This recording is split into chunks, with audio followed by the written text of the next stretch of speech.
Perfecto. Creo que podemos empezar. Solo voy a hacer un pequeño saludo en español. Entonces, buenos días y buenas tardes a todos y a todas. Lo siento mucho, pero sí que mis compañeros compañeras de trabajo han intentado entrenarme en español cada semana con una reunión en español, pero bueno, hoy como tenemos muy bien traductores y voy a saludarlos, voy a hablar inglés durante la moderación. Así que switch it to English so that we can start with the housekeeping and you can set the interpretation settings. So good morning and good afternoon, everyone.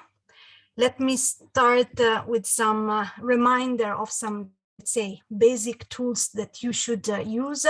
First of all, welcome back for those who attended the first day of the EWAM yesterday, and for those who might not be able to follow yesterday, here you can find some let's say, inputs on how to use Zoom, and first of all, the translation mode. You're going to have a button on the Zoom screen to select the language you want to follow. As mentioned, we have the interpreters, so depending on your mother tongue or whether it's the language you feel more comfortable with, you can select English or Spanish, and please mute your original audio while selecting your preferred channel. Some more information on how to use Zoom. I guess every one of you is now familiar after 2 years of pandemics with all our online and virtual meetings. So simply, we're going to kindly ask you to mute your microphone while the panelists are speaking, just to avoid any overlap in the sounds, and to allow also the interpreters to hear correctly and make the wonderful job of translation they are doing. You have, as we did yesterday, we have 2 different tools that you can use to communicate with us, with the speaker, with the panelist. You can write in the chat and ask your questions, but there is also a dedicated tool which is called Q&A. You can see it on the screen, and there you can provide comments to the panelist, to the co-host, both privately or in a public way, and we will make our best to answer your questions. Yesterday, for instance, we had a number of very interesting questions, and the panelists were not able to answer all of them. So just please consider that we have this great opportunity with Zoom also to download questions and answers, and so we can also come back later to you with the answers from the panelists. I just realized I didn't put my video on, so now you can also see my face. Let's continue the Q&A. And yeah, and also, as was mentioned yesterday by my colleague Michelle, don't get crazy like in taking screenshots of the presentation, because we are gonna create a shared folder, and at the end of the 4 days meeting, we're gonna provide you with access to all the presentations and the materials shared during the event, so that you will have all of them at your disposal, even for follow-up activities. And for those of you who are more patient and are attending at least 80% of the sessions, you will obtain a certificate of completion of our EWAM. Also, our colleagues, Veronica, Uka, and Kira, they worked hard in putting together 3 very nice videos with interviews to the members of the PREAL project, dealing with these 3 main topics: alliances, institutional support, and circular economy. So we are going to project these videos, if I'm not wrong, starting from today during the break session, so that you can look at these interviews and listen to the words of our project members, also while drinking your coffee or tea. Okay, now just a very small recap of what happened yesterday. So in principle, for those who attended and also for those who might have missed some parts of yesterday meeting, and we had our colleague Carlos, who gave a very comprehensive presentation of the main results of the PREAL project. So highlighting the main outcomes from 2017 up to now. If I'm not wrong, project PREAL is going to end next year in 2023. Then our colleague Michelle highlighted the main inputs of the LATAM regional monitor, which was developed by Cycle and published earlier this year, which is relevant to the quantification. It's providing an inventory of e-waste generating and collection rates, as well as the legal framework in the LATAM region. Then we had our colleague Lucia from We Forum touching upon the conditions to develop an integrated we management system, identifying actors, how to start the dialogue among the actors, finding compromises, all the details related to the legal framework, and also providing some very, let's say, concrete inputs on key tools that can be used for different actors. Afterwards, we had an interesting exchange on good practices on EPR models, covering the European region, Latin America, Colombia in particular, and North America with a focus on Canada. And the day closed with the gender panel, where our colleagues discuss opportunities for women in the US management sector, and also how it's really needed to change the paradigm also when dealing with these issues and when dealing with gender also in the US management. So not seeing women also as vulnerable subjects, but really considering also the opportunities that can be put in place in the US management sector. So this is what happened yesterday. Now we can have a look at the agenda of today's session. Let me put the Spanish version so you can follow. So after this brief recap and housekeeping, we're gonna have a session on the results of the working group STEP LAC on the transboundary movement topic. And we will continue on the transboundary movement topic by giving an overview on the Basel Convention on transboundary movements of hazardous waste, with a specific focus, of course, on e-waste, and also trying to focus on the LATAM region. We will also give you some insights on how to monitor and quantify transboundary movements, and some insights on a recent amendment proposal to the Basel Convention. The next session will be about synergies among universities on the very topic of e-waste and related topics like circular economy, for instance. And we will close day 2 with some examples and practices of we management by vulnerable people working informally. So this is the plan for today.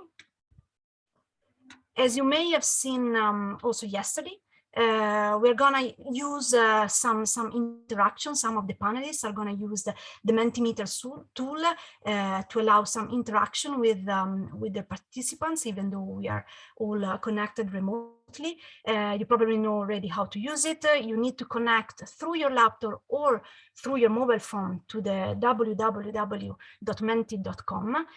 And during each presentation, we are going to give you a specific code, and there you can open and answer to the different question or surveys or quiz we're going to put online. And just to start and test if the Mentimeter is working, here I have a first question for the audience. So let's see if this is working. For some reason, I cannot see the code because I have it, let me see. So it's 43610943. Yeah, okay. I hope someone could copy into the chat. As you can see, it's a very easy question. So I really hope that we're gonna get 100% of correct answers just if you read carefully the program and if you looked at the agenda. Indeed, what is the main international instrument regulating transboundary movements of hazardous waste? I can see people started to reply. So for the moment, I see it's working.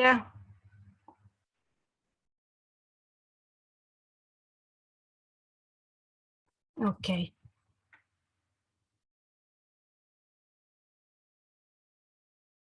Okay, let's give a few more seconds, but I can see that everyone, was listening very carefully through the presentation of the agenda. And indeed, it is the Basel Convention, and this is what our second session will be about this afternoon or this morning, depending on where you are based.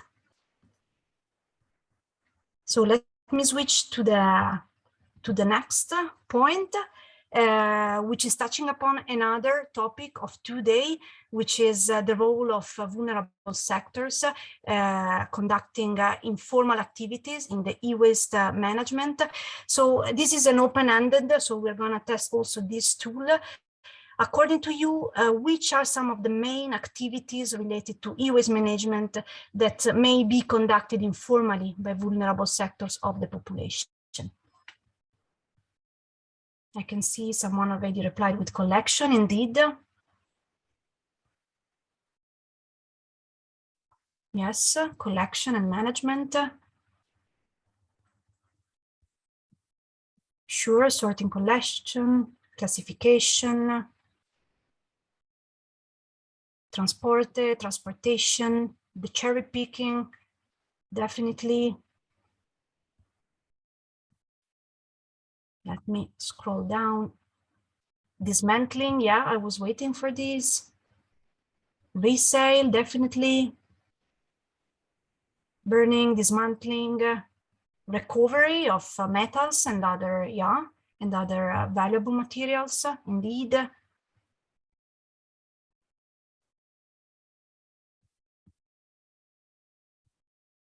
Perfecto.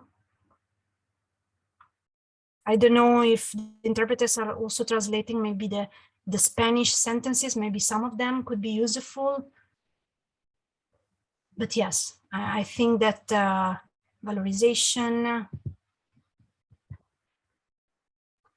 transformation, again, collection. Yes, dismantling, cable burning, very specific indeed.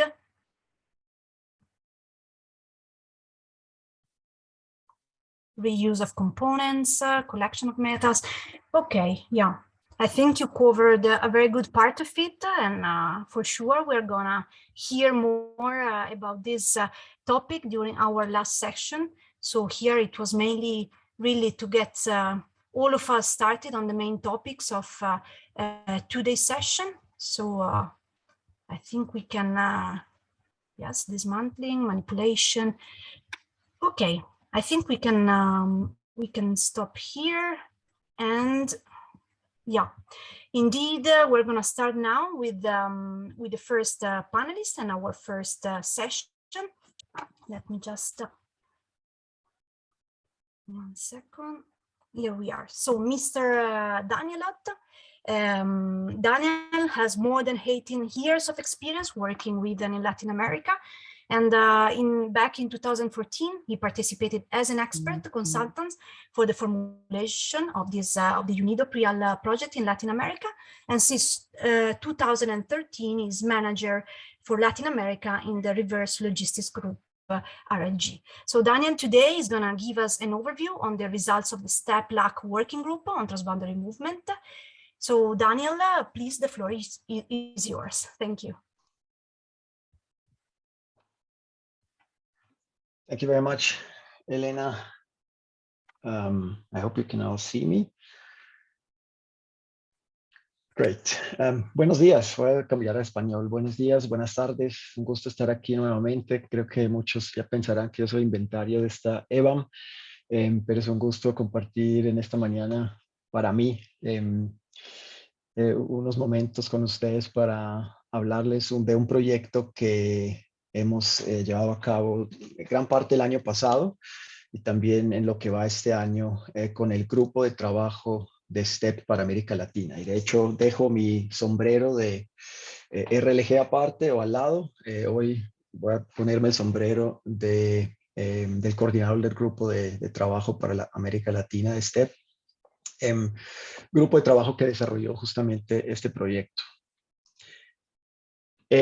Para los que no conocen STEP, muy rápidamente, es una red de organizaciones que se involucran en el desarrollo de soluciones sostenibles para la gestión de los RAE a nivel internacional, desde una perspectiva del ciclo de vida, y hoy en día tienen diversos miembros de diferentes tipos de organizaciones, entre ONGs, organizaciones de las Naciones Unidas, organizaciones académicas, compañías privadas y otros, ¿no?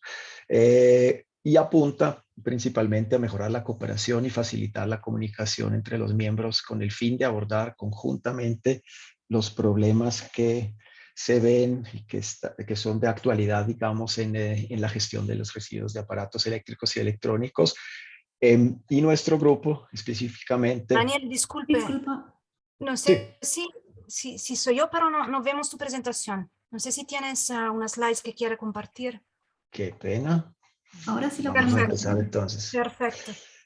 Faltó un clic. Después de 2 años uno no termina de aprender estas cosas.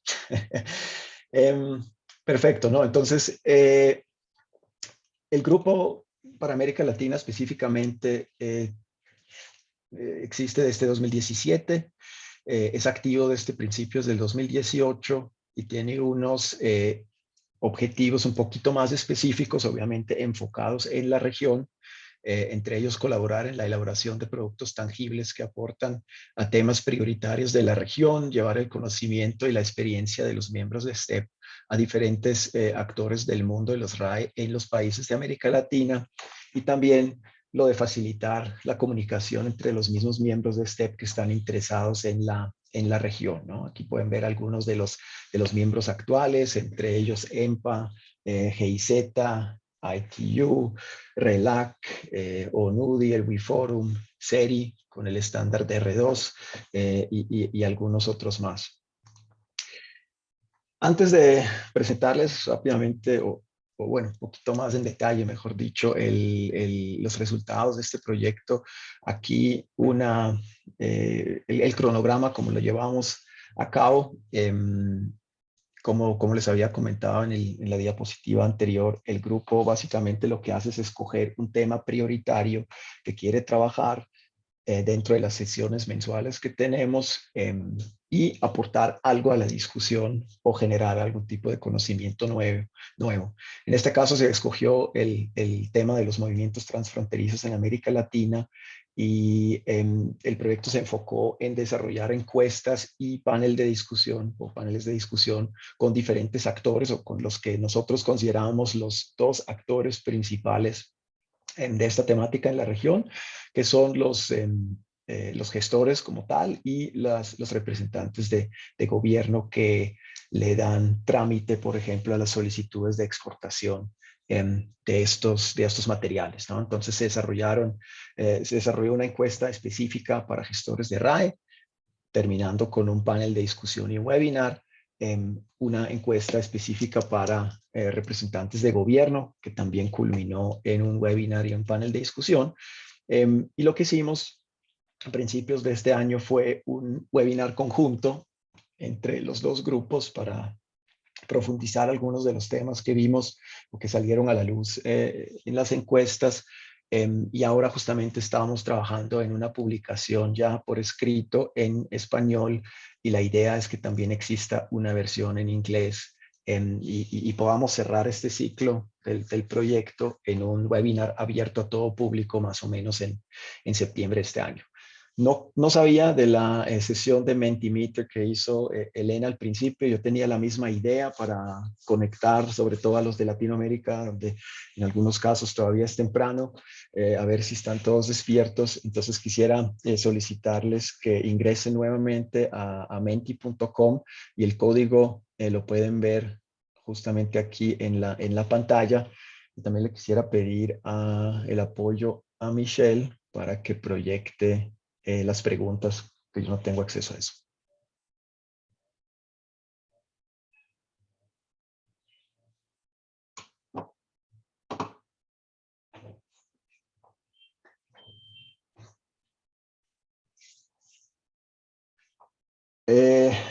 Como para arrancar con este tema, ¿ustedes qué creen? ¿Que los movimientos transfronterizos de RAE son un problema y deben examinarse entre los actores involucrados? Opciones para responder sí, no, tal vez y no sé.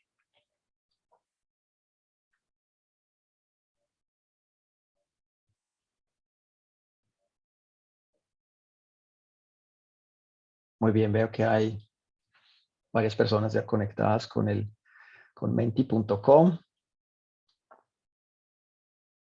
Creo que estamos todos de acuerdo, por lo menos todos los que han respondido hasta el momento, que sí es un tema que se debería revisar y analizar entre los diferentes actores. Y eso fue justamente lo que queríamos hacer. Entonces me alegra que ustedes compartan esta visión que nosotros tuvimos hace más o menos año y medio, que dijimos, trabajemos a este tema prioritario para la región. Muy bien. Creo que podemos seguir con la siguiente pregunta, Michelle. Muchas gracias a todos por participar. ¿Cuál considera el reto más grande en relación a los movimientos transfronterizos de los RAE? Información clara y fácilmente disponible es una opción. Procedimientos claros y fáciles de usar. Duración del permiso y o del trámite. Disponibilidad de un destino final del material u otro reto, otra razón.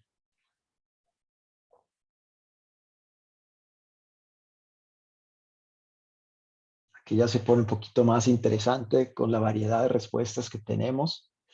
Por el momento, muy de la mano, procedimientos claros y fáciles de usar y duración del permiso trámite.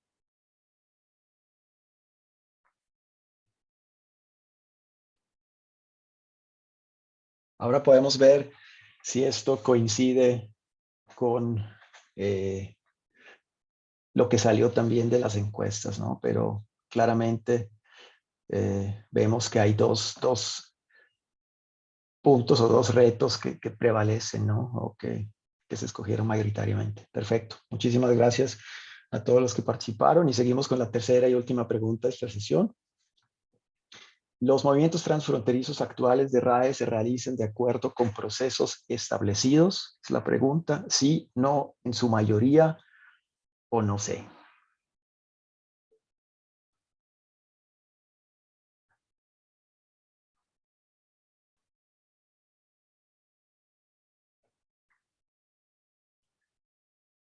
Veo que sobresale un poco la respuesta diplomática, que se llama en su mayoría, ¿no?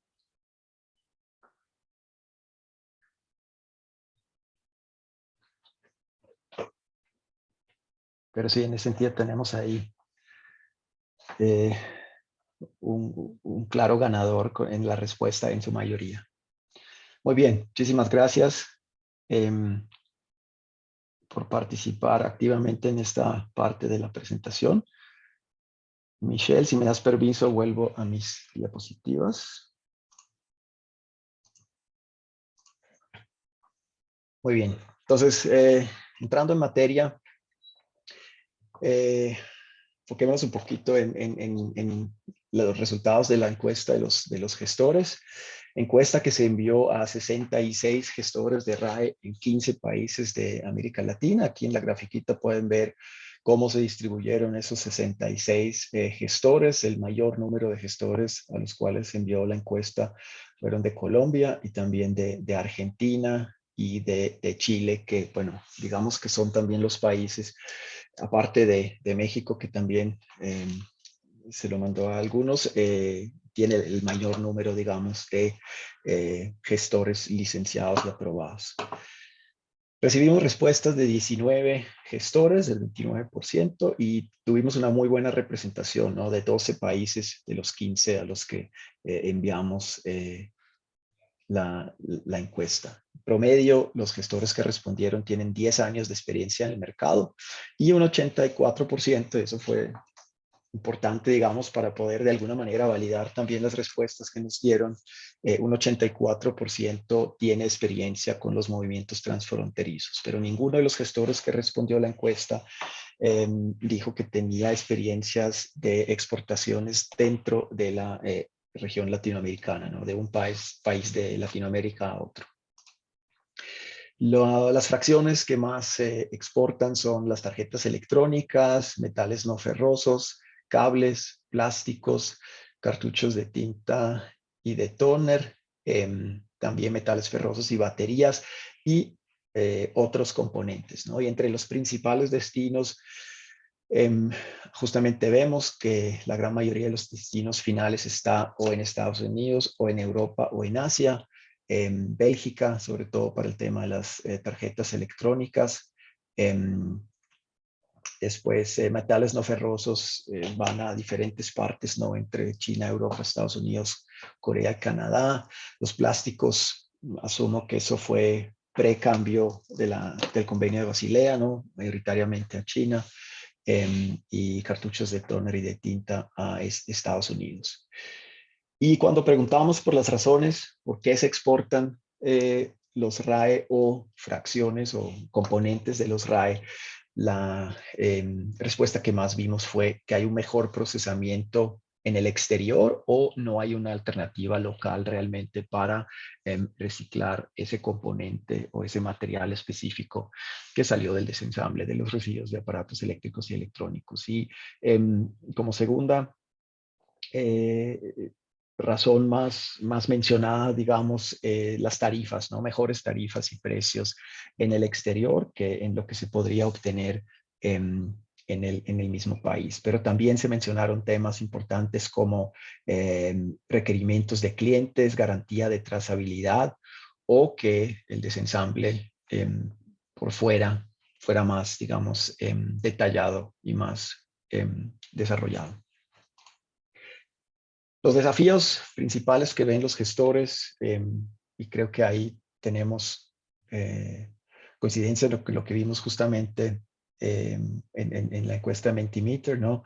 La duración del permiso, la claridad del proceso y los tiempos y plazos, pero también temas como que la categorización de las fracciones o que el proceso es complejo de tramitar o la normatividad local es de difícil cumplimiento.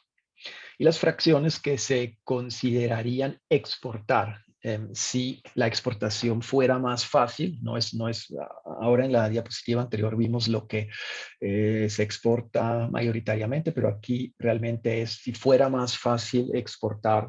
¿Qué exportarían como gestores ambientales? Vemos temas de baterías, plásticos, monitores y televisores, pero también relacionado con el vidrio de los tubos rayos catódicos y metales ferrosos, cartuchos de tóner y tinta. Eso como las 5 fracciones que más se exportarían si fuera más fácil, ¿no?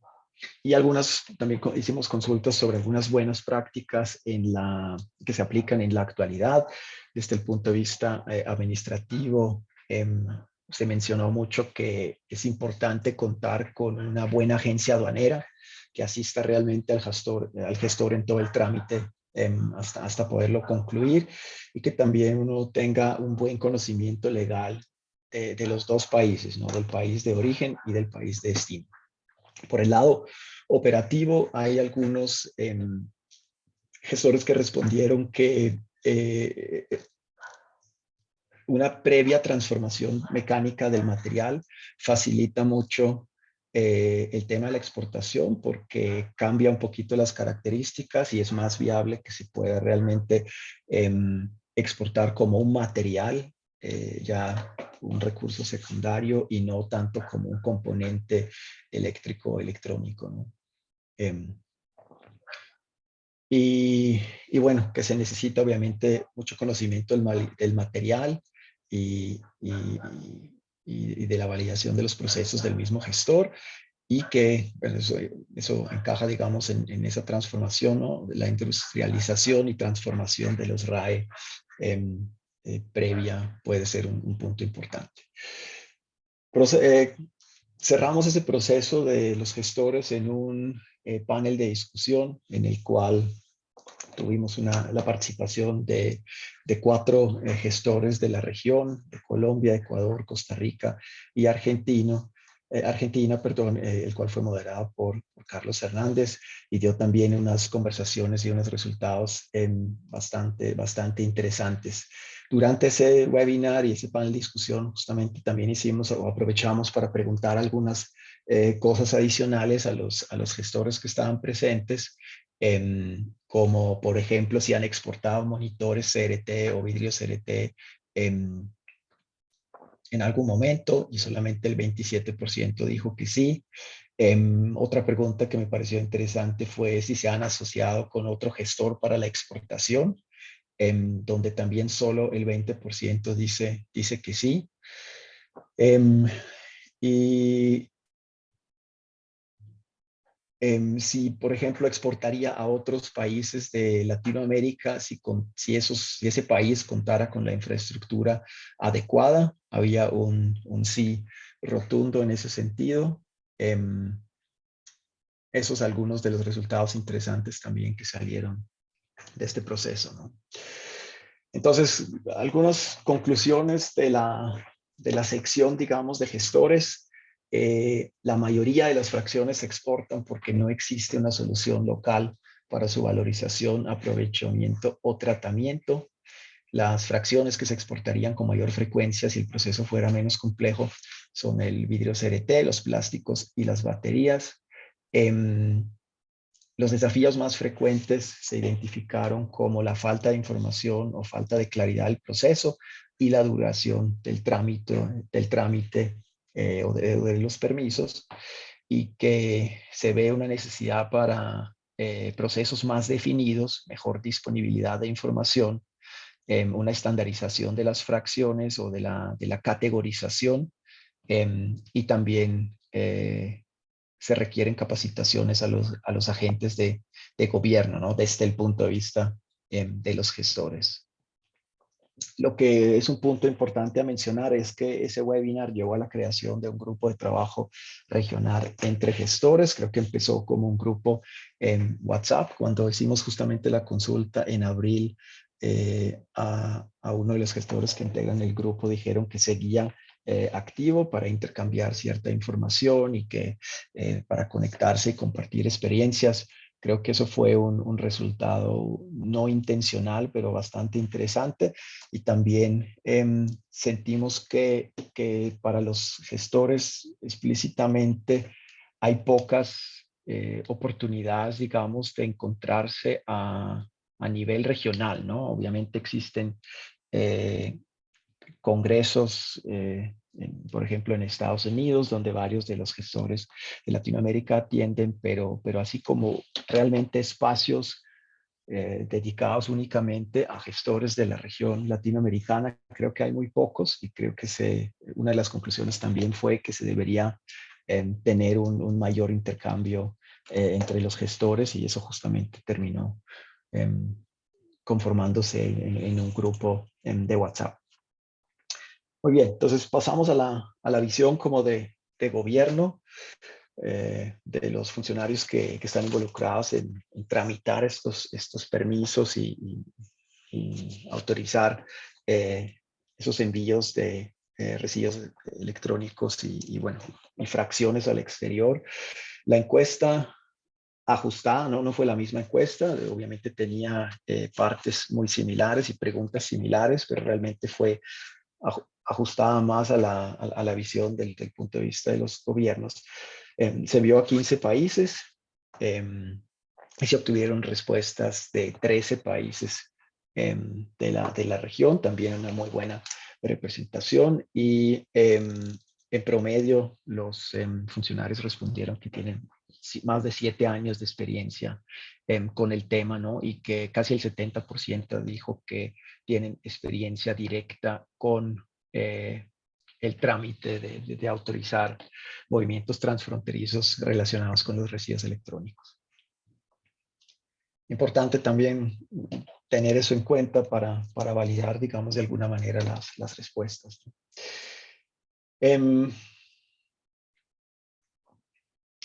Aquí como algunas preguntas generales, si han tenido experiencias con material exportado bajo diferentes declaraciones o una diferente categoría justamente para evitar el proceso del Convenio de Basilea.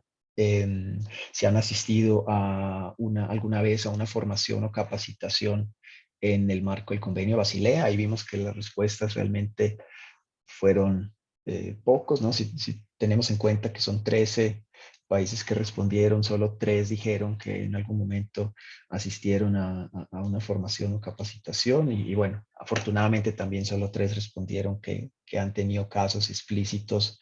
Creo que todos seguramente han tenido casos, pero probablemente no se dieron cuenta. Si han estado, bueno, si los funcionarios han estado personalmente involucrados en los procedimientos de exportación y si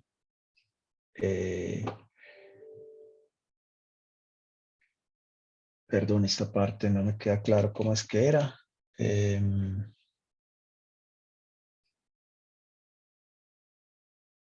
Bueno, si los países tienen un procedimiento específico de aprobación para los envíos y embarques, ese fueron como los tipos de preguntas que les hicimos, ¿no? También preguntamos sobre las categorías del residuo, digamos, cuáles son, por ejemplo, las diferentes categorías o sí, categorías del residuo de los anexos del Convenio de Basilea que se usan para tramitar los diferentes envíos. Entonces vemos que las más nombradas fueron la B1110 y la A1180, pero también había una gama amplia de categorías, digamos, de las listas A, B y también Y, la 22, 23 y 31 fueron los que se mencionaron, ¿no? Entonces, una gama amplia y creo que de manera general podemos concluir que existe cierta confusión justamente y eso de lado y lado sobre las categorías que se deben usar para los diferentes tipos de materiales que salen del proceso de desmantelamiento. Los principales desafíos, también hicimos esta pregunta a los funcionarios y realmente muy parecidas las respuestas en el sentido de que disponibilidad de la información, ¿no? Solo que puede ser que se refiere a otro tipo de información, digamos que para los gestores puede ser más el tema de realmente qué es lo que tengo que presentar para poder hacer la exportación. Del punto de vista del funcionario es más probablemente qué tengo que hacer, cuál es el procedimiento, cómo me contacto con los países, ese tipo de información. Los tiempos y plazos también lo reconocen como un cuello de botella de alguna manera. Y bueno, y que la categorización de las fracciones creo que se percibe hasta más un problema del punto de vista de los funcionarios de gobierno, representantes de gobierno, que por parte de los gestores. Muy bien. Entonces también hicimos un panel de discusión con representantes de Argentina, Panamá y Chile, una conversación muy interesante que nos dio también mucha información sobre cómo están funcionando las cosas. Hago un paréntesis aquí, ¿no? De alguna manera estamos tratando de presentar estos resultados de manera regional, pero sabemos que cada país tiene procesos diferentes, tiene una situación diferente, tiene reglamentación específica o no, tiene un número grande de gestores ya con muchos años en el mercado o no. Es decir, es simplemente el intento de resumir un poquito qué se ve y qué se considera problemático a nivel regional, pero teniendo en cuenta obviamente que cada país finalmente tiene una situación muy particular, y probablemente a la hora de implementar soluciones también hay que ser bastante específico en analizar qué le sirve a cada uno de los países. Sin embargo, creo que hay unas conclusiones que pueden ser muy válidas para la gran mayoría de los países, ¿no? También hicimos una sesión de Kahoot, que es lo mismo que el Mentimeter de alguna manera, sobre algunas preguntas hacia los representantes. Si, por ejemplo, si creen que los gestores están usando las subpartidas correctas para exportar los RAE, donde también prevaleció de alguna manera la respuesta diplomática, la mayoría sí, ¿no? Pero también había algunos que pensaban que la mayoría no declaran los residuos como realmente los tendrían que declarar, ¿no? Sea porque los están declarando así a propósito o por simplemente desconocimiento o falta de claridad en los procesos y en las categorías. También preguntamos en sus países qué se considerarían los RAE, ¿no? Residuos peligrosos o residuos de manejo especial, y ahí vimos que la gran mayoría de los países consideran los residuos de aparatos eléctricos y electrónicos residuos de manejo especial o manejo diferenciado. Aquí no hubo mucho consenso, digamos, cuando preguntamos sobre cuánto tiempo se toma el procedimiento. Parece haber países donde el procedimiento es relativamente rápido, pero realmente tenemos respuestas casi de todas las áreas, ¿no? Bueno, lo único que no vimos es menos de 2 meses, es decir, mínimo 2 meses se demora, pero en algunos casos entre 2 y 4, en algunos entre 4 y 6, y algunos incluso indican que se demora más de 6 meses para aprobar o tramitar un permiso de exportación. Y una pregunta que también les queríamos hacer a los representantes de gobierno era si están de acuerdo con la exportación de los RAE a otros países de Latinoamérica para su aprovechamiento. Y interesante que la gran mayoría dice que sí, ¿no? Que sí, o siempre y cuando no exista una alternativa local, ¿no? Muy bien, entonces algunas conclusiones aquí de la parte de gobierno. La mayoría de los encuestados o países encuestados han tenido experiencias directas con los movimientos transfronterizos. Existe una gran variedad en la claridad y eficiencia de los procedimientos entre los diferentes países de la región. También dijeron que los desafíos principales, y ahí coinciden con los gestores en ese sentido, son los tiempos y plazos y la categorización de las fracciones.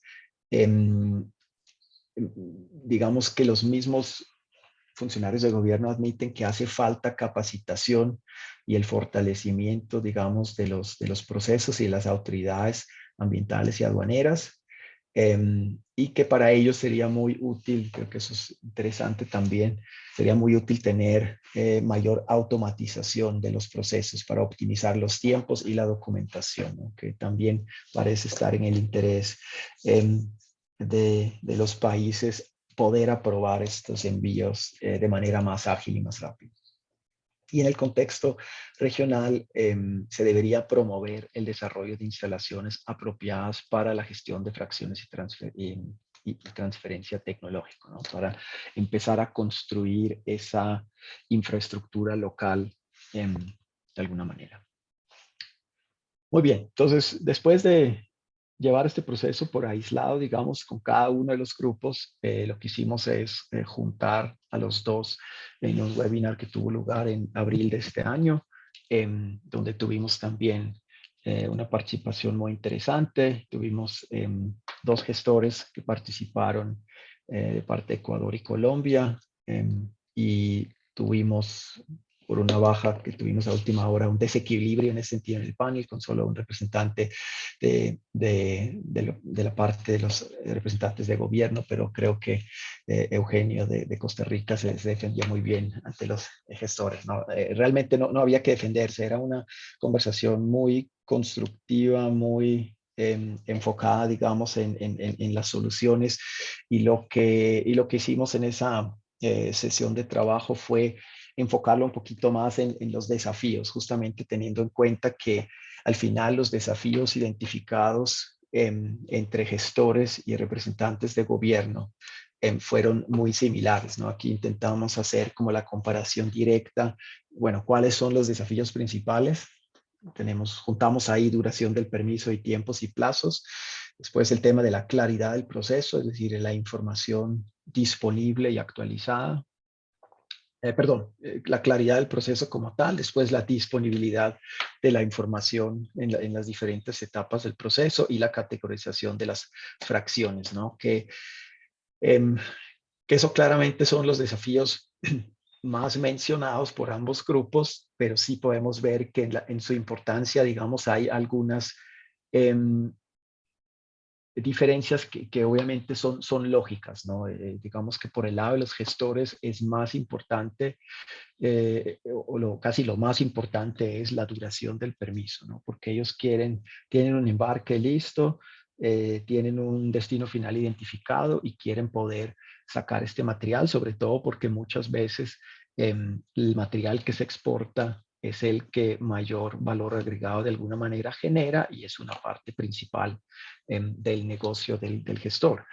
En ese sentido, uno podría pensar que los representantes de gobierno no les importaría tanto los tiempos y plazos, pero creo que sí hay una conciencia alta, es decir, sorprende un poco que ese porcentaje sea tan alto, pero creo que es una muy buena señal, ¿no? Para poder trabajar hacia soluciones conjuntas. Y la categorización de las fracciones, ahí sí podemos ver, por ejemplo, justamente lo contrario, es decir, mientras el material logre exportarse y llegue a su destino final, para los gestores de pronto no es tan importante cómo se categorizó el material, pero por el lado de los representantes de gobierno, obviamente, les parece clave que el material salga de acuerdo a lo que es y sobre todo que salga a través de mecanismos de convenio de Basilea en caso que aplique. Bueno, ahora voy a mirar el tiempo, si nos queda un poquito de tiempo.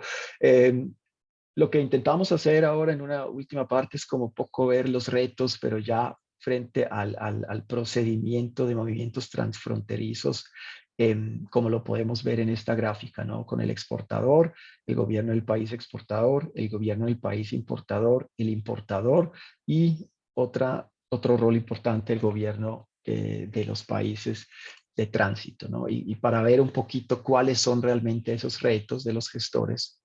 Entonces, eso empieza con un acuerdo comercial entre el exportador y el importador, donde hay que responder preguntas como ¿hay suficiente material para exportar? ¿Se tiene un destino final identificado? ¿Se tiene un acuerdo comercial enviable? Y ya, obviamente, una vez que eso esté establecido, se pasa a la parte de la solicitud, donde también hay varios retos por el lado de los gestores, pero también por el lado de los representantes de gobierno.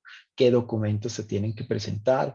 ¿Bajo qué categorías justamente se deben declarar los RAE y sus fracciones? ¿Cuánto se va a demorar? O por el lado del gobierno no están actualizados los requisitos que se publicaron para que realmente la solicitud llegue completa. Está correcta la categorización, temas como estos, ¿no? Ya en la notificación, más por el lado de los representantes de gobierno, obviamente, porque ya es una parte que les toca a ellos, tanto a notificar el país importador como los posibles países de tránsito. Está el conocimiento para saber qué documentos se necesitan para la notificación y a quién se tienen que enviar, cuánto se demora obtener una respuesta, qué hacer en caso que el país de tránsito, por ejemplo, no responda. Ya la verificación de la capacidad es un tema que lo pusimos aquí como en gris porque realmente es algo que no le toca ni al gestor ni al país exportador, sino es un tema entre el país del importador y el importador como tal, ¿no? Después el tema del consentimiento o la denegación del permiso de exportación. que también hay unos retos importantes por este lado. Y ya el tema del permiso de exportación como tal que expide el gobierno del país exportador al exportador. Qué duración y qué fecha de inicio tiene ese permiso, cuántos envíos incluye, qué ruta de exportación se apruebe. Y hay un cambio en la categoría, por ejemplo, de la exportación, ¿no? Que a veces nos mencionaron que ya básicamente al otorgar el permiso les dicen que tienen que cambiar la declaración, que esto ya se vuelve un problema porque básicamente se cae el acuerdo comercial y en algunos casos incluso hay una necesidad de volver a iniciar el proceso. Y bueno, ya la exportación como tal, ¿no? Si el acuerdo comercial todavía tiene validez, porque dependiendo de cuánto se demore este proceso, puede ser que ya los términos hayan cambiado, los precios hayan cambiado, que eso es un reto importante. Y también si les queda realmente suficiente tiempo para exportar, dependiendo de cómo esté estructurado el tema entre la duración y la fecha de inicio del permiso. Entonces, identificamos algunas sugerencias y soluciones para cada uno de esos puntos. En vista del tiempo no voy a entrar en detalle en cada uno, pero digamos, en el acuerdo comercial puede ser un tema interesante, alianza entre gestores para poder hacer, por ejemplo, envíos más frecuentes y aprovechar también que algunos gestores ya tengan establecido esas vías de exportación frente a otros que tendrían que empezar a ganar todo este conocimiento. Y también, digamos, la disponibilidad de información centralizada sobre destinos finales y las mejores rutas de exportación. En el lado de la solicitud, ¿no? Yo creo que ahí debería ser posible establecer como esas son todas también soluciones o propuestas que salieron de las respuestas de los diferentes encuestados, ¿no? Y de las discusiones que hemos tenido en los webinars. Es decir, no nosotros como grupo STEP estamos poniendo estas conclusiones, sino son conclusiones que realmente salieron de este proyecto de los mismos participantes, ¿no?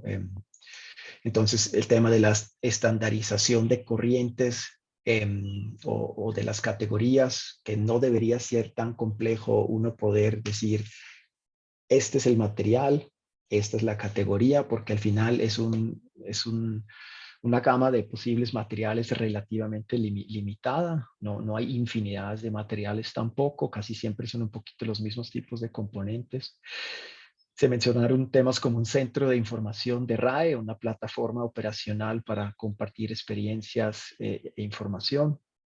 Por el lado ya de la notificación, el fortalecimiento de las autoridades a través de capacitaciones o las capacitaciones desde el mismo centro regional de Basilea. Por el lado del consentimiento, establecer procedimientos claros y coherentes, y también el tema del fortalecimiento de las autoridades ambientales en los países, por ejemplo, de tránsito. Y ya en el tema del permiso de exportación, que justamente no se le solicite el cambio de ruta o el cambio de la partida o de la categoría ya al devolverle básicamente el permiso, sino desde el principio del proceso. Y bueno, aquí hay un tema también de unificar que el permiso entre en vigor con la aprobación y no a la presentación de la solicitud, porque nos mencionaron que a veces se demoran 6-7 meses en aprobar, pero el tiempo empezó a correr básicamente desde la presentación de la solicitud, entonces quedan 5 meses para exportar y ya no hay casi tiempo para poder tramitar los envíos que fueron aprobados, ¿no? Eso, algunas sugerencias. También hay otras sugerencias generales que van más hacia una plataforma mundial y automatización de los procesos, o trabajar en la legislación local de cada país y que esa sea construida con todos los actores. Incluso hay una que dice que se deberían recategorización las fracciones por fuera del Convenio de Basilea, y creo que un tema que también se tocó en diferentes oportunidad es el tema de las opciones de valorización, que es básicamente el tema de evitar la exportación o que la exportación sea simplemente al país vecino o a un país muy cercano dentro de la región, que podría darse a través de incentivos para importación de maquinaria, mayor conciencia y habilitación de plantas pues ya específicas justamente para ciertas fracciones en la región. Quisiera aprovechar para proyectar aquí los agradecimientos. Estamos, la verdad, muy agradecidos con todos los que participaron en este proceso, entre los representantes de gobierno y obviamente los diferentes gestores que respondieron la encuesta y todos los gestores también que participaron, gestores y representantes que participaron en los diferentes webinars. Ha sido un proceso muy abierto, muy constructivo y creo que también muy bien recibido. Entonces, para cerrar esta presentación, simplemente me gustaría hacerles otras 3 preguntas. No sé, Michelle, creo que estamos justo a tiempo para hacer una última sesión de Mentimeter con 3 preguntas más y para que ya podamos cerrar a tiempo esta primera presentación del día.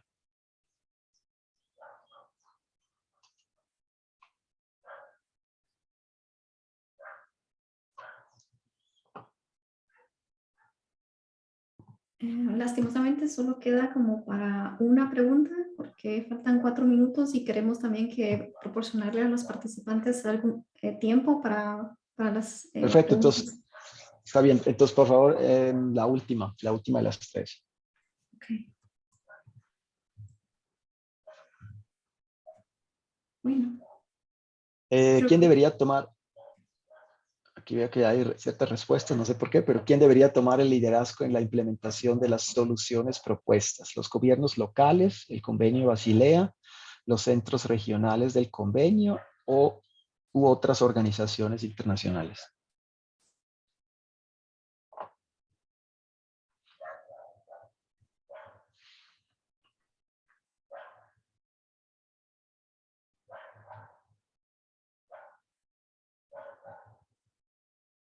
Muy bien.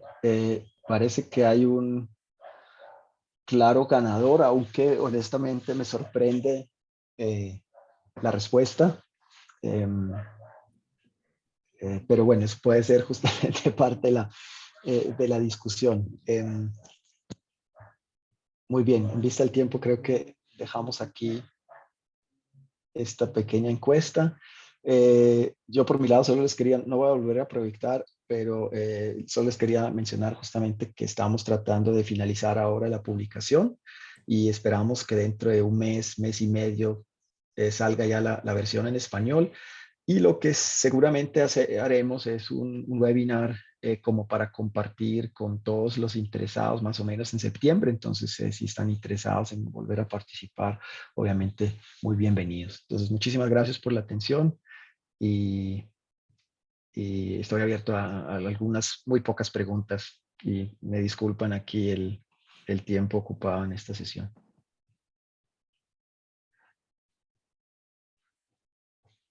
Bien. Yes. Thank you, Daniel. I don't know how we want to proceed because I can see 4 questions in the Q&A session. I'm also asking to my colleagues, Carlos, Michel, because indeed now it's foreseen already a break, but maybe we can take 5 minutes to respond maybe to 1 or 2 questions, and then the others can be addressed even later on via chat or via email. Is that fine? Yes, I agree, Elena. Let's say 5 minutes for that. Okay, okay. So I've just opened the Q&A box. I think there are a couple of questions which are quite similar. Participants are asking how they could be involved in this working group which came out of the webinar, the one you mentioned. Maybe something you can quickly address, Daniel? Yes, of course. Bueno, el requisito principal realmente es ser un miembro de STEP. Yo creo que esa es un poquito la barrera para muchos para participar, porque pues STEP hasta cierto punto se reserva el derecho, digamos, de admisión y hay obviamente cierto costo relacionado y también está limitado a que las organizaciones que estén dentro de STEP participen de manera activa de otras actividades de STEP, no solamente del grupo. Entonces no es un grupo abierto a, digamos que a todos, sino que el primer paso sería hacerse miembro de STEP y ya como segundo paso entrar al grupo de Latinoamérica específicamente. Pero lo que puedo es proyectar aquí mi dirección de correo para los que están interesados en adherirse a STEP y al grupo. Me escriben un correo, yo los puedo conectar con los responsables de parte STEP. Perfect. Okay. And the next question, it's related to the fact that the Basel Convention actually prohibits exports of wheat to non-OECD countries. So Edna Milena Gavita is asking whether in your study this is also, you are exploring whether this is respected, whether this is, this follow. Sí, según los países o los destinos que vimos en la encuesta, sobre todo a los gestores, sí se está respetando esa parte, porque justamente pues, dentro de la región solamente creo que actualmente tenemos a Chile como, Chile y Brasil como países OECD, creo que Colombia está en trámite, pero todavía no lo ha concluido. Entonces, todos los demás obviamente estarían por fuera de la OECD y no podrían recibir residuos de aparatos eléctricos electrónicos bajo la reglamentación, digamos, actual, y eso sí se está respetando porque los resultados dieron que mayoritariamente está exportando a Europa, a diferentes países de Asia, pero parte de la OCDE y Canadá, Estados Unidos, ¿no? Entonces, bueno, Estados Unidos siendo el único caso excepcional. Yes, yeah, indeed. Okay, there is one last question. Apologies to the interpreters. I'm going to read it in Spanish because I missed one word to translate. Considera que la recategorización podría ser un retroceso en la gestión de RAE, dado el impacto ambiental de los mismos. Bueno, yo creo que más que, bueno, depende cómo uno interpreta el tema de la recategorización, ¿no? Yo creo que lo que mostró el estudio justamente es que hay una necesidad de aclarar el tema de las categorías, es decir, la confusión empieza que los gestores no saben qué categoría le tienen que poner a qué tipo de material y aparentemente no hay mucha ayuda por parte de los gobiernos. Aquí estoy generalizándolo, ¿no? Pero en su gran mayoría vimos que este es un asunto complicado. Entonces, de pronto no es que recategorizarlo para que simplemente se exporte pues a donde se quiera. Creo que todos están de acuerdo que esos movimientos tienen que estar muy monitoreados y obviamente de acuerdo a ciertos criterios. Yo creo que es más generar una claridad en la categorización a través de, por ejemplo, una guía que se podría aplicar incluso a nivel regional o global, o bueno, que en teoría debería existir, pero hoy en día no encuentra su aplicación en los diferentes países y la información no llega bien a los diferentes gestores, ¿no? Lo que obviamente nadie quiere es que justamente tengamos un retroceso en el tema ambiental, sino más bien un avance en ese tema, que digamos que las exportaciones pueden ser menos complejas, más cercanas, pero siempre asegurando que el material llegue obviamente a procesos formales, monitoreados, aprobados, comprobados, etcétera, ¿no? Para que se cumpla el objetivo final, y es que no tengamos que no empeore la situación frente al impacto ambiental de ese tipo de movimientos. Perfect.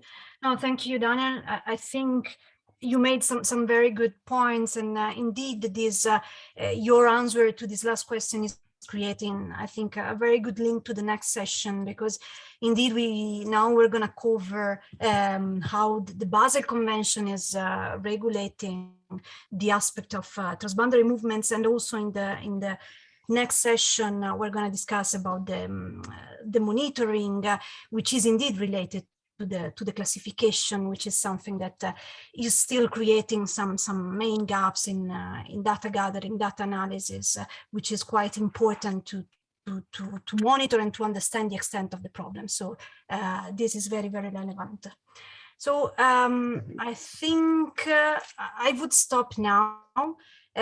What we can suggest is to have a 10 minutes break now until let's say 4:15 European time and 9:15 Colombian time, and then we are back. We will be back, and Carlos will introduce the next couple of sessions. Great. Thank you very much, Elena. Thanks, everyone. Thank you, Daniel. Thanks again for your time, for your very interesting presentation, and for answering this initial question. We're going to send you, if we have additional points for you, indeed. Okay, great, thank you. Thanks. We'll reconvene in 10 minutes, and probably my colleagues are going to put the videos on, if I'm not wrong.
Este tema no estaba siendo conocido en una forma adecuada en diversos sectores y actividades, incluso a niveles institucionales. Así que introducir ese tema, darlo a conocer, divulgar la existencia de procesos que van a cuidar el medio ambiente utilizando todos estos conocimientos de lo que hace la gestión de RAE, realmente ha sido un gran, o quizás el principal reto de este proyecto, y lo que se ha logrado pues, justamente es posicionarlo a nivel de la población, de los actores y sobre todo a niveles institucionales. Sigamos sensibilizando a los diversos actores del sistema, a los tomadores de decisión, a la población en general, a los nuevos posibles entes que van a entrar en la cadena de comercialización que debe ser ya incorporado, que genera una responsabilidad compartida de todos los sectores.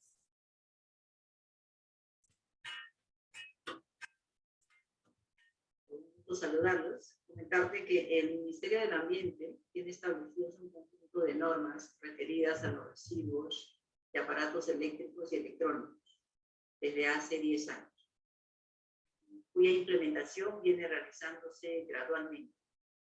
En este sentido, el proyecto real se constituye como un gran aliado, puesto que nos permite contar con asistencia para el desarrollo de herramientas técnicas, como guías y estrategias, así también como material de difusión y sensibilización.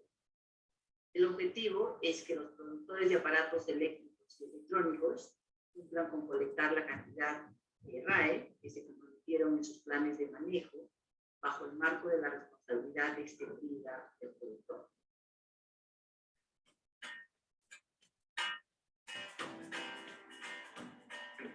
esta ha sido una gran oportunidad para la República Bolivariana de Venezuela, para este proceso, que daría una gran ventaja competitiva en cuanto a los procesos de transformación, y además de eso, una gran ventaja en cuanto a la recuperación de los materiales que allí existen, que reduciría un poco los impactos ambientales en las zonas de desarrollo principal al momento de obtener esa materia prima principal. Si ya está procesada y la podemos obtener de ellos, pues sería un gran aporte, un porcentaje equivalente a la reducción de los impactos ambientales que significaría los procesos de búsqueda de estos materiales.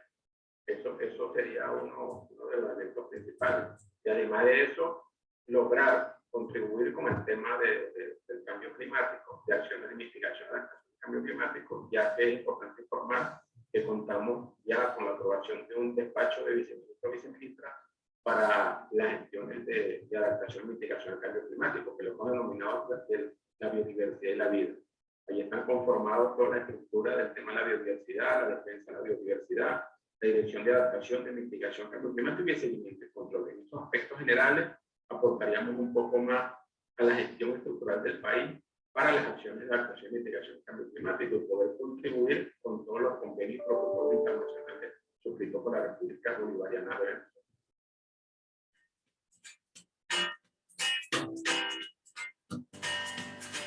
Los próximos pasos son que la Dirección General de Aduanas y el Ministerio de Salud publiquen en el Diario Oficial La Gaceta la resolución que indique las partidas arancelarias a regular, y que el Ministerio de Salud publique el decreto ejecutivo que establezca las metas de recolección por cada familia de artefactos de aparatos eléctricos y electrónicos.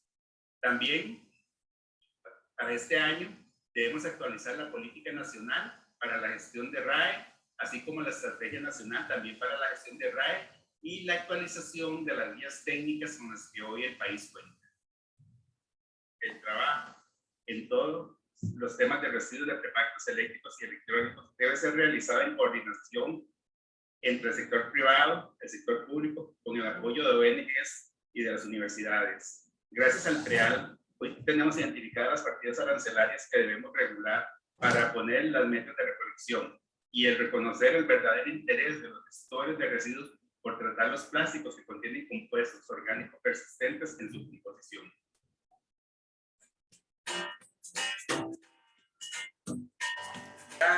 Con la elaboración de una estrategia nacional de manejo de RAE se va a estar haciendo.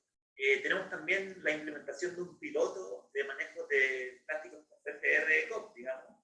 Vamos a estar también con ese piloto. A la vez estamos participando en la elaboración de un estudio de plan de negocio para aumentar la valorización de los plásticos en la gestión de RAE.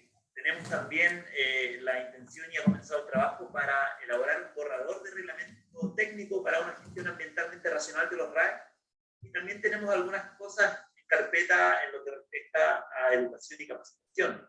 Vamos a implementar el curso Aprendiendo sobre la gestión integral de los RAE en la Academia de Formación Ambiental de la COP, que es la Academia de Educación Ambiental que está alojada dentro del Ministerio de Medio Ambiente.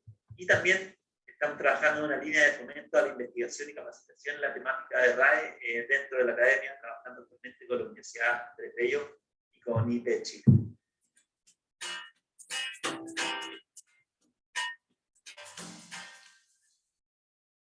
El desarrollo del proyecto PREAL en el país ha sido de gran impacto para la mejora de la gestión integral de los RAE. Por ejemplo, bajo la actividad del PREAL se ha conformado una mesa de trabajo con la cual se busca desarrollar un normativo específico para la gestión de RAE, elaborado ad hoc a la realidad de la problemática de los RAE en El Salvador.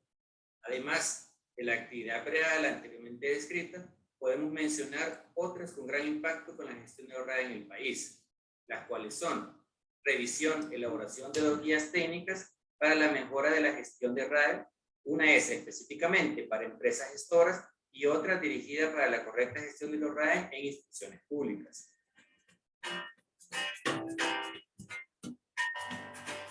Preparando un plan de desarrollo de capacidades que nos va a permitir difundir cuál es esta gestión adecuada de los RAE y que van a estar dirigidas principalmente a academia y sociedad civil, porque pues, es primordial que al fin y al cabo sean los usuarios como ciudadanos los que tengan el conocimiento de una adecuada gestión. Y estos aportes es precisamente lo que nos ha permitido a nosotros construir este instructivo de la responsabilidad extendida del productor en el caso de las RAE, sobre todo en el establecimiento de las responsabilidades de los distintos actores y la importancia de la adecuada gestión de las fracciones no valorizables. Asimismo, nos ha permitido también realizar estudios para la estimación de la generación de los RAEs, gracias al apoyo de PREAL y de la Universidad de las Naciones Unidas, que nos ha permitido dimensionar de una mejor manera cuáles son las estrategias necesarias en nuestro país para minimizar los impactos negativos que ocasionan estos residuos.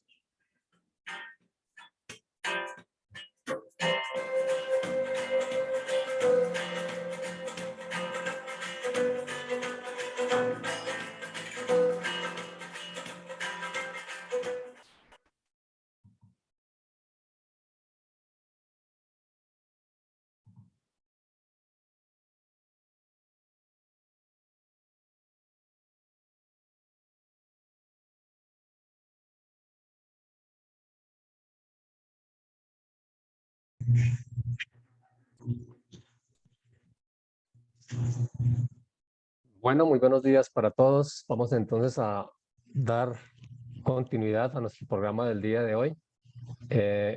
Como ustedes lo pueden apreciar en su programa, en esta próxima sesión vamos a continuar tratando sobre la Convención de Basilea y los movimientos transfronterizos de RAE. Para esta sesión la vamos a dividir en dos partes. En la primera parte vamos a ver la perspectiva de los movimientos transfronterizos de RAE en la región de Latinoamérica, en donde vamos a tener un panorama de unas introducción a lo que es el Convenio de Basilea y su aplicación, específicamente en el tema de los residuos de aparatos eléctricos y electrónicos, después la forma como se ha venido aplicando en Latinoamérica y finalmente unas generalidades complementarias para esta parte de los movimientos transfronterizos. De manera que para esta primera parte tenemos a tres invitados de honor, a la doctora Leila Devia del Convenio de Basilea en Sudamérica, en Argentina exactamente, a Elena De Angelo de la Universidad de Naciones Unidas y UNITAR y a Marco Buletti de EcoPartner. Me voy a permitir entonces dejar de compartir en este momento y quiero hacer un poco la presentación ya más en detalle de cada uno de ellos. Y para esto voy a cambiar al inglés para poder leer un poco un resumen de sus biografías y de esta manera que todos sepamos entonces con quiénes vamos a estar compartiendo estos próximos 60 minutos. So I will switch to Spanish, to English, sorry, in order to present our speakers. Elena De Angelo is currently a research associate at the UNU and UNITAR Cycle. Since she joined the Cycle team in 2016, she has been mainly involved in the coordination and research activities of EU-funded projects dealing with transnational waste crimes, as well as in research activities dealing with environmental crime, mercury waste, and circular economy. Working with the UN since more than 12 years, she has developed in EDF knowledge of the phenomena related to illicit transborder movements and management of waste, including e-waste, also thanks to the involvement in the preparation and development of EC-funded projects CWIT, DATCON Waste, Wait Force, and Strike. She recently co-authored the Cycle publication on global transborder movements on e-waste 2022 monitor. Then we have Dr. Leila Devia. She is a lawyer specialist in the legal regime of natural resources at the University of Buenos Aires and Doctor of Legal Sciences from the USAL. She serves as a professor of natural resources, law, and environmental protection at the University of Buenos Aires. And among other positions, she has served as a holder of the legal regime of natural resources of the Franco-Argentine career. She has also served as visiting professor at the University of Toulouse in Paris, head of the Basel Convention Application Department at INTI, member of the International Academic Scientific Committee of the Journal of the Catholic University of Santiago de Guayaquil, deputy director of the Center of Environmental Law, and director of francophone space. And then we have Mr. Marco Buletti. Marco started his career as scientific advisor in the Swiss Federal Office for Environmental Protection, working primarily in the development and implementation of national and international regulations on transboundary movements of hazardous waste. After 1 year stay in the geological engineering company where he worked mainly in environmental themes, he turned back to the government. His main focus was the hazardous waste management on national and international level. He represented Switzerland for long years as delegate for the OECD Waste Management Group, and he was involved in the negotiation of the OECD decision and recommendations in waste and resource management. He also represented Switzerland for the negotiation and implementation of the International Basel Convention on transboundary movements of hazardous waste. During his international engagement, he was chair of different working groups of the OECD of the Basel Convention, as chair of the Mobile Phone Partnership and co-chair of the Partnership on Action on Computing Equipment of the Basel Convention. He was a pioneer in introducing the public-private partnership approach into the work of the convention. Until 2020, he was deputy head of the Division of Waste Management and Resources in the Swiss Federal Office for the Environment as a head of the section, and he was responsible for the municipal waste management on government level. He currently works as a consultant for EcoPartner. So thank you very much for our speakers, and Elena, the floor is yours. Thank you. Thanks a lot, Carlos, for this kind introduction. Let me share the screen and the sound. Share. So, as mentioned by Carlos, this session 3 is aimed at giving you an overview on the Basel Convention with a specific focus on e-waste and in the Latin America region. So in order to introduce and make an overall presentation on the Basel Convention main articles, I decided to use a nice video developed by Unitar so that you can listen and look at the video and have really a very short and clear overview on the Basel Convention main parts. After this video, I'm gonna give the floor to Leila Devia for his session on the enforcement implementation of the Basel Convention in Latin America and some overview on some inventories of e-waste. And then we'll get back to my presentation for sharing with you a few slides on the technical guidelines on e-waste as an addendum to the Basel Convention. So let me start with the video. I really hope everything will work fine.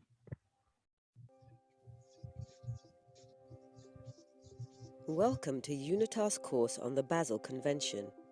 The Basel Convention is the most comprehensive global environmental treaty for hazardous and other wastes. The convention was adopted in response to public outcry after the discovery in the 1980s of deposits of toxic wastes imported from abroad into developing countries. The convention was adopted in 1989 in Basel, Switzerland, and entered into force in 1992. Now, more than 180 parties have agreed to be bound by it. And the main provisions of the convention are reduction of hazardous waste generation and promotion of environmentally sound management of hazardous wastes wherever the place of disposal, restriction of transboundary movements of hazardous wastes, except where it is perceived to be in accordance with the principles of environmentally sound management, a regulatory system for cases where transboundary movements are permissible. How is the convention structured? The Basel Convention has 29 articles and 9 annexes and a protocol on liability and compensation. It has been amended several times since its adoption. The scope of the convention is set out in Article 1 and definitions in Article 2. Article 3 allows parties to adopt national definitions of additional waste considered hazardous, and Article 4 sets out general obligations. Article 4A was adopted with a new Annex 7 as the Ban Amendment. Article 5 describes the process for designating contacts, such as competent authorities and focal points. Articles 6 and 7 describe the prior informed consent procedure for transboundary movements of wastes.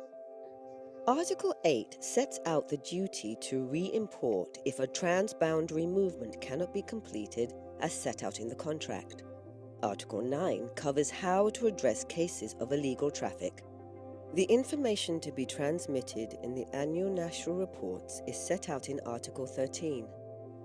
The remaining articles cover issues including liability, financial aspects, conference of the parties, secretariat, amendments, and institutional aspects. Annex 1 lists those wastes that are classified as hazardous and are subject to the control procedure under the Convention. Annex 2 identifies those wastes that require special consideration, known as other wastes. Annex 3 lists and defines hazardous characteristics. Note: parties may also inform the Convention Secretariat of additional wastes, not listed in Annexes 1 and 2, that are considered or defined as hazardous under their national legislation. Each party should also inform about any specific requirements concerning transboundary movement procedures. Which wastes are considered hazardous and other wastes, which are subject to transboundary movement? That is set out in Article 1 of the Convention. Hazardous wastes are wastes listed in Annex 1 and wastes defined by national law as hazardous, unless they don't have any hazardous characteristics listed in Annex 3. Other wastes are listed in Annex 2. These refer to household wastes, incinerator ash, and certain plastic wastes. Hazardous wastes that are not covered by this convention are radioactive materials or wastes from normal operations of a ship. These wastes are covered by other international instruments. In Article 4, some of the obligations are as follows. Article 4.1 sets out the conditions for parties to ensure consents are in place before a transboundary movement takes place. This means that parties have the right to prohibit imports of wastes for disposal. Article 4.2 sets out some of the general measures parties need to take, including generation of hazardous and other wastes is reduced to the minimum, adequate disposal facilities are available for the environmentally sound management of these wastes, persons managing this waste take necessary steps to prevent pollution, transboundary movement is reduced to the minimum, and prevention of the import of such wastes if there is reason to believe that it will not be managed in an environmentally sound manner. In Article 4.3, the parties consider that illegal traffic of hazardous wastes or other wastes is criminal as further set out in Article 9. Article 4.5 prohibits all trade in wastes, export to and import with non-parties. Article 6 sets out a detailed prior informed consent procedure with strict requirements for transboundary movement of hazardous wastes and other wastes. The procedure forms the heart of the Basel Convention control system and is based on 4 key stages. 1. Notification. 2. Consent and issuance of movement document. 3. Transboundary movement. And 4. Confirmation of environmentally sound disposal. Article 6.2 requires the state of import to respond to the notifier in writing, consenting with or without conditions, denying permission or requesting additional information. The state of export must not allow the transboundary movement to commence until it has received written confirmation of the written consent of the state of import and receipt of a confirmation of the existence of a contract between the exporter and disposer specifying environmentally sound management of the wastes. A state of transit needs to acknowledge receipt of the notification and may respond to the notifier within 60 days of notification. a state of transit can decide not to require prior written consent. When and to whom does each party need to transmit specific information? Parties are expected to transmit a report to the Secretariat before the end of each calendar year. To list some of the information to be included in the report, changes to designated competent authorities and/or focal points, information regarding transboundary movements, including waste amounts imported and exported, and measures adopted by the party in implementation of this convention.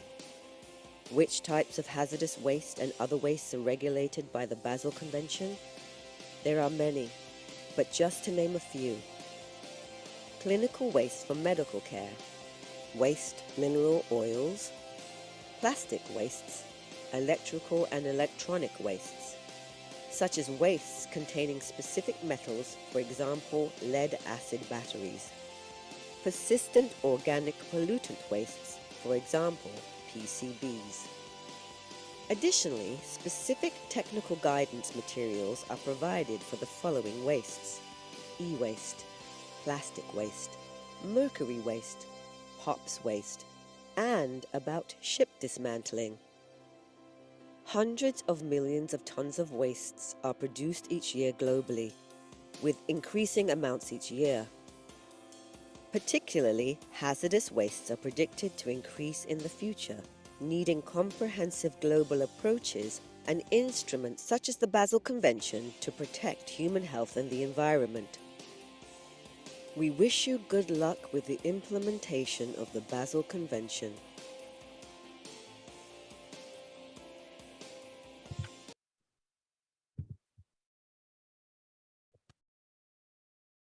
So Leila, now the floor is yours.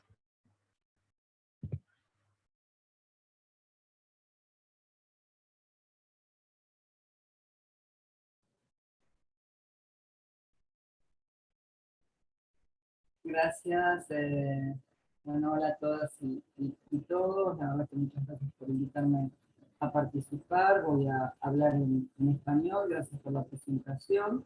No tengo la pantalla porque estoy en un edificio vidriado, así que no salía muy bien. La idea un poco es contar cuál es la aplicación de los inventarios, las certificaciones y las guías en América Latina y el Caribe. En general, nuestra región ha ratificado los acuerdos internacionales ambientales y sobre todo el Convenio de Basilea y todos los convenios de químicos. Luego van a tener la presentación también está en inglés. Ahí están todas las ratificaciones y los años en los cuales nuestra región ha ratificado y han comenzado a implementar no solamente el Convenio de Basilea, sino los convenios sobre químicos y desechos, lo que se denomina la Agenda Química Internacional, ¿no? Con respecto a los inventarios, acá les voy a mostrar cuál fue la metodología de inventario que la Convención de Basilea, que el Secretariado y las partes aprobaron, y la que a veces para los países de la región es bastante difícil poder definir. ¿Por qué? Porque el inventario, en este caso de e-waste, de residuos eléctricos y electrónicos, necesita de una definición y clasificación de los desechos electrónicos.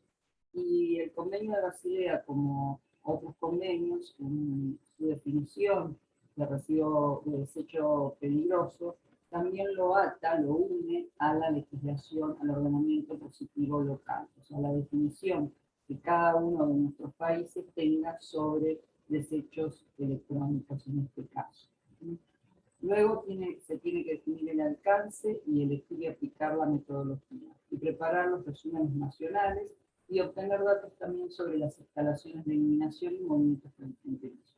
A lo largo de este encuentro se ha comentado la dificultad de la región a la hora de realizar estos movimientos transfronterizos de desechos peligrosos. Más allá que la región sigue los pasos de Basilea en cuanto a la tramitación es larga en general tarda a veces un año o más en lograrse ese movimiento transfronterizo. La idea, por supuesto, de la región es evitar, minimizar la generación de desechos, en este caso de desechos electrónicos, que es lo que nos ocupa en el día de hoy, pero en definitiva, la minimización de la generación del desecho, nosotros le decimos residuos en la región, la minimización de la generación de residuos implica también una definición y clasificación del mismo. ¿En qué sentido? En el sentido de que si tenemos un concepto, y algo comentaba en la pregunta que le hicieron a Danilo sobre de categorizar el residuo y no hacerlo peligroso para poder... Estimada Leila, ¿Sí? disculpa que te interrumpa. Sí. ¿Podrías acercarte un poco más al micrófono? ¿El micrófono? Sí, sí. Ahí voy. Sí, disculpa. Ahí. No, puede ser, ahí se oye mejor. Sí, perfecto, sí. Perdón. Bueno, entonces, retomando un poco, resumiendo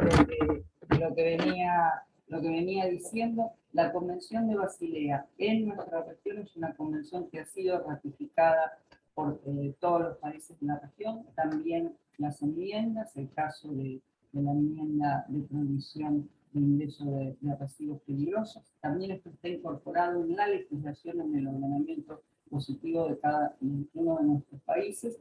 Y una de las problemáticas es justamente el movimiento transfronterizo de desechos peligrosos. Nosotros le decimos residuos por la clasificación de residuo peligroso que va atada a la legislación nacional, no solamente al presupuesto mínimo que da Basilea para definir un desecho peligroso, en este caso electrónico, en el anexo 1 y en el anexo 2 y en el anexo 3 y en los anexos que continúan.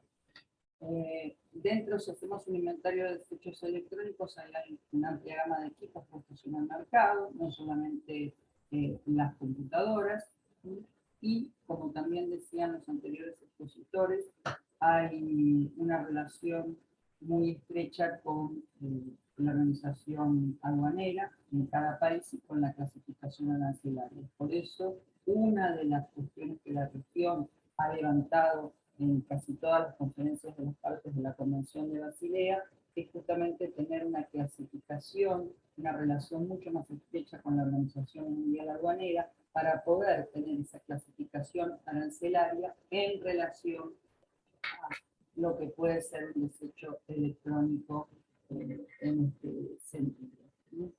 Ahí está, bueno, el alcance y las partes interesadas, que ya lo vimos en varias también líneas anteriores, ¿sí? Y siempre lo que está rondando, y que es uno de los problemas creo más importantes y acuciantes de la región, es esta definición y aquellos equipos que son de segunda mano o reciclados. Y esto, vuelvo a repetir, perdón por la insistencia, está muy atado al concepto de residuo peligroso, desecho peligroso del Convenio de Basilea y de los ordenamientos positivos. Además, el movimiento transfronterizo también está muy atado a las prohibiciones constitucionales y prohibiciones en legislación de los países de la región, nosotros es internacional, pero estamos hablando de la región de América Latina y el Caribe, en el caso de la prohibición de ingreso de residuos peligrosos y residuos radioactivos. En el caso de esta prohibición de ingreso, por eso vuelvo a insistir en las definiciones y en el tratamiento de ciertos residuos para que se conviertan en insumos de estos procesos productivos y promover la economía circular y el reciclado, está muy atado a la definición de residuos. La estimación está basada en la puesta en el mercado, que es una metodología de la ONU, y las estadísticas son fácilmente disponibles. Bueno, yo no creo que sean tan fácilmente disponibles en la región, aunque hemos avanzado a través también de la cooperación internacional con el proyecto PREAL y también con otros proyectos. Este inventario también se tiene que hacer basado en consumo y uso. Hay hay varios que han sido desarrollados por EMPA y aplicados en muchos proyectos en África y también en nuestra región. La estimación basada en este sentido, que es el inventario que propone y los inventarios que hemos hecho a lo largo de los años con distintos proyectos en América Latina y el Caribe, necesita de los datos claves, ¿no? La cantidad de equipo puesto en el mercado, la producción nacional. Nosotros tenemos un proyecto con la Organización Internacional de Telecomunicaciones, Argentina y Costa Rica. Costa Rica ya lo ha finalizado, ahí lo he visto a Eugenio Androbeto, lo ha finalizado ese proyecto y también trata sobre la aplicación de una norma para la realización de inventario de desechos electrónicos y otra norma también referida a la economía circular. Argentina, que está finalizando el proyecto, se encontró con dificultades. Estas dificultades también se dan en los distintos países de la región, de conseguir los datos para poder tener un inventario que refleje suficientemente la realidad. En la semana pasada se realizó el censo en Argentina. Nosotros tomamos los datos del INDEC, del Instituto Nacional de Estadísticas y Censos.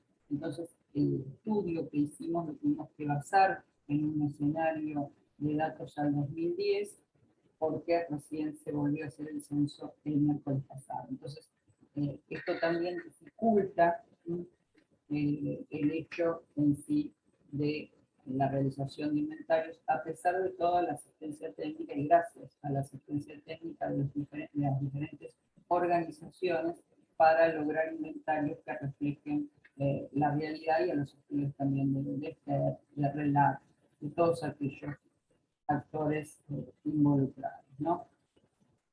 Y también otra de las cuestiones que nos preocupa la región son los datos sobre los movimientos transfronterizos.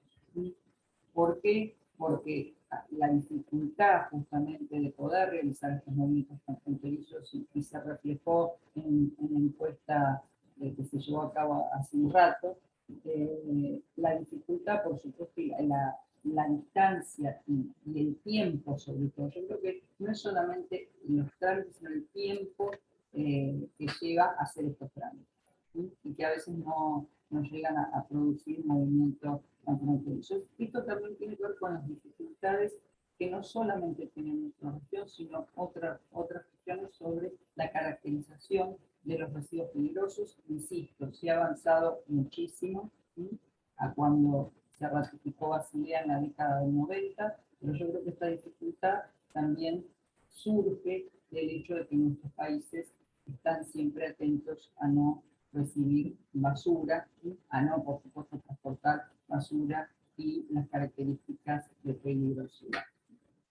Entonces hay problemas metodológicos también en el manejo y control, ¿no?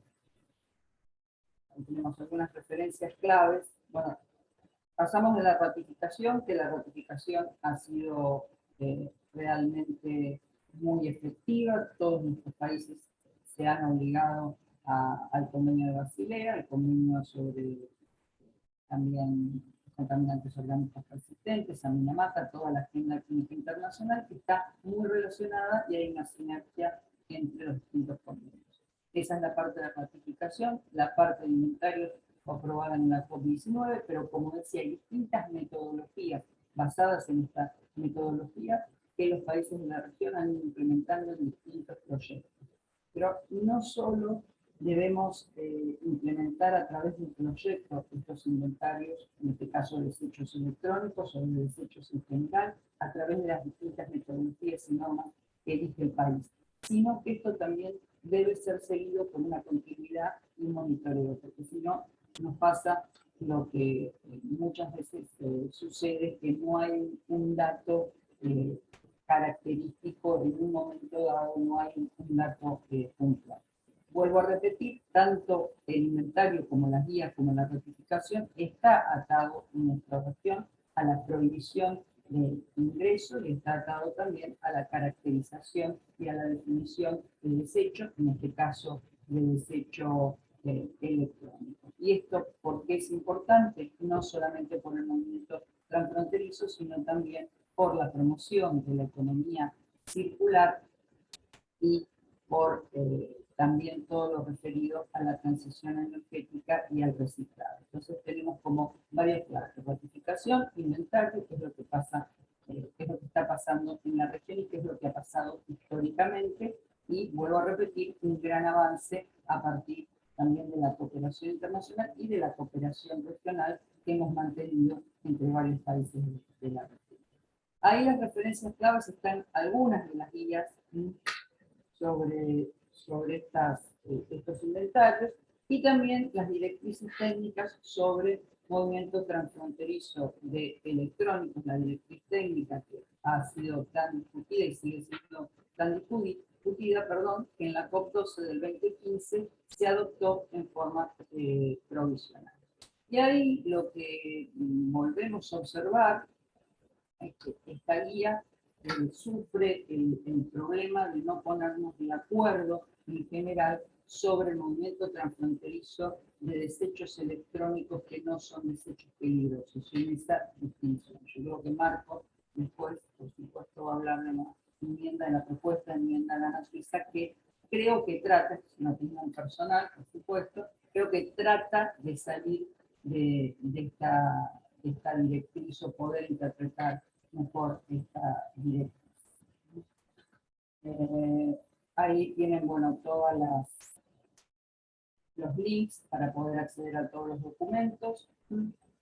Y luego también tenemos las guías PACE.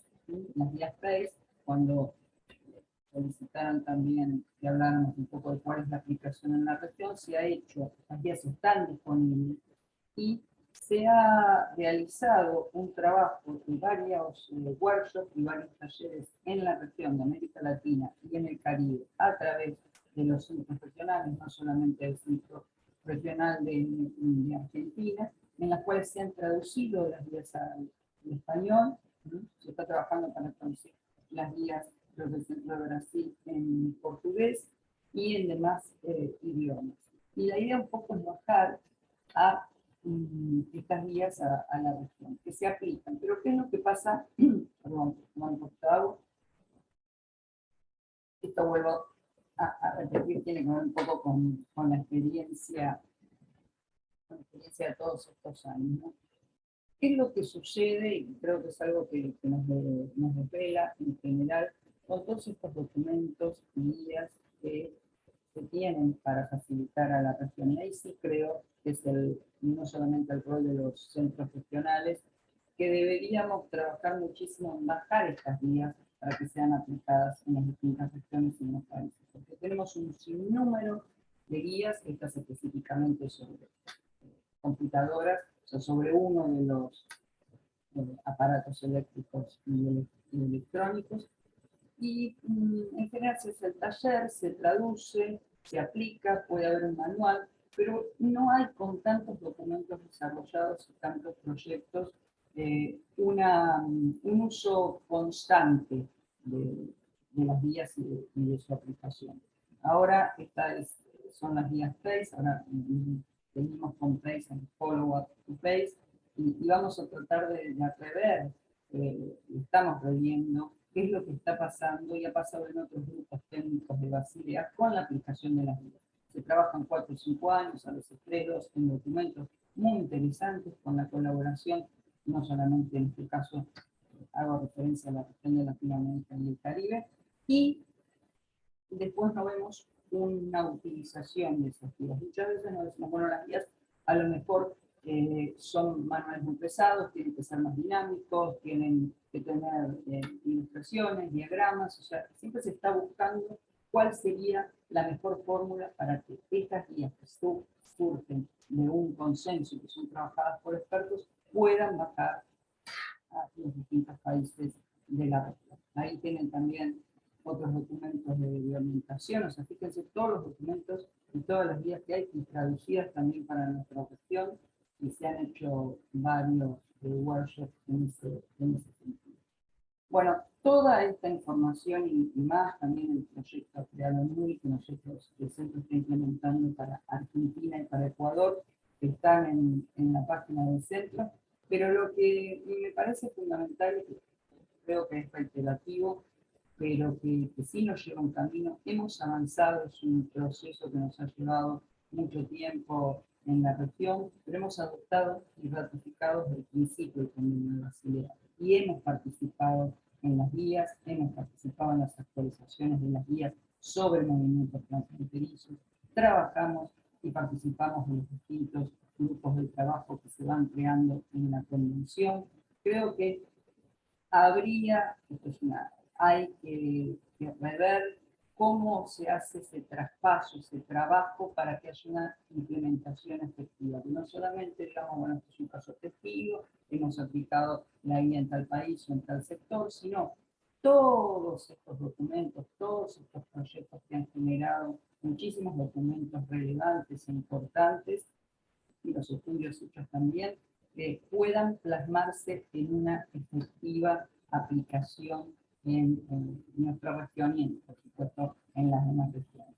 Y también otra de las cuestiones, ya para terminar, que la región ha levantado y que es muy importante para todos nosotros, es la actualización, lo va a levantar en la próxima COP, la actualización de las guías de baterías plomo-ácido, algo en una de las presentaciones del día de hoy que se hablaba de este tema es muy importante para la región, por también las consecuencias que va a tener en la transición energética y en todo lo que es la electromovilidad y la movilidad sostenible. Entonces, dentro del Mercosur también, de nuestro proceso de integración, hay un grupo que está trabajando sobre las guías y sobre todo lo que es estrategia y políticas de gestión sustentable de baterías plomo-ácido, PAPU en español, YULAP en inglés, así que en eso estamos trabajando. Muchísimas gracias. Gracias, Leila, por compartirnos esta presentación. Y regresamos nuevamente entonces con Elena y con Marco, quienes van a compartir las directrices técnicas de RAE dentro del Convenio de Basilea. Adelante, Elena. Thank you.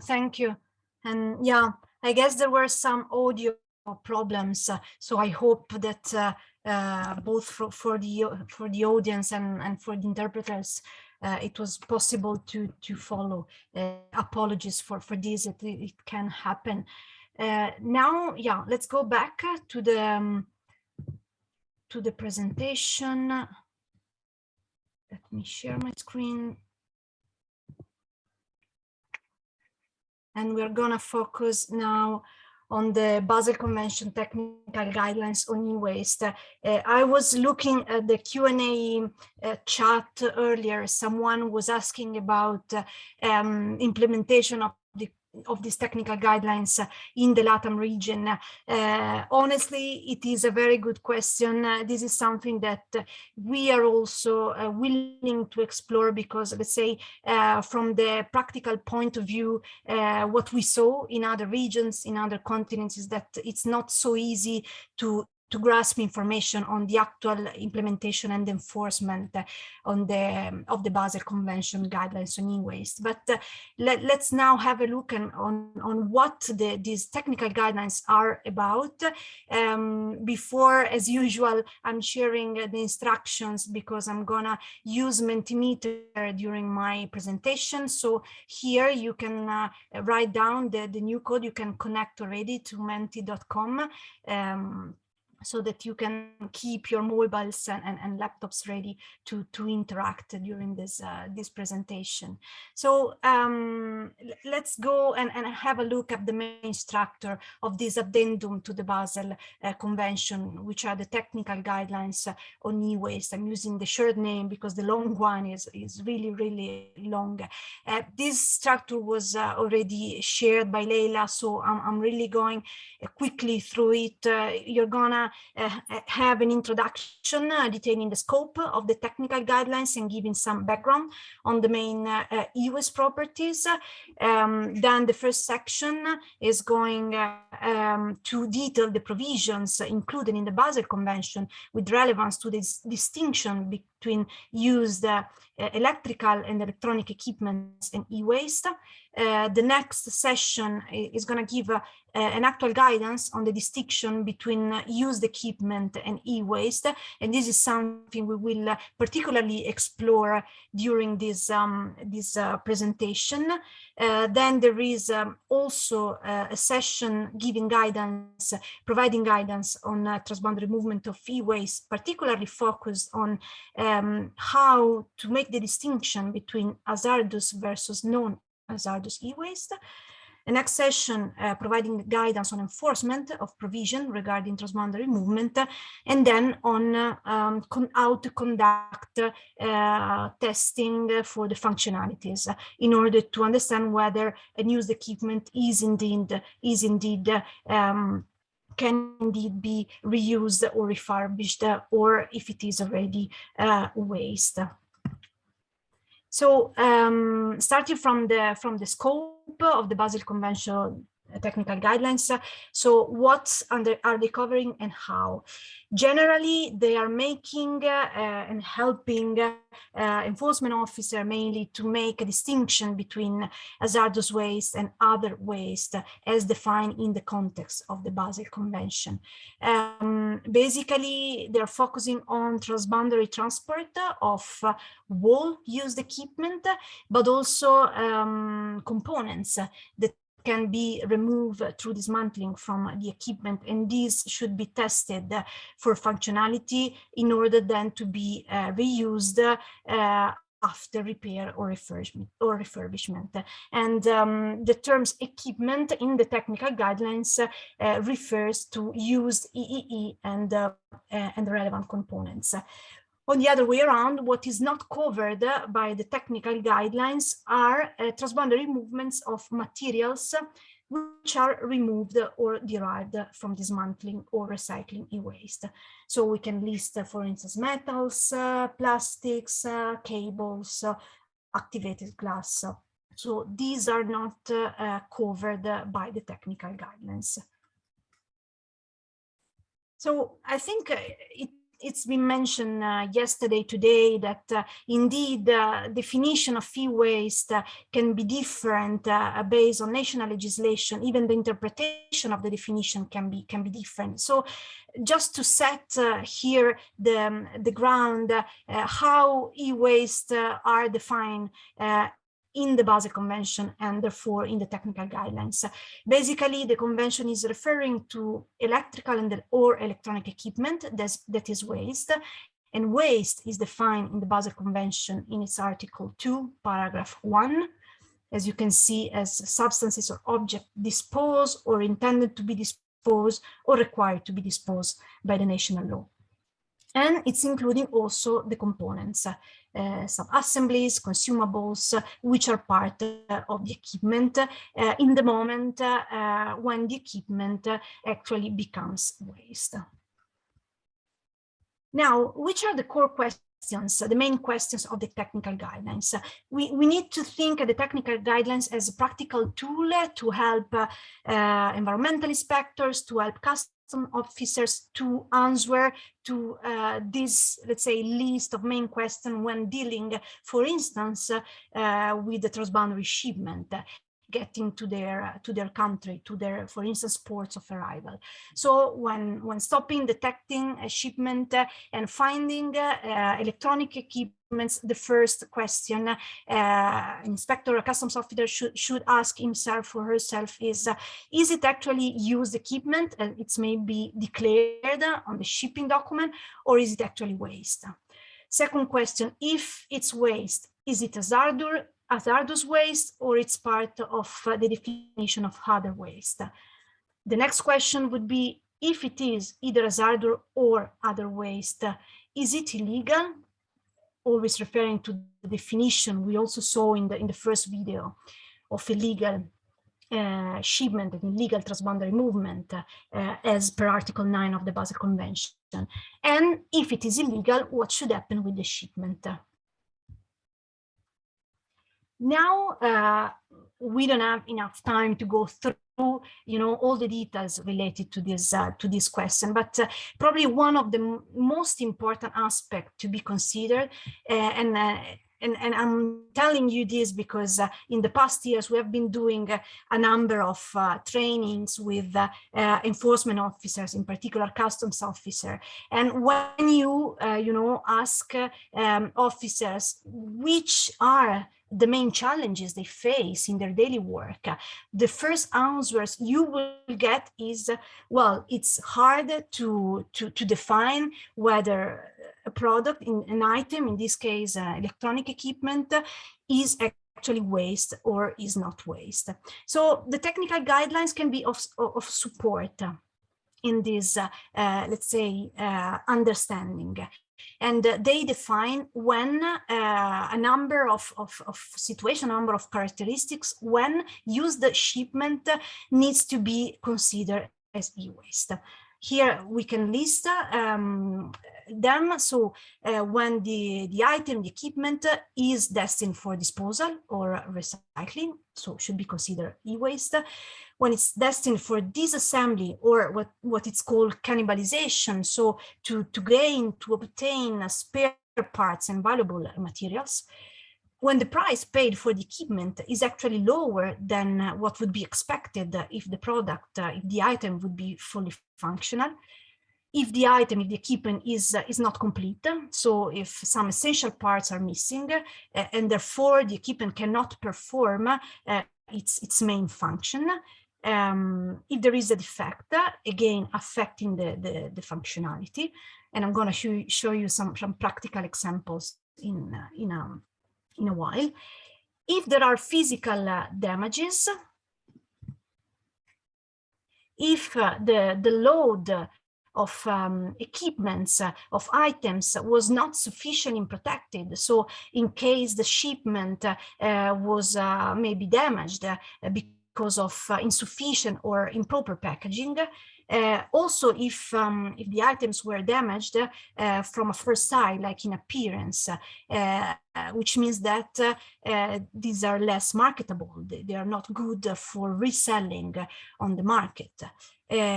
Another condition would be if there is no regular market. So, for instance, if we have equipment which are outdated, for instance, cassette players, there might not be any regular market in the receiving country. And the last condition would be whether the equipment has a hazardous component, or if it contains hazardous substances, which means that if the equipment is required to be disposed, then there would need, let's say, some specific multilateral agreements to refer to this and to protect this specific item. In the technical guidelines, there is also one other, let's say, practical tool, which is this kind of decision step tree.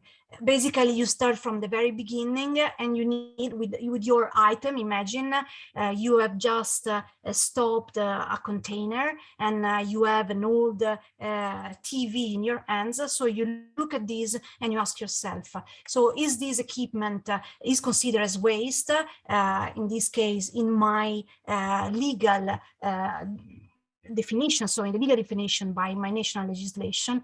Here, in case the answer is yes, then let's say the path for this item is very easy. You follow the arrow and you will see that if it is defined by national law, so the used equipment has to be considered as waste, also under the convention. But you can have other, let's say, situation, other condition.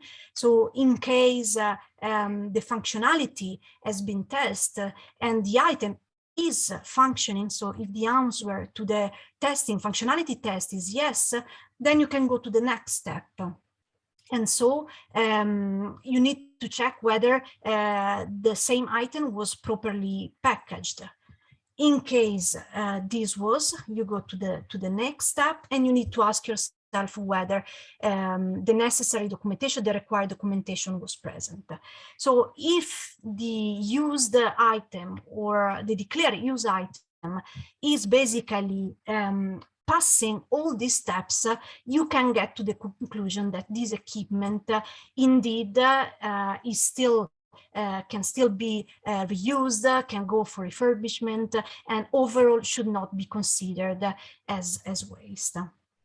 On the other way around, if at some point of this decisional step, the answer is no, like for instance, it's not passing the functionality test, then this should be considered directly as waste.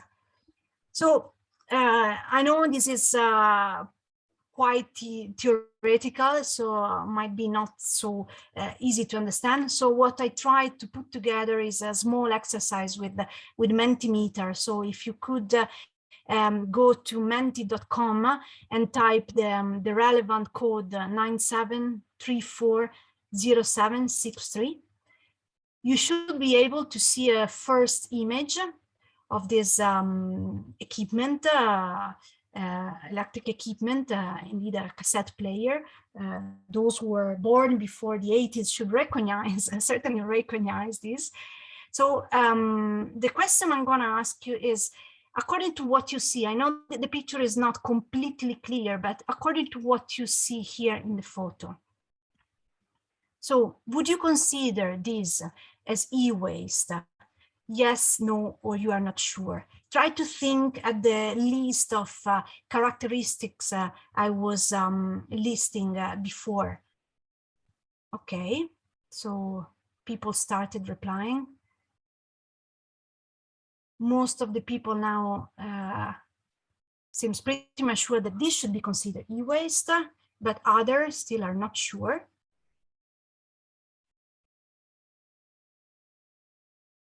Let's wait still a couple of minutes.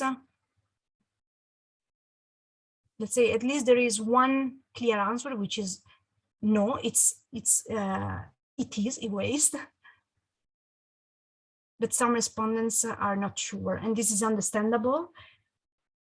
We're going to see why. Okay, so I think like this, I should go back to the image. So the answer is yes, it's an e-waste. As you can see from the image, there is one part missing, which is the glass cover for the cassette player. And this indeed could definitely hinder the correct functioning of the cassette player. And this is why, according to this guidelines, actually you can find, it's a document developed by the Norwegian authority for people in charge of organizing second-hand shipments. So the answer is yes, this is considered e-waste because let's say there are some essential parts related to the functioning of this equipment that are missing. Let's go to the next photo. I hope you can see this, this photo. So you can see a pile of different equipments, different electronic items. So in this case, I'm going to tell you already the answer. It is e-waste. But I would like you to type the answer, why is this considered as e-waste? Always keep into consideration the list of characteristics that were indeed mentioned in the technical guidelines. So why, according to you, if a customs officer open a container and find this type of pile of equipments, I should immediately say this is e-waste. It cannot be considered as used equipment. Someone is saying they're incomplete, they're electronics components, they're not working. Okay. There are some missing parts, they are old.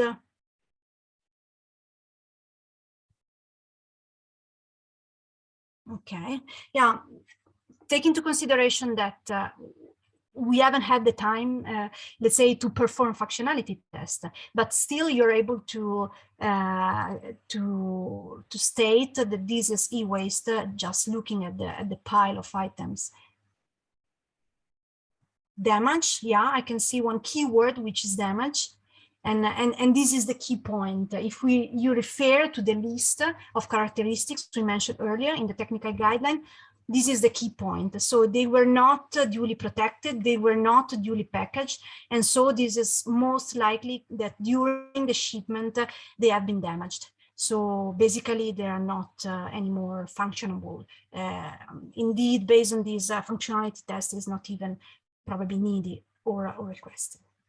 Okay, very good. Thanks for taking part. I think I have still one. So this is the last item, the last equipment. It's an electrical stove. So again, I'm going to ask you here: do you consider this item as e-waste or not? Oh, pardon. Yes, no, it depends. Okay. Okay, it's interesting. We have equal opinions.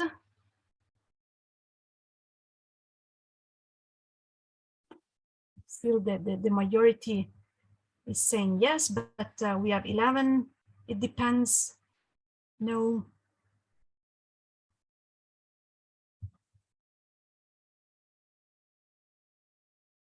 Okay. Okay. So yeah, as we're running out of time, I'm going to give you the answer. So it is, in this case, it depends. Let's say that from what we see in the picture, there are no, let's say, main parts missing. So probably with a functioning test, this could be still used. So why it depends? Because in principle, this is very much related to what we call the marketable option. So we need to ask ourselves, depending the country that is receiving this type of equipment, whether there is still market for this kind of electrical stove. So I don't know, we could ask to people based in Colombia or in Uruguay, would you consider that there is a market for this type of item in your country? Then if the answer is no, this can be considered as an e-waste. If the answer is yes, then it could be reused and destined for indeed reuse. Okay. So I can see the time is over. So I just mentioned very briefly that another aspect that let's say is considered in the technical guidelines, besides this distinction between used equipment and e-waste, is also whether the e-waste need to be considered hazardous or non-hazardous. Indeed, there are specific entries in the annexes of the Basel Convention related to hazardous waste under A1180 and non-hazardous waste under B1110. And there are a number of hazardous components or substances that, in case you encounter any of these e-waste, should be directly be considered as hazardous. But you will receive the slides, so you can go through. You can also consult the technical guidelines, and I think this aspect of hazardous, non-hazardous will be also touched by Marco Buletti in his presentation. So I'm not gonna steal any more time, and I think it's now time for his presentation. So I'm gonna stop here. Thank you.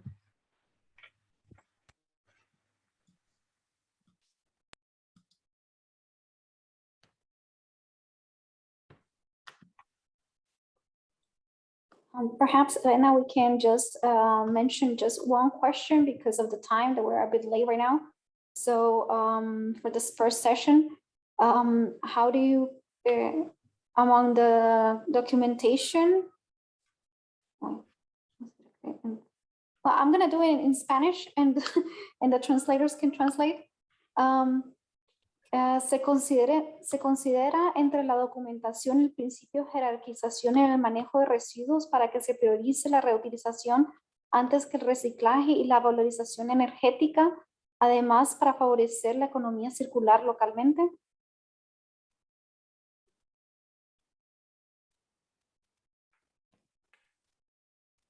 Yeah. If you could briefly answer this question, because we're running a bit late, it would be great. Yeah. Actually, what I would suggest, if you don't mind, I'm gonna reply in writing to the question so that Marco can start his presentation, so I can give the answer and read carefully through the question in the Q&A chat. That sounds perfect. Thank you. Thank you, Michelle. So Marco, the floor is yours. So, hello to everybody. Thank you very much that I was invited to make a presentation here on an amendment proposal to the Basel Convention, which Ghana and Switzerland have put forward. My name is Marco Buletti. I'm retired, working now as a consultant, but I was working for a long time in the Federal Office of Environment in Switzerland, and I'm now still hired as a consultant by them, mainly on this project of this amendment proposal that I will present to you.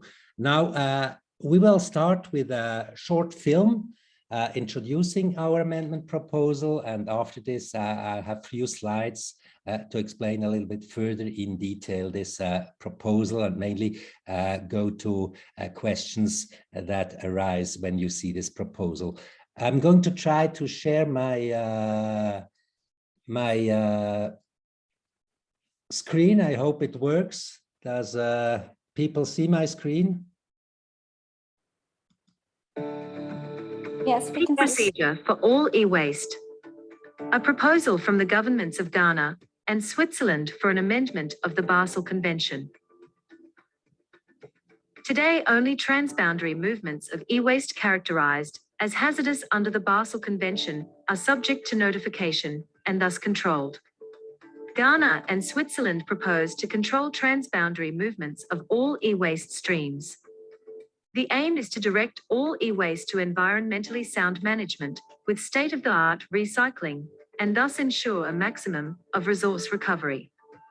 Electrical and electronic equipment, EEE, includes a wide diversity of products ranging from laptops, smartphones to power tools, and air conditioners to refrigerators.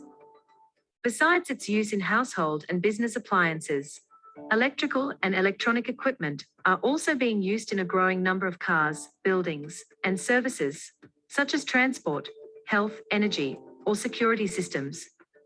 According to the 2020 Global E-Waste Monitor Report, in 2019, the world generated 53.6 million tons of e-waste, and e-waste generation is projected to grow to 74.7 million tons by 2030. What exactly is the problem? The Global E-Waste Monitoring Report indicates that less than 20% of the e-waste generated worldwide is treated environmentally soundly and documented. This means that around 80% of e-waste is undocumented, and its fate is unknown.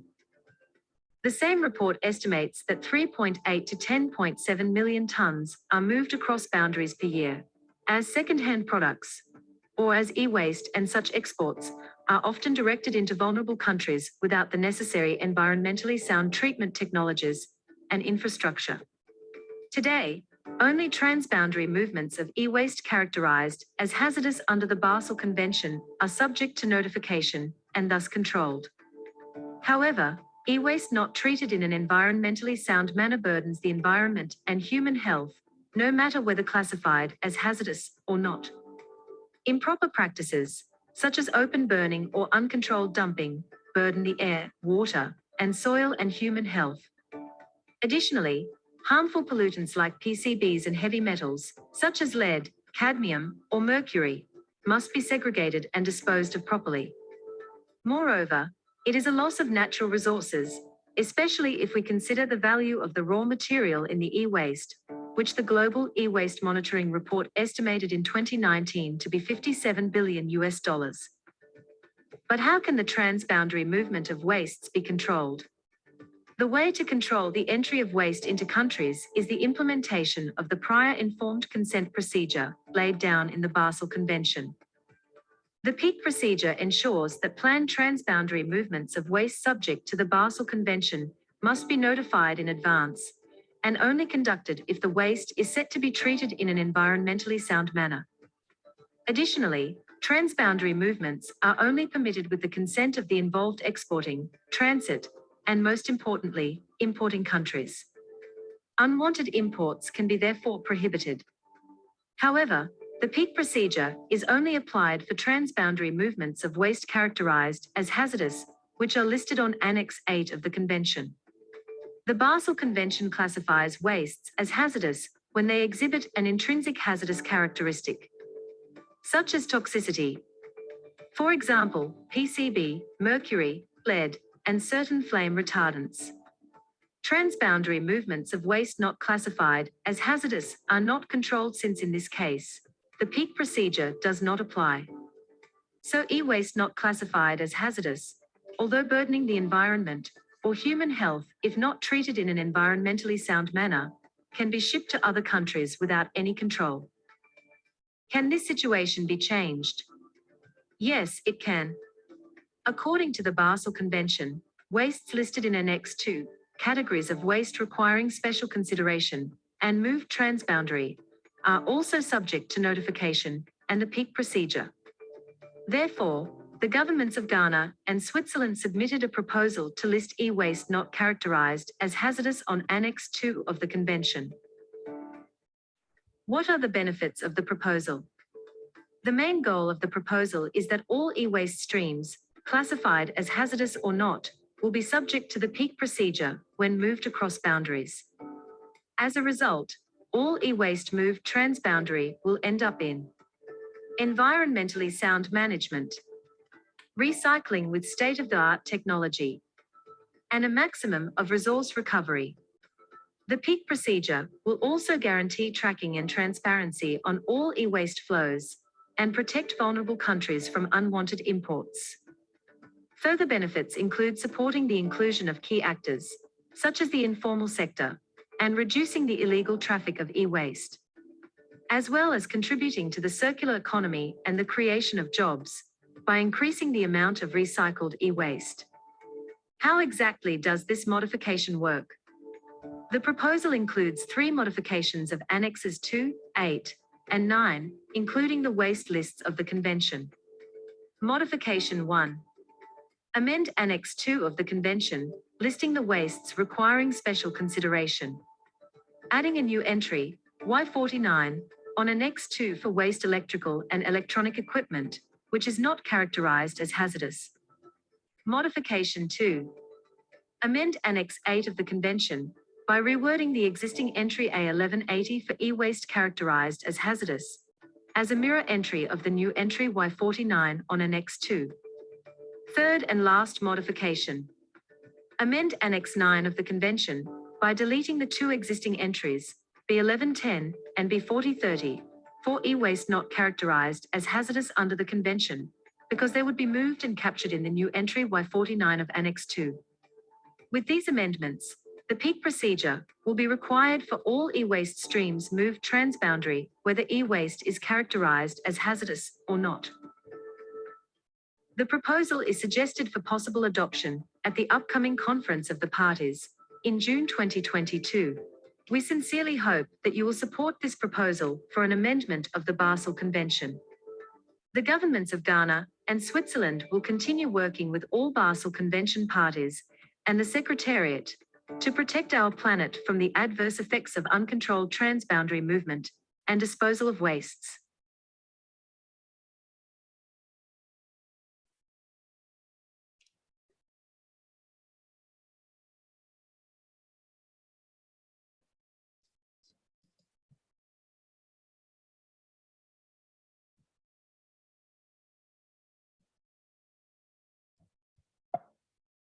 I hope you see the screen. With this introduction film, we tried to, in very short words, our proposal to amend the Basel Convention with these new e-waste entries.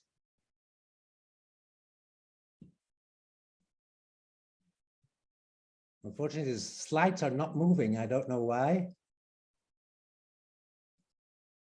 Yeah, now it's going. It will be a very short presentation and we'll focus on question and answers. I will still try to shortly show you the amendment proposal in a scheme, the goal and reasoning, and some facts and figures. There I will also be quite short because Elena will show you the newest data that we have on transboundary movements concerning e-waste. Then there are a few things that are important to know concerning our proposal. And finally, the next steps that we foresee. This picture, you already saw it, but I would like to shortly show it once more today. We have the situation today. Today, only e-waste characterized as hazardous is under control. There's the PIC procedure, and in addition, there's the ban amendment in force, which says that hazardous waste coming from OECD countries and directed to non-OECD countries for a transboundary movement, this is prohibited. On the other side, you have the e-waste that is not characterized as hazardous in the Basel Convention. So this means there's no intrinsic hazard in the e-waste itself. But if this e-waste is treated not with state-of-the-art technology, you saw it, an open burning or acidic leaching or such things like this, there's a big harm for the soil, for water, and for the air. So what we would like is to change this situation in listing new the waste, e-waste that are not characterized as hazardous on the Annex 2 of the Convention. So we would also come to a control with a PIC procedure. We would receive a monitoring and, what is very important, a transparency for all this. So what is the essence is really that the proposal introduces a mandatory PIC procedure for TBMs for all e-waste streams, for all waste electrical and electronic equipment. The goal is that we would like that all these transboundary movements are directed to an environmentally sound management, to a recycling with state-of-the-art technology, and I think this is very important in these days, a maximum of resource recovery. We know that today huge values are lost because there's not the adequate treatment technology that is used for the treatment of this e-waste. And the reasoning, I repeat it, we not treat it in an environmentally sound manner really harms the environment. And this is absolutely regardless if this e-waste is classified as hazardous or non-hazardous. So here you see still a summary of our reasonings for this amendment proposal. Main issue is environmentally sound management of all e-waste. Just to have a short summary and recollection of the amounts we are speaking. Today we are at 55 million tons of WEEE produced in a year, in 2019. And if you see the development until 2050, we expect a doubling. So it's really huge masses that are produced. And what is really shocking is that from more than 80% of this e-waste, we don't know where it's going. We don't know how it is treated. It may be simply dumped. It may be treated in an environmentally unsound manner. Nobody knows. And the value that is in this e-waste yearly is $57 billion US. So you can calculate yourself. From only around 20%, maybe we know where it's going, but you see huge values are lost yearly only through inadequate treatment. We are fixing now on transboundary movements. What we know from the global e-waste monitor from UNITAR, there was estimations that between 3 to 10 million tons were moved transboundary yearly. We have new data, and I think Elena will speak more on this, that we have secured 5 million tons that are moved transboundary. So this is around 10% of all e-waste that is produced yearly is moved transboundary. Now, technically, how will we do this? It's quite simple in principle. We have the Annex 8 where we have the hazardous e-waste listed. This will remain exactly the same. We will reword it maybe a little bit, but this situation remains the same. What we propose is to delete the existing entries on Annex 9, the so-called non-hazardous e-waste, and move this part to Annex 2 with the result that we will have a PIC procedure, because also for waste listed on Annex 2, a PIC procedure is mandatory for transboundary movements. There are a few things that are important to know when we are speaking about this amendment proposal, because the e-waste discussion and problem is going far beyond what we are proposing. We already had some inputs. We have the waste, non-waste discussion. When does electrical and electronic equipment is not anymore a product, but a waste? The other discussion that still is ongoing is often, well, is it hazardous or is it a non-hazardous e-waste? And a third problem that we are often facing, this is not only valid for e-waste, is the PIC procedure.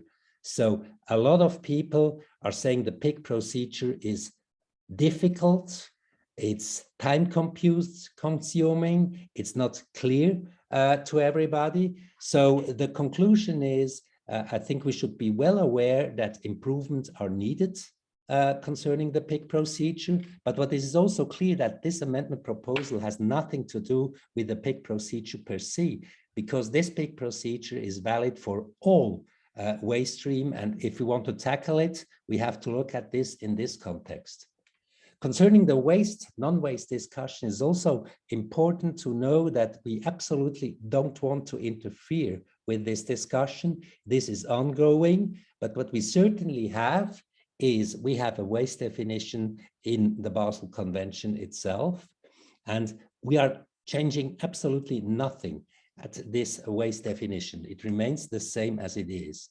The same is valid for hazardous, non-hazardous.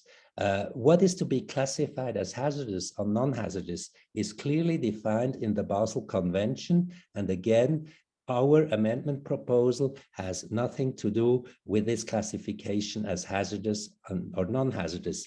I don't want to neglect any of these three open points that are still to be discussed, but I just want to make a differentiation between the amendment proposal itself and ongoing discussions where we need to make progress. And I think it's all clear to us what is laid down in a legal clear way is another issue if you are going to practice, if you are at the border and you really have to decide, well, is this now waste or a non-waste, or is it a hazardous or a non-hazardous waste? But at least with our proposal, one question will definitely be solved. If you move transboundary waste, electrical and electronic equipment, there's no way you have to notify it. And exactly this will then help countries to have a transparency, and importing countries can react. They can say, no, we don't want this, or they can agree, and they will know it's coming into our countries. And then they have to look that it is really going to environmentally sound management.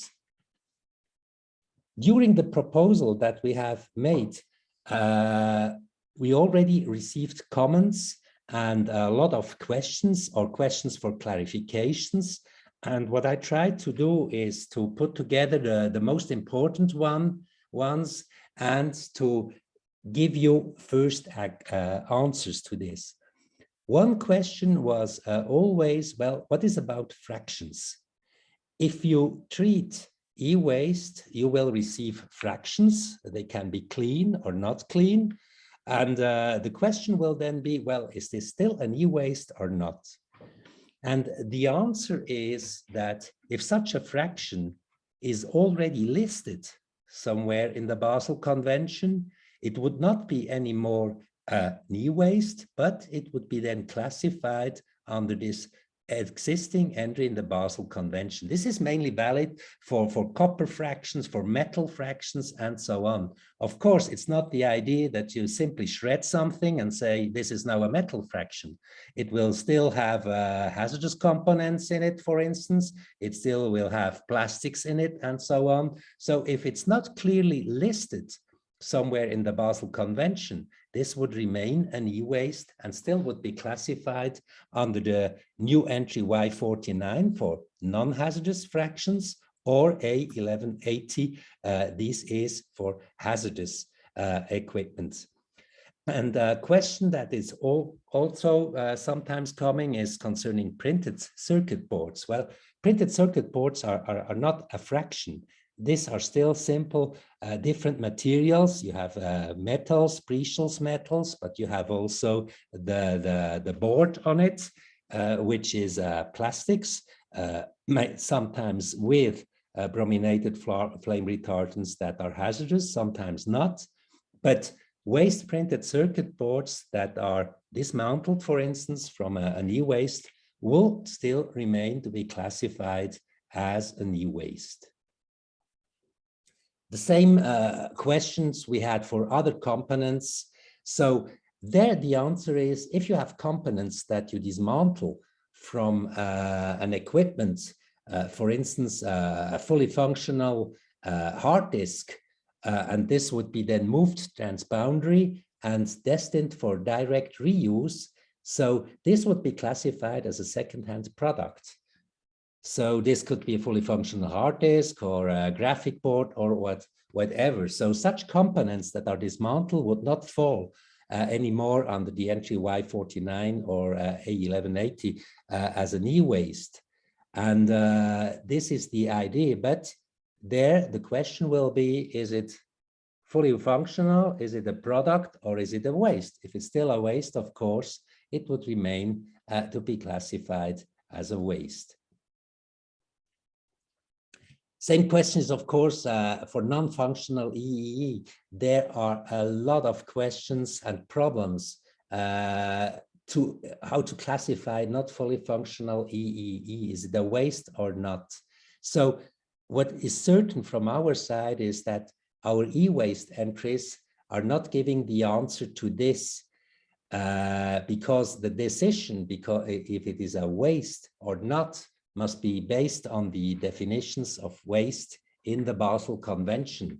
So this is valid not only for e-waste, this is valid for all waste entries on the annexes of the Basel Convention. And Elena already showed you the waste definition. These are substances or objects which are disposed of or are intended to be disposed of or are required to be disposed of by the provision of national law. What is helpful is already the guideline. You saw the introduction or heard the introduction of Elena, where you have some decision-making tools that are offered to you. And certainly this guideline can be further elaborated and further work done, but at least it's adopted at interim and we have something in hand to make the adequate decision. The most important questions that we received was, well, what about used EE that is destined for repair or refurbishment? So our opinion there is quite clear. So we don't want and do not intend to interfere with the repair and refurbishment market. We think this is a very important issue and it's a protection of natural resources. So prolongment of the lifespan of an electrical and electric equipment in a lot of cases, not in all cases, but in a lot of cases makes sense. But the important framework conditions is that if something is going to repair, we want to make sure that it is state-of-the-art repair and no fake repair or refurbishment, things that we are experiencing often with transboundary movements. So as already today, only used EEE that is classified as waste would be subject to the PRIC procedures. Nothing new coming here. And the only addition with the amendment proposal is that also used EEE, characterized as non-hazardous and classified as waste, would be subject to the PIC procedure. And we do not intend, as I already said, to change anything in the definitions of waste. And lastly, it's the second-hand market. Will these markets be affected? Again, here it's very close to repair and refurbishment. We think that the availability of affordable and up-to-date used EE is very important, and it supports local economies in a lot of regions and countries, and it contributes to the sustainability through, for instance, the prolongation of the lifespan of electrical and electronic equipment. But again, here, I think it's very important that we fulfill framework conditions. So we would like to have really functionality of the sold used EE. Customers should know that they are buying a used EE, but a functional EE. So what we would like to combat is certainly that there is selling of scrap EE, which will break down in only a few weeks of use or something like this. So the proposed PIC procedure also for a non-hazardous WEE will ensure that important used EEE was checked before the import. So it is clear whether it is a product and thus would be directly suitable for a second-hand mark, or whether it is a waste and therefore would not be directly suitable for a second-hand mark. And then the PIC procedure would apply, and this material should go to repair that is done with state-of-the-art, state-of-the-art technology. So the second-hand markets, from our point of view, for used EE are supported by this amendment proposal, since it will warrant that only functional EE is sold. As you saw it in the film, at the moment, we are continuing to discuss this amendment proposal with different countries and regions, presenting it and explaining it. We are broadening the support. Actually, we have already quite a few countries that will support our amendment proposal, and it's already in June that at the next conference of the parties of the Basel Convention, this amendment proposal will be discussed, and we of course hope that it will be adopted. If you have any more further questions, and if you would like to support officially as a country or government our amendment proposal, you have here the contact addresses from Ghana and from Switzerland. I already also included to you the full proposal. If you want to look at it, you will find there an explanatory note which gives you more detail. And the film that I showed you at the beginning of the presentation can be looked at YouTube. The link is here. So I thank you very much that I could present this amendment proposal to you. And of course, if you have any questions, I don't know if it will be at the end of the session or now, I'm open for all questions. Thank you very much. Thank you, Marco. Actually, you were able to anticipate questions. There was a question in the Q&A chat, but then this Senor Luis Roberto already mentioned that you asked his question, so you have superpowers in this. And no, there is probably one more question. Marco, considering the time to get ready, the peak in LAC, is this amendment a barrier for refurbishment? Yeah. Well, at the moment, refurbishment is still, I hope I well understood the question. At the moment, refurbishment is still under discussion. When is it a waste and not a waste? We have now a proposal from the EU that is going in this direction and is saying that, well, if you have a preparation for reuse, this would be a recycling operation. But with this proposal, the EU is not saying that everything going to repair or refurbishment would be classified as a waste. And that's, I think, is the main problem that we are facing between all countries, that the waste definition is applied in different ways in different countries. Although we have a waste definition in the Basel Convention, you can make different applications or interpretations of it. And this is, I think it's legal and valid for every country. So in a lot of countries, only the intention or the obligation to dispose of something makes something becoming a waste.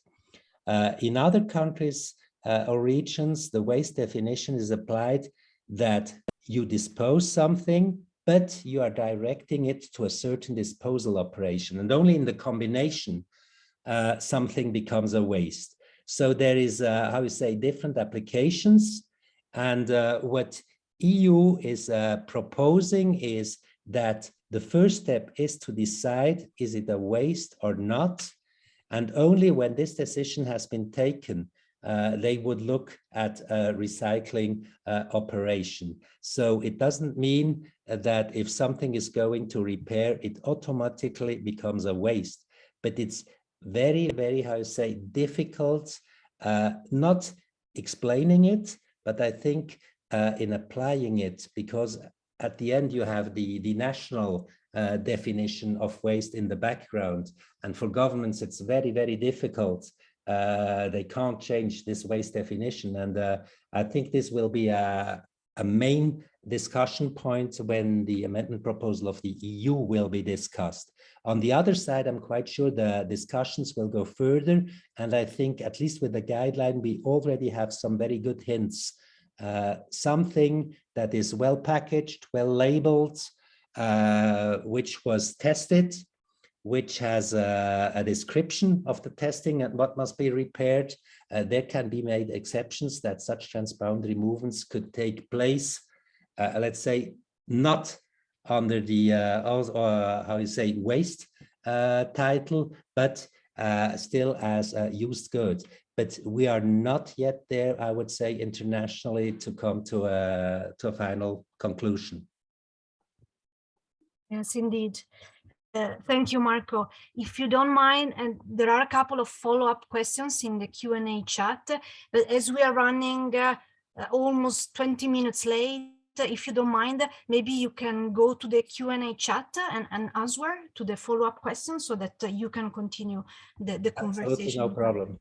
Thank you. Thank you so much, Marco. And thanks again for your presentation. It is indeed an hot topic, especially because the conference of parties is going to take place very, very soon. So yeah, I think it was interesting for the audience to see what's going on this topic. Thank you, Marco. Thank you. Okay. So as mentioned, we're running a bit late. As I'm going to cover the next topic, I'll try to fly as much as possible on the presentation, but yeah, hopefully this means that also the topics you're listening to and the presentation are of interest. So I think this is the fact of being late is due to some also interaction, even though we are only virtually here connected. So but this is still good for indeed interaction and discussion between the audience and the panelists. So I'm now going to focus, let's say, as last presentation of this transboundary movements focus, I'd like to share with you as a preview, actually, the main findings of our latest report on global transboundary e-waste flows monitor. This is, I mentioned this is a preview because indeed we're at the moment I'm speaking, we have the graphic designer working on even on the cover, so this might change in the coming days, but this is just to give you an idea of the main contents included in this report, where we did an estimate and a quantification of transboundary movement of e-waste, mainly at global level, but also with some regional focus. And today I'm going to give you some insights on the Latin America and Caribbean region. This report will be launched at the upcoming Conference of Parties taking place starting from the 6th of June. And for those who might be joining the Conference of Parties in person, just to mention, I will show you the invitation that there is going to be a side event on the 12th of June when this report will be also officially launched. So in case you are more than welcome, in case you are in Geneva, you are more than welcome to join us on the 12th of June. Well, now you are more than familiar with Menti. I'm going to use this very nice tool again during this presentation. If you can connect and with this latest codes 42539378, so we can have some interaction also during the course of the presentation. So which are the main objectives of this study that we did as unitar cycle? First of all, to improve the current estimate of on the transboundary movement of e-waste, but also to improve the data available regarding the possible loss value related to mismanaged of e-waste at global level. Here you have an overview of the main data sources we have been consulting. For what concern the e-waste generation and the e-waste recycling, you can refer to our global e-waste monitor, the latest one published in 2020. And in this website, ewastemonitor.info, you actually can find all the different monitors that have been published by our team at Unitar Cycle, including the latest monitor shared by my colleague Michelle on the LATAM region. In terms of data regarding, so we made this main division, we call them controlled movements of e-waste and used EEE and uncontrolled movements. What does it fit under the control movements? In principle, we analyze data reported by the relevant authorities. Yes? Sorry, are you sharing the screen? Yes, I am. We can only see your face. Okay, thank you for spotting. Let me see what I did wrong. Okay, I thought I was sharing my screen. Now you're sharing, thank you. Thank you, Michelle. I think we start to get tired. Okay, yeah. So indeed, I was mentioning the data sources we use for this analysis of e-waste flows, transboundary movements of e-waste at global level. So as mentioned, we consider both controlled movements, which are duly reported and where e-waste is then managed in an environmentally sound way, and what we call uncontrolled movements, where the fate of e-waste is not known. So under the control movements, we did analyze data from the Basel Convention national reports under the PIC procedure, very well explained during Marco's presentation, and data related to the printed circuit board waste, particularly looking at precious metals, specifically gold waste included in it. For the uncontrolled movements, well, as you may know, we did look at HS codes from UN Comtrade dataset. As you may know, very recently it has been introduced a specific code related to waste, but I say this is just recent, so data were not yet updated or comprehensive. This is why for our analysis we looked at HS codes relevant to EEE, performing a price analysis. So when these products were under an average price, we consider them as the used EEE or e-waste. This is just to mention what we are referring to when we speak of EEE and e-waste. In this study, we are referring to the main 6 categories based, of course, on the EUV directive.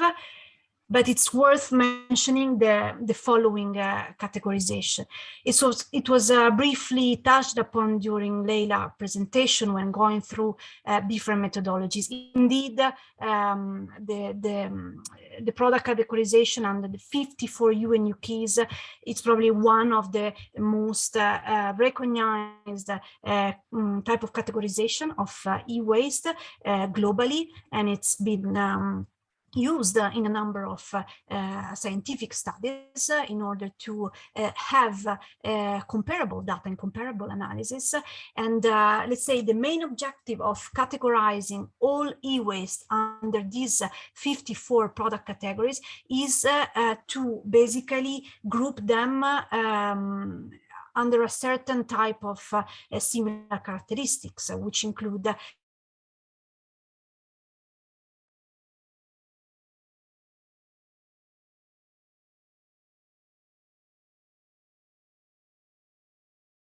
what we are referring to when analyzing data on e-waste. Now, if you, I hope, yeah, you can still follow me. Apparently my connection is not very stable. If you could go to menti.com and include I hope you can see the code on the top because I have the Zoom buttons. But the question I'm gonna ask is, well, it was actually spoiled during Marco's presentation, so we're gonna see whether you paid enough attention. But in principle, in 2019, the global e-waste generated was 53.6 metric tons. So I'm gonna ask the participants, according to you, how much waste is expected to be generated in 2030? So in less than 10 years now. So I think the majority thinks it's going to be 74.7. Others think it's going to be 110. Nobody thinks that they are going to decrease, and unfortunately, this is a good guess. But indeed, the right answer is 74.7. And you can see this reflected in the next slide. Here you can see how the global e-waste generation has been increasing since 2014 and what is expected to be in 2050. So it's going to be more than double. And if you look at the bottom side of the slide, I'm sorry, it's a bit small, but you can see how in 2014, 17% of the total e-waste generated were documented to be collected and properly recycling. And this amount slightly increased in 2019. So this is the good news. What is the bad news? That still almost 83% of global e-waste flows are not documented. And what does it mean? That the majority of these, amounting to almost 43.7 metric tons, you can see, so about 80% of the total e-waste generated in 2019, its fate is unknown. It means e-waste are likely dumped, traded, or recycled in a non-environmentally sound way. And a small part of it is also estimated to end up in bins, at least in European countries. And this value that you can see at the bottom of the slide, $57 billion US, what is it? Well, this is the potential value of the raw materials that are potentially going to be lost for those e-waste that are not treated in compliance in an environmentally sound way. So this is quite huge. So very quickly, I see the time is running out, but why, let's say we have identified at least the 6 main reasons why unmanaged flows of e-waste are gonna increase also in the coming years. Well, the first most obvious reason is because the overall volumes of e-waste are going to increase. So this is also a reason why unmanaged flows are going to increase.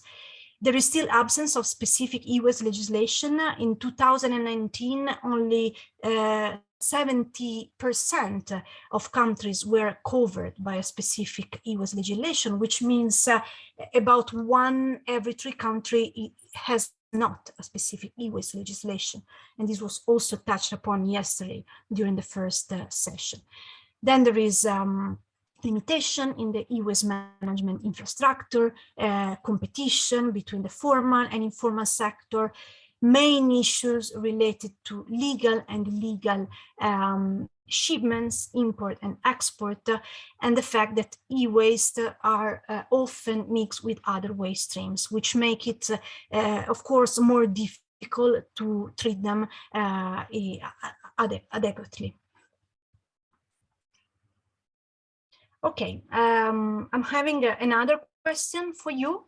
If you go to Mentimeter, here, in order to introduce the main topic, which is the amount, the quantification of transboundary movement of e-waste. So according to you, of these 53.6 metric ton of e-waste that were generated in 2019, what is, according to you, the estimated percentage of transboundary movements? Is it half of it? Is it 1%? Is it 10%? Elena, I apologize, but you are really on time. So would you mind just... yeah, I'm going to skip this part. Thank you. Indeed. So let me see. I will skip also some slides. Okay, simply let's focus here on the amount of total transboundary movements. Indeed, it's almost 10%, which means that 5.1 metric tons of global e-waste generated correspond to total transboundary movement. And of this total, 35% are considered as controlled transboundary movements, meaning that they are either hazardous waste, which are documented and reported under the peak procedure of the Basel Convention, or are printed circuit board waste. For the rest, this is uncontrolled. Again, as I was mentioning, it means that they can be illegal. They can also be legal, but let's say we don't know what's happening to this big amount of e-waste.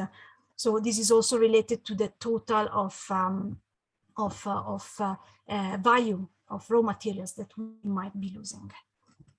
We are going to share the slides so we can see the similar quantification we did on a specific component of printed circuit board waste embedded. The only thing I'd like to highlight is that compared to the 17% of global e-waste generated that are duly collected and recycled for printed circuit board, this amount is almost doubled, which means that let's say there is a higher percentage of a proper treatment from printed circuit boards, also considering the amount of precious metals and valuable materials they have. And this is, let's say, a global overview on the main hotspots, let's say import and export hotspots. But I think what is more of interest for you is probably this part. So I'm going to skip to the regional focus. So in this map, we try to show, let's say, how the main flows of e-waste are going inside and outside the overall Americas region. Let's say that in Central and South America, one of the driving factors for the increasing unmanaged e-waste flows is the competition between the formal and informal sector, and this is something that will be discussed in the very last session of today. But, and this is, I think it was mentioned also during Daniel's presentation, there is still main, let's say, issues with data, with categorization. There is still a huge data gap. And it was very interesting to see the results of this survey, because indeed they can be complementing also the results of our study. Let's say that as an overall result, the overall Americas region is treating in an environmentally sound way only 1.2 metric tons out of the total 13.1 metric tons of e-waste generated. But this, let's say, picture is quite different if you look at North America, import and export rates, and if you focus on Central and Latin America and the Caribbean. And here you have some, let's say, some quantification on import and export in Central and South America, where, let's say, Central and South America is importing rather than exporting, and imports are related mostly to uncontrolled used EEE and e-waste, which, as you can imagine, if the imports, you know, are over the actual capacity to manage e-waste, how this can generate burden on the environment, on the human health and safety. Let me see what else I could maybe focus. What is also interesting is that in both in Central America and South America, there is also, to some extent, intra-regional trade. And this is mainly for uncontrolled movements of e-waste and used electronics. For what concerns controlled movements, meaning hazardous waste and printed circuit boards, they are rather exported, mainly in countries or region where there are indeed dedicated recycling capacities. Yeah, I'll just keep, I'm really sorry.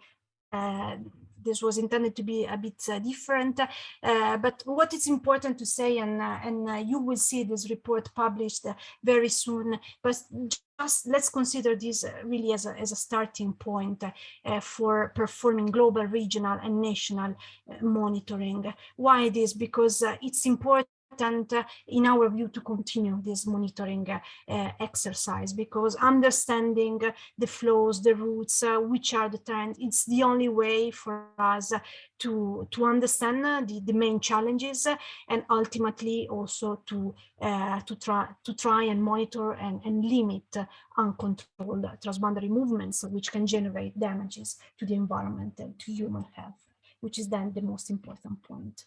So this is the side event I was mentioning, but if you're interested, simply you can write me in the chat and I will provide you more information. And I'm stopping here. Thank you, Elena. Thank you for your presentation. And to everyone, if you have any questions to Elena, she will be answered directly in the Q&A in the chat. And perhaps, Elena, we can proceed to the next presentation. Yes. And thank you so much for your presentation. It was very informative, and yeah, this is actually new results. So yeah. Yeah, no, thank you, Michelle. Of course, I'm happy to reply if there are any questions. But indeed, now it's time for the next session. So let me put this in this big screen. Sorry, there is something not working, but I think you can see at least the faces of our next panel, our next speakers. As mentioned at the beginning, we're going to have now a session dedicated to possible synergies and cooperation opportunities among universities on the topic of e-waste. So let me give you a small introduction on the speakers, and then I give them the floor. We have Paul Vanegas from the University of Cuenca, Universidad de Cuenca. He's a research professor at the University of Cuenca, also director of the research group on inclusive circular economy and sustainable development at this very university, and author of several academic and scientific articles in areas concerning sustainability, waste management, circular economy, and he also cooperated in a number of projects also at European level. Then we have Mrs. Hilda Ura Acosta de Patiño from the University of Panama. She is the director of the Center for Research and Information on Drugs and Toxics, but also the director of the Basel Convention Regional Center for Central America and Mexico, as well as the Stockholm Convention Regional Center. And her main areas of research concern pharmacology of natural products and pharmacovigilance, toxicology, plastics, and microplastics. And last but not least, our colleague and friend, Colin Fitzpatrick. He is head of department and associate professor in the Department of Electronic and Computer Engineering at the University of Limerick. And his research interests cover a range of topics in the areas of technology, sustainability, including circular economy, waste management, electronics repair, reuse, conflict minerals, plant obsolescence, and environmental sensing. I think I can now give the floor to our first speaker, Paul Vanegas. The floor is yours. Thank you. Thank you, Elena. I will first try to share my screen to see if it works. Let's see. Could you confirm that the screen is being shared now? Yes, I think it's charging. It says you have started screen sharing, but still it's black. At least I see.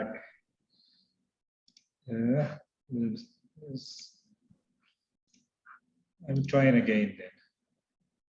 Okay, yes, now it's working perfectly. Thank you very much. So thank you very much, Carlos and Michelle, for the invitation, and also it's very nice to see Colin in this session. So thank you very much for the invitation.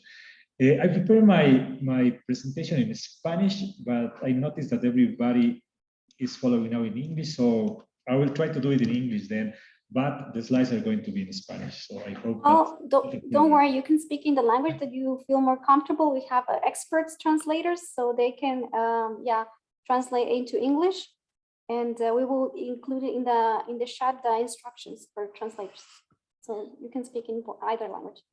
Okay.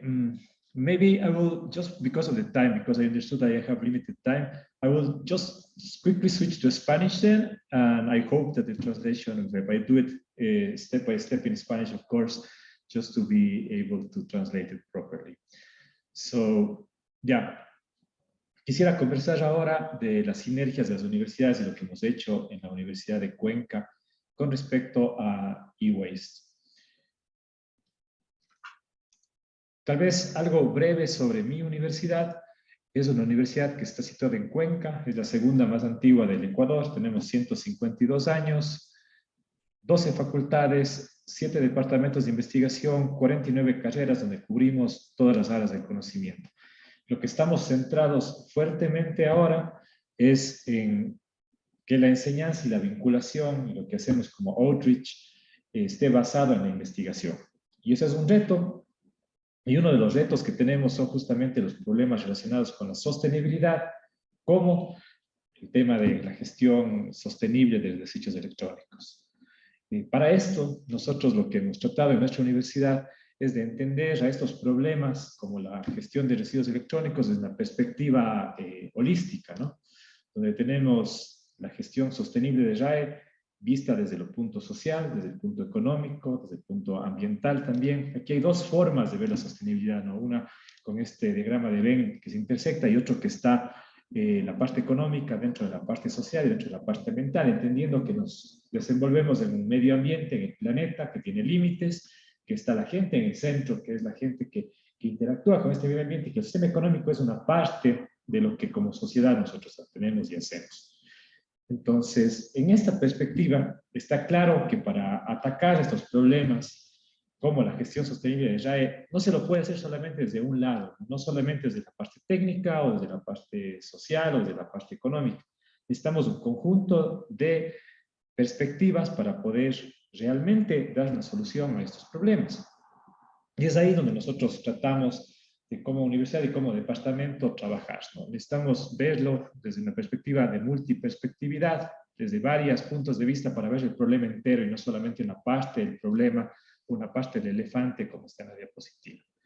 Lo que tratamos de hacer nosotros es no ver a estos problemas desde una forma multidisciplinar, sino pasar a algo ya que sea interdisciplinar o transdisciplinar, en donde nos mezclamos las diferentes áreas del conocimiento para poder trabajar sobre una problemática como la gestión de RAE, ¿no? En general, nosotros tratamos temas de economía circular y de sostenibilidad, pero tratamos de incorporar esto, ¿no? Tratamos de cooperar con colegas de diferentes áreas para tener una visión completa del problema.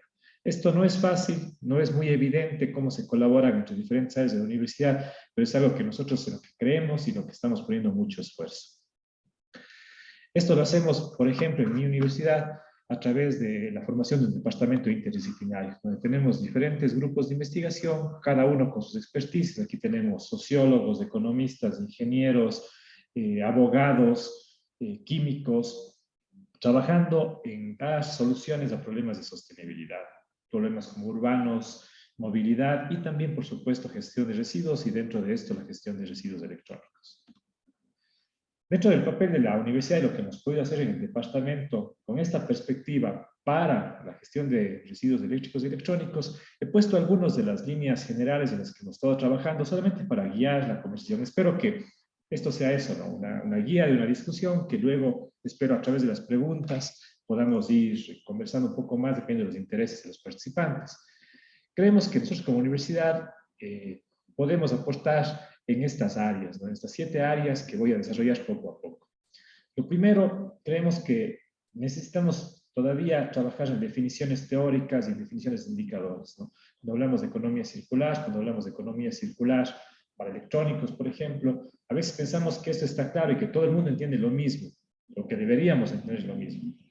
Nosotros pensamos que no es así. Una de las cosas que hemos trabajado mucho últimamente es en definir qué es esta economía circular para el contexto latinoamericano, para el contexto ecuatoriano, qué debería significar. No debería copiarse nada más lo que se entiende de economía circular de otras latitudes, sino tenemos nuestras propias características y cómo adaptar eso a lo que nosotros estamos. Como adaptar, por ejemplo, el que cerca del 50-60% en el Ecuador de trabajos y de trabajadores son informales, ¿no? ¿Cómo podemos hablar de una economía circular que no tome en cuenta al trabajo del sector informal? Aquí, por ejemplo, justo hacemos algo como esto y analizamos diferentes indicadores y conceptualizaciones de economía circular y tratamos de adaptarlos al contexto ecuatoriano. Es uno de los artículos que salió recientemente. Otro papel que tenemos como universidades, por supuesto, ya como ingenieros, modelar qué es lo que está pasando con el tratamiento de residuos electrónicos para poder entender qué funciona y qué no funciona. Esto lo hemos hecho en diferentes contextos. Aquí, por ejemplo, vemos un sistema completamente automatizado para tratamiento de residuos electrónicos, en donde se ve el tratamiento de plásticos, por ejemplo, con tecnologías que nos ayudan a separar. Y la idea es cómo podemos traducir esto a nuestras realidades, ¿no? Esto es algo que estamos trabajando ahora como universidad. Estamos diseñando una planta de tratamiento de residuos electrónicos aquí en el Ecuador. Esto colabora en 2 partes, ¿no? Primero, en generar capacidades locales, donde creemos que la universidad puede colaborar para generar estas capacidades dentro del país. Y segundo, en adaptar estos modelos para entender nuestra realidad. El modelo que les mostré en la parte anterior era totalmente automatizado, lo que pasa normalmente en países como Bélgica, donde se desarrolla este modelo con otros colegas de la Católica de Lovaina. Y aquí nosotros tenemos una experiencia diferente en el Ecuador. Tenemos aquí áreas de desensamblaje porque los puestos, los trabajos tienen menores salarios, se pueden hacer trabajos manuales, que involucra menos entropía, mejores características de separación en ciertas fracciones. Entonces, ¿cómo podemos mezclar esto, combinar este conocimiento de modelamiento para entender qué tiene sentido hacer aquí en nuestro país? Eso es un poco lo que estamos trabajando en este proyecto Rescue, que es con la cooperación suiza. Algunos de nuestros colegas, Heinz Boni también está presente en el EWAM, con él trabajamos desarrollando esto en el Ecuador. Otro de los temas interesantes es poder llegar a generar información de cuánto se genera, escuchábamos a Michelle, cuánto se genera aquí en el Ecuador, cuánto de esto se ha recolectado, cuánto podemos esperar que se genere en los próximos años para poder llegar a diseñar política pública, por ejemplo. Esto lo estábamos trabajando con el Ministerio del Ambiente del Ecuador para tratar de establecer targets de recolección para línea blanca en base a cuánto estimamos nosotros que se genere con análisis. Bueno, estamos usando técnicas de inteligencia artificial para llegar a hacer un forecast de lo que esperamos que se genere en ciertas fracciones. En esto también creemos que la universidad puede aportar. Algo adicional con los datos, ¿no? Nosotros cuando realizamos evaluaciones para saber impactos ambientales, por ejemplo, muchas de las veces utilizamos datos que vienen de EcoInvent, que está basado en otras realidades de igual manera, realidades Suiza, de Holanda, donde tenemos muchos datasets que hablan de tratamientos de residuos electrónicos. ¿Cómo podemos hacer esto con nuestros datos? Nosotros en la universidad impulsamos también la creación de Amaru, que es una plataforma de acceso libre de datos, en donde tenemos información para hacer análisis de ciclo de vida, pero con datos ecuatorianos. Es una iniciativa que comenzó hace 2 años, creamos la red ecuatoriana del ciclo de vida y de economía circular, junto con colegas de otras universidades, y la idea es comenzar a nutrir esta red y esta plataforma que es de acceso abierto, gratis, con datos validados científicamente, para que en el Ecuador podamos empezar a hacer análisis de ciclo de vida ambiental con datos locales. Pueden entrar a amaru.io y tenemos, bueno, en inicio comenzamos con generación eléctrica, ahora queremos incorporar residuos y tenemos un proyecto ambicioso de incorporar datos sociales. Aquí también creemos que la universidad puede trabajar, generar datos que hagan que los análisis sean localizados en nuestra realidad. Apoyo a la política y el desarrollo de política pública en Ecuador. Esta de aquí es una foto de la semana pasada, hace 2 semanas, donde estuvimos a Sandra Méndez de EcoPartners de Suiza, que vino acá al Ecuador. Hicimos un taller con los actores más relevantes del país en la gestión de residuos electrónicos. Esta gente del ministerio, gente del municipio, gente de gestores de residuos electrónicos, están académicos, etcétera, y nos juntamos para poder llegar a desarrollar participativamente un modelo de gestión de residuos para el Ecuador, algo que va a servir como input para la política pública. Hemos participado en la ley de economía circular y en la ley de reciclaje también para residuos electrónicos. Esto creemos que también es parte de la academia, ¿no? No solamente podemos generar modelos de hacer estudios, sino que creemos que tenemos que tener un rol también en la generación de política pública, tratando de dar estos espacios como agente neutral para que esto se dé con los actores relevantes. Además de esto, hemos tratado de traducir todo lo que estamos investigando en programas de formación. Ha sido más fácil para nosotros incidir ahora en maestrías, en programas de posgrado. En programas de pregrado ha sido un poco más difícil porque existen mallas, las facultades tienen ya sus currículos y otras necesidades, pero lo que hicimos, lo que pudimos hacer es incorporar estos temas de gestión sostenible, por ejemplo, residuos electrónicos, en un programa de maestría que fue aprobado en el Ecuador el año pasado y que estamos lanzándole ahora para comenzar en septiembre de este año, en donde justamente tenemos algo de gestión e innovación empresarial y sostenibilidad ambiental y social como menciones, en donde vamos a tratar estos nuevos modelos, por ejemplo, para electrónicos. Parte de las investigaciones que estamos haciendo, hemos logrado incluirles en un programa de maestría que está siendo lanzada ahora por nuestro departamento de investigación. Además de eso, una parte clave, y creo que es un poco una deuda que tenemos dentro de los países en vías de desarrollo, los países del sur global, es el poder entender los impactos sociales de estos elementos de la gestión de residuos electrónicos, por ejemplo. Uno de los libros que salieron recién, salió publicado hace 2 semanas, es el piloto para proyectos de elaboración de ciclo social bueno, hay varios pilotos de ciclo social que se hicieron aquí alrededor del planeta. Nosotros hicimos aquí en el Ecuador uno con el sector informal, justamente con los recicladores, donde llegamos a entender, como parte de este piloto, cuál es el impacto social de las actividades de reciclaje de estas personas aquí en Cuenca, en mi ciudad, en Ecuador. Lo que queremos hacer con esto es, ahora estamos trabajando justo con EMPA en Suiza para desarrollar un modelo que nos permite incorporar estos aspectos sociales junto con los ambientales y se permita evaluar entonces la gestión de residuos electrónicos en países como Ghana, como Ecuador, y tengamos una idea de cuál es el impacto social de nuestras actividades. no solamente ambiental, entonces, que para lo cual estamos generando datos locales, sino también social, en el cual hay un desarrollo inclusive metodológico que tenemos que desarrollar. Para este piloto, utilizamos la última guía de 2019 de Naciones Unidas para la Evolución Social. Tuvimos que hacer algunos ajustes para poder llegar a analizar primero un sector de servicios, como el del tratamiento de residuos, y luego un sector informal en el setting de Ecuador, ¿no?, de un país en vías de desarrollo. Entonces es algo donde yo creo que también puede la universidad y podemos todavía colaborar para generar estas sinergias que necesitamos para entender esta problemática holísticamente. Estoy hablando de la gestión de residuos electrónicos. Creo que mi tiempo, según lo que yo entendía, estaba más o menos por ahí. Michelle, voy a cerrar ahora y espero mejor poder tal vez tener la oportunidad de interactuar con algunas preguntas o luego de los otros dos speakers que tenemos hoy. Thank you very much, Michelle. Muchas gracias, Paul. Muchas gracias. Si quieren, Perfect. ahora le damos Thank you, la Paul. Yeah. Thank you. Indeed, it was very interesting. I would, as you were perfectly on time, we were running late actually since before, so I would maybe invite you to check the Q&A chat or the actual chat of Zoom in case there are questions, so that you can answer directly. This is what we were doing. Perfect. In the previous I will be session. reading the questions there. Perfect. Perfect, thank you. So we can go to the next speaker. So Hildaura Patiño, the floor is yours.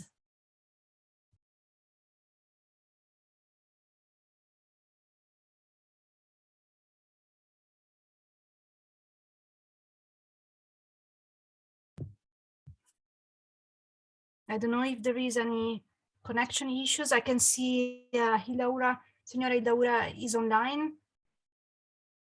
You seem to be on mute. Okay, I can see. Perfect. Sí, estoy.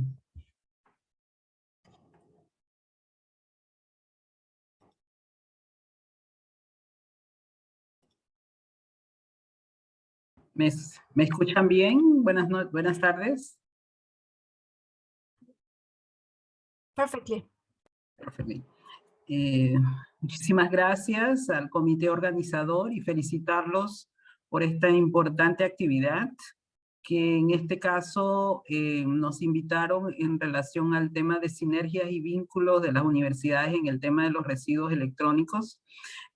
Formo parte del Centro de Investigación e Información de Medicamentos y Tóxicos que está en la Universidad de Panamá y que está coordinado por la Vicerrectoría de Investigación y Posgrado, y que a su vez es el Centro Regional del Convenio de Estocolmo, el Centro Regional del Convenio de Basilea para América Central y México, y que conjuntamente con el Ministerio de Salud, que tiene los puntos focales para estos convenios, y que a su vez es el socio implementador del proyecto que tenemos con PREAL.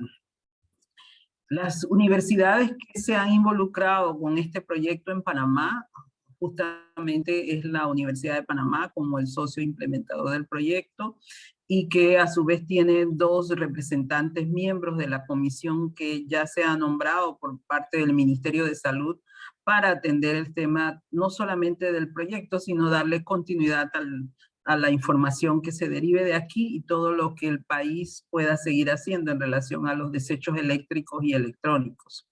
La otra universidad es la Universidad Tecnológica de Panamá, que también tiene miembros en esta comisión RAE interinstitucional.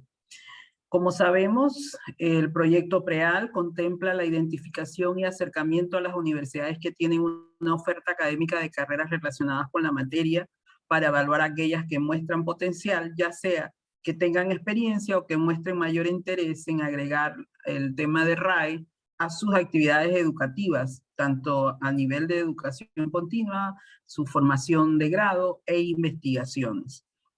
En este sentido, la primera reunión que se sostuvo fue con el rector de la Universidad de Panamá, doctor Eduardo Flores Castro, y él invitó al decano a su vez de la Facultad de Informática, Electrónica y Comunicación, el ingeniero Javier Fernández, y que ambos han estado apoyando decididamente la realización de todas las actividades del proyecto. La Universidad de Panamá es una de las universidades no solo más antiguas, sino la más grande en todo el país. Tiene 87 años de existencia. Actualmente hay 311 carreras, entre las que hay 170 de grado y 140 de posgrados, entre ellos posgrados, maestrías y doctorados. Contamos con 10 doctorados.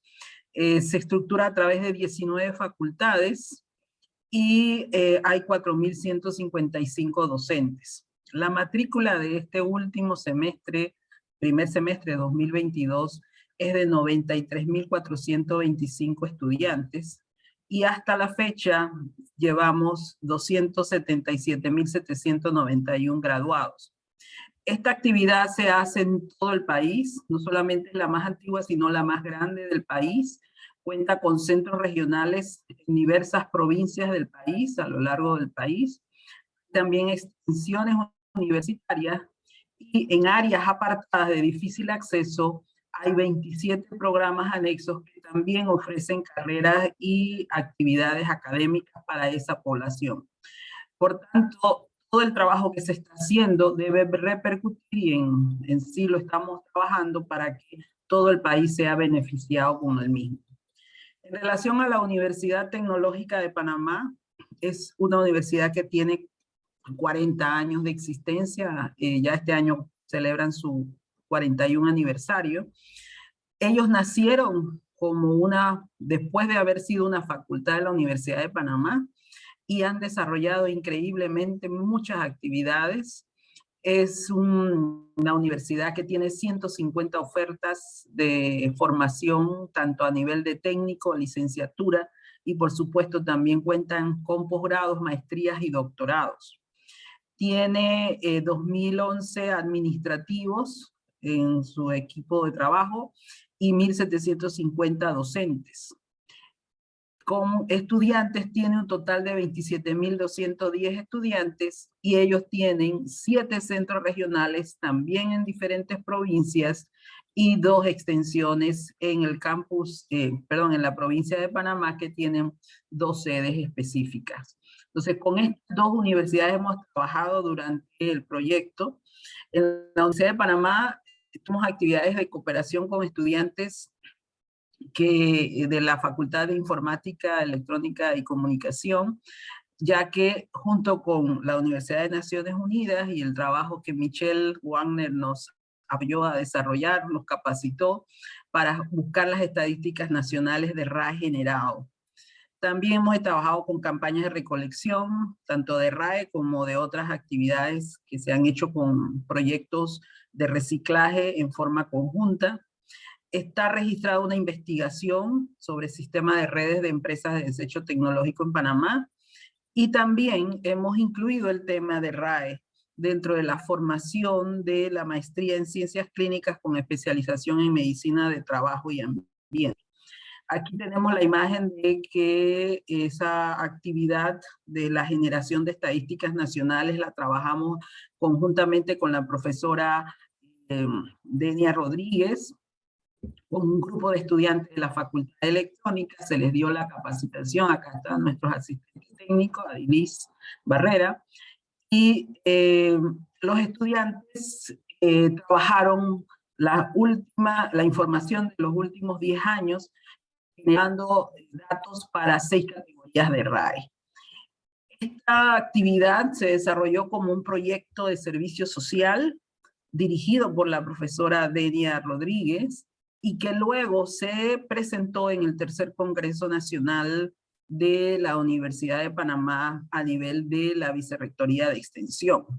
Esto generó entonces a su vez no solamente la difusión, sino también la incorporación y el interés de otras facultades, justamente para unirse a estos temas de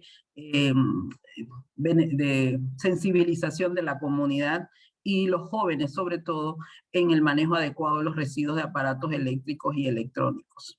El aporte de estos estudiantes ayudó también esta información hacia las publicaciones del The Global E-Waste Monitor del 2020, y acá también para la publicación regional también de E-Waste Monitor for Latin America. En relación a la investigación que se desarrolla en la Universidad de Panamá, es una investigación que se realiza en esta facultad de Informática, Electrónica y Comunicación, Sistema de Redes de las Empresas de Desechos Tecnológicos en Panamá. Está registrada en la Vicerrectoría de Investigación y Posgrado. Hicimos reuniones con estos profesores, no solamente los asistentes técnicos y el personal del CIMEN, sino también con miembros del Ministerio de Salud y puntos focales de Basilea, de Estocolmo y de todas las instancias que trabajan con el proyecto. Es una investigación que está en proceso. Su objetivo es evaluar las relaciones que se tienen entre las empresas panameñas dedicadas al manejo de los desechos tecnológicos con las empresas de su misma actividad, con empresas de otras actividades, con instituciones públicas, organizaciones no gubernamentales sin fines de lucro, universidades públicas y privadas panameñas, a fin de conocer ese perfil en el proceso de recolección y reciclaje. Es como una línea base de lo que está sucediendo en Panamá en esta industria de el manejo empresarial de los desechos tecnológicos en Panamá, y por supuesto yendo hacia el tema de responsabilidad extendida del productor y luego la parte también de economía circular.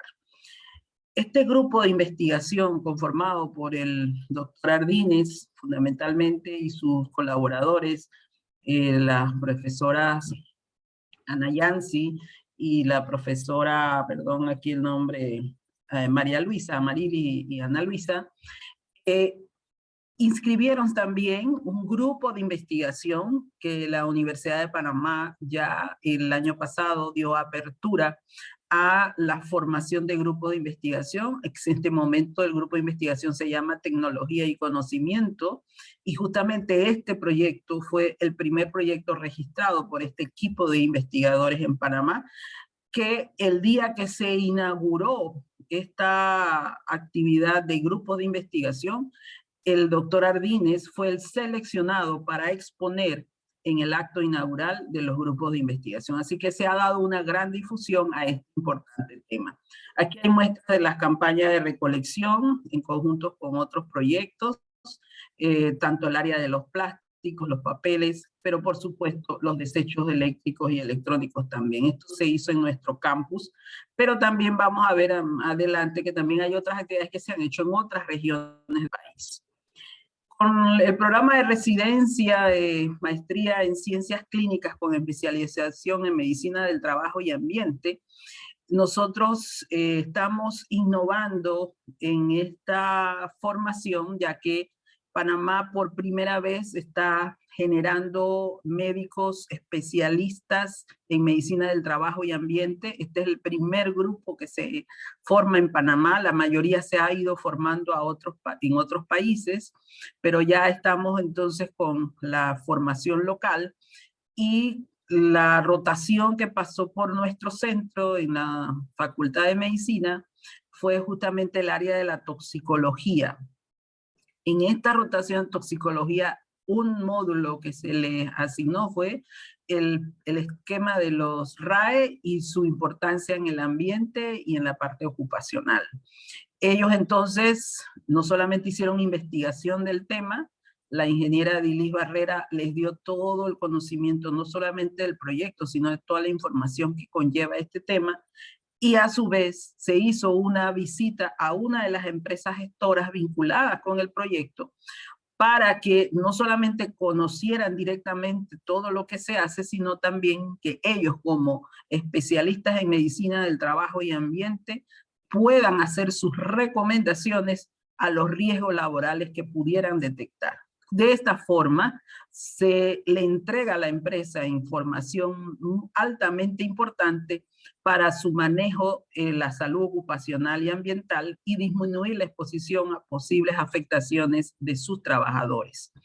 En este momento eran 3 estudiantes y en octubre vienen 4 estudiantes, que es el nuevo grupo. Así que vamos a seguir replicando esto y va a ser muy importante porque hasta ahora la medicina ocupacional y laboral no lo había incorporado dentro de su temática. Con la Universidad Tecnológica de Panamá se tiene también un proyecto de investigación que se desarrolla a través de la identificación y determinación analítica del declorano plus, que es un retardante de llama, y se está trabajando la metodología analítica local. En este caso se está usando como matriz los lodos residuales, haciendo uso de procesos de extracción por ultrasonido y cromatografía de gases. También, ahorita le vamos a explicar algunos detalles de esta investigación. También la ingeniera Dilis ha trabajado con estudiantes y con organizaciones y grupos específicos de esta universidad a través de exposición sobre temas relacionados con economía circular y especialmente este año en la Semana del Reciclaje. El investigador principal del proyecto que les acabo de mencionar, del Declorano Plus, es el licenciado Javier Lloyd, que a su vez es estudiante de la maestría en Ciencias Químicas con especialización en Química Analítica de la Universidad de Panamá, y que junto con el doctor Jorge Olmos, director de esta tesis de maestría, es el que ha estado desarrollando esta metodología en los laboratorios de análisis industriales y ciencias ambientales del Centro Experimental de Ingeniería de la Universidad Tecnológica de Panamá. Ambos, el doctor Olmos y el licenciado Lloyd, son miembros de la Comisión RAE por parte de la UTP. Este proyecto, a su vez, fue financiado por una convocatoria que tiene la Secretaría Nacional de Ciencia, Tecnología, Ciencia y Tecnología e Innovación, Panamá, Senacid, a través de un proyecto, un concurso que entonces fue favorecido. Cuando este proyecto culmine, que ya pronto va a culminar, vamos a tener la metodología adecuada y validada, y probablemente los laboratorios que puedan tener este proceso puedan seguir los procesos de certificación para apoyar no solamente al país y, si es necesario, a la región en parte de esta metodología. Además, dentro del sorry proyecto... to interrupt, but we are running really late. So okay, yeah. I'm asking Professor Patiño if you can just close your presentation. Apologies, but we are really late. Ya terminó. Thank you for 2 this. minutos. Bien. También trabajamos con el proyecto de reducción de plásticos de un solo uso a nivel de la Asamblea Legislativa, con la CCAD, que es el secretario ejecutivo de la CCAD, con los proyectos de e-waste, monitor, y por supuesto con el proyecto piloto de la Organización Panamericana de la Salud sobre la protección, la salud de los niños y las mujeres embarazadas. Estos son los programas que queremos desarrollar a nivel curricular y extracurricular. En la maestría en toxicología, que también ya va a incluirse el tema, y en las facultades de ingeniería electrónica y las ciencias de la educación. Muchas gracias.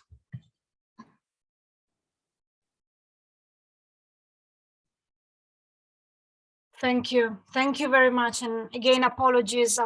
Unfortunately, the latest speakers are those suffering for our delay. But yes, please, Colin, the floor is yours. If you can keep it to 10 to 12 minutes, it would be great. Really, apologies in advance. Sure thing, Elena, no problem whatsoever.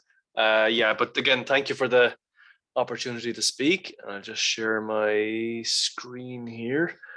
Let me see. We'll share this one. Share. So can you see that? Can you see my slides now? Yes, we can. And if I go to this here, can you still see my slides? Yes, it's now in presentation mode. Presentation mode. Excellent, excellent. So listen, thank you very much. My name is Colin Fitzpatrick. I'm from the University of Limerick in Ireland, and University of Limerick will actually be the host for the upcoming eWaste Academy for Scientists, and so I look forward to welcoming another group to Limerick, you know, people studying their PhD, and I've seen that there's some information about this been posted in the chat, so if anybody knows people who are relevant, again, I would really invite you to share this. But it also makes a very nice connection actually back to our first speaker in this section, because myself and Paul spent a very good week at the E-Waste Academy for Scientists in Shanghai in 2014. So again, it's lovely to share this platform with Paul again, and I look forward to these new collaborations happening in Limerick later this year. Okay, so I will be brief, and when Michelle gave me the brief about current e-waste research topics, instead of giving you like lots of small different, very short overview of many small projects, I decided to focus my presentation on something that we're really hoping to get started on in a very serious way, and have a number of funding proposals under review. And again, it's related to a really, really big topic in Europe.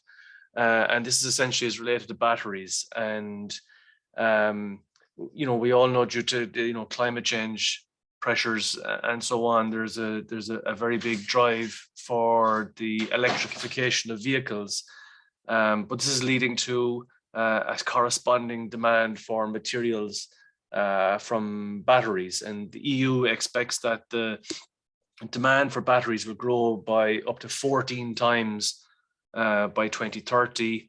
The demand for lithium will increase by 18 times by 2030, and up to even to 60 times current use by the year 2050. And there's also going to be a very significant increase in demand for cobalt as well.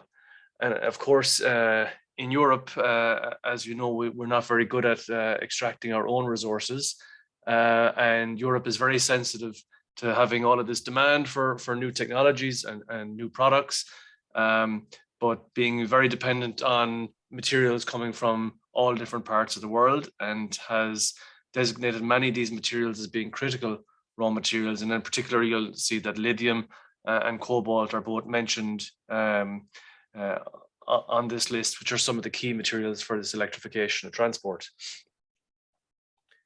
In the meantime, of course, the number of products containing batteries that are being placed on the market is growing at a tremendous rate, and the number of batteries being installed in products is mind-blowing. It feels that every product is now connected to something. Every product can now be wireless, and every product, as a result, being placed on the market has a battery. So part of the thinking here is that we already have many of these materials in Europe. Why are we not looking to our recycling systems in order to at least to produce some of these materials for this these new exponential growth in demand? At the moment, our recycling systems are very ineffective at recycling many metals, and I've just shown here an example, or highlighted the example of lithium here, where this chart is estimating that the current recycling rate of lithium is even less than 1%, and we need to ask ourselves, why is it so low? Well, one of the reasons why it's so low is that in Europe, anyway, many of our e-waste treatment systems are very mechanized, very mechanicalized, and they involve very, very crude treatments where e-waste is essentially just shredded or smashed, broken open, and mostly only the base metals are being recovered, perhaps some precious metals, but certainly many of the critical raw materials that are in low concentrations are not emerging from the recycling systems whatsoever. And added to that, the increased number of batteries is actually driving or making e-waste recycling a much more dangerous activity. And it's now, fires are absolutely widespread in e-waste recycling. And again, this is mostly being driven by the number of embedded batteries in products. So recyclers, again, they're having to try to remove products containing batteries by hands, and in Europe and at European labor rates, this is considered to be a very, very expensive activity, labor shortages are very common, staff turnover is very high. Now, and on top of this, the EU is producing new regulations for batteries. These are proposals at the moment, but it is proposed that the collection rate for batteries would be increased from 45% at the moment to 70% by 2025. And that also in a major shift, anybody who is selling batteries in Europe by 2025, they must be able to declare the percentage of recycled content in the batteries, which means, of course, first they've got to discover how much is the recycled content in the batteries for the materials. But by 2030, there will be mandated minimum requirements for recycled content in batteries. The extent or the percentage has not been agreed just yet. But essentially, this is creating or inducing a guaranteed market for recycled battery materials. And hence the research that we're beginning to really focus on at the moment is in making this battery recycling or facilitating greater battery recycling that is safer and more resource efficient.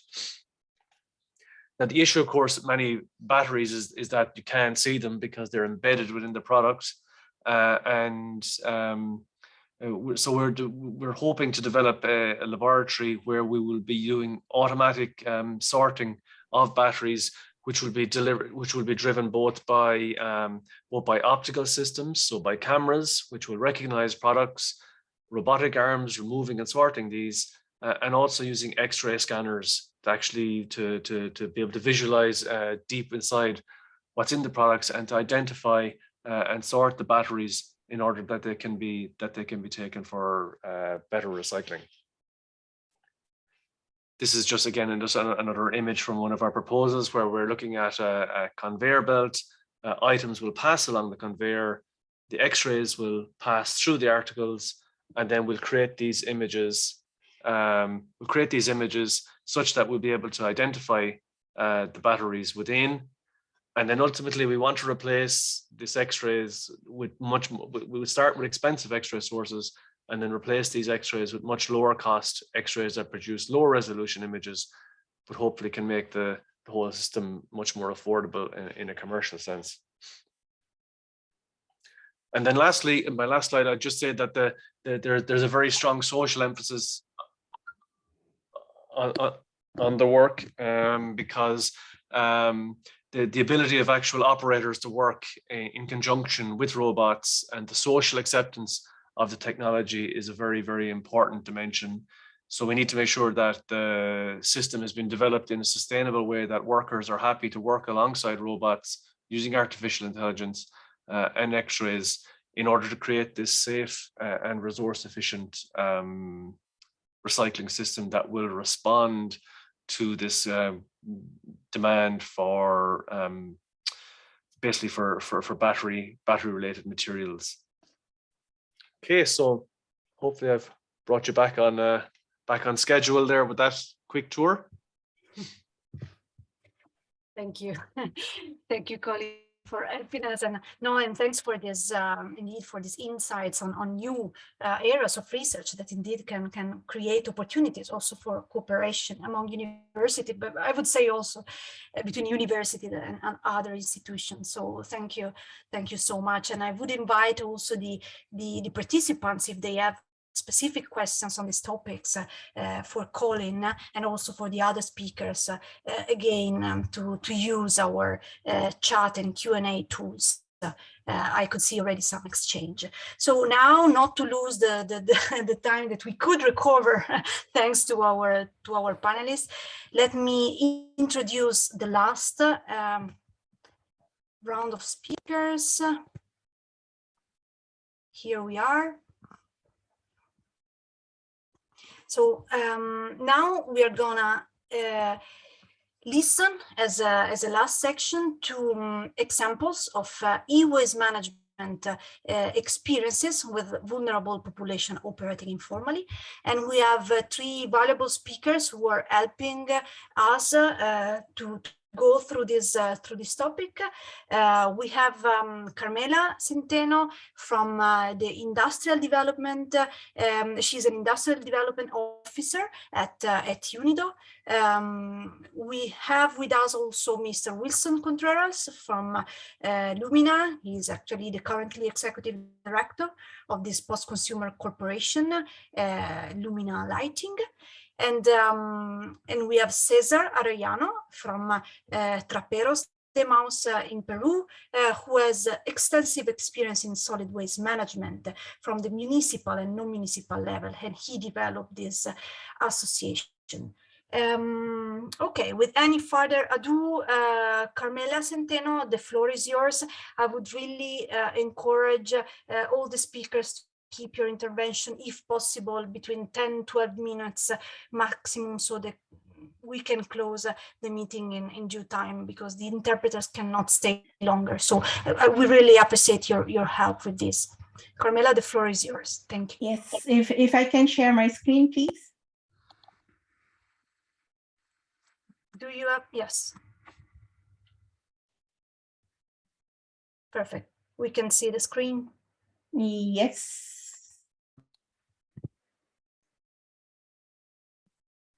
Carmela, can you activate the presentation mode? Thanks. It's in presentation mode, is it? I think it's already now it's in perfect, Carmela. Yes. Now it's fine. Thank you very much. Yes. Thank you very much. Buenos dias, everyone. And firstly, let me thank, of course, the organizers for giving us the opportunity to present a work that we're doing, a project that we are implementing on the other side of the globe. And this is the case of the Philippines. So primarily this particular section of the webinar would look at the informal sector, no? And this is one of the main focus of this particular project that we are implementing, that UNIDO is implementing in the Philippines. So I guess the photo here would speak for themselves. The challenge in the Philippines is the same as those other developing countries in terms of e-waste management. So you see a lot of this e-waste scattered everywhere. We have backyard dismantling. It's a livelihood that generates income for several households in the pilot sites that we are working with. We find children working on the area as well. And of course, this is the impact that we have on, this is a creek in one of the barangays where they dump some of the materials that are not useful for them. So the picture is the same. And this is primarily what we would want to address. So this is a project, it's a two-pronged project actually on polychlorinated biphenyls management, and the other part would be on safe e-waste management. So basically this project is one of the priority projects of the government of the Philippines to meet their obligation to the Stockholm Convention. So the principal objective is, of course, the protection of human health and the environment through sound management of these chemicals. So the grant is actually a total of 6.2 million from the Global Environment Facility, and the e-waste component gets a big chunk of that. It's 3.53 million for e-waste.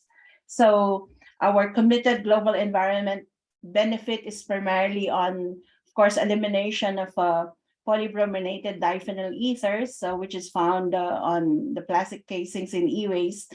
But of course, you don't talk about POPs, you don't talk about PBDE when you are dealing with the informal sector. So there are certain sets of approach that we use in order to ensure that the work that we're doing is actually translated to them in terms of formalizing the informal sector. What we are very lucky in this project because we have the right stakeholders in place. So we have of course, the support of the Department of Environment and Natural Resources. We have partnered with the local government units, which provided resources on the treatment, storage, and disposal facilities that we are building. We have a very good private sector partner who is involved in the formal recycling of e-waste. And then we have also partnered with community-based organizations. These are associations of dismantlers already present in the 4 barangays or villages that we are working with. And then we have an NGO who is immersed into the community, helping us support, of course, awareness and the other activities that we are doing in the project. So when we were doing the baselining, these are some of the socioeconomic data that we got out of the 4 barangays. So that there are 10 women out of 30 officers in the organization of dismantlers. The average monthly income, if you look at these figures, is around $80 to $320, really below the poverty line. And then we have about 300 families of 530 men, 160 women, and even children engaged into e-waste dismantling. Just to give you a highlight on some of the project outputs.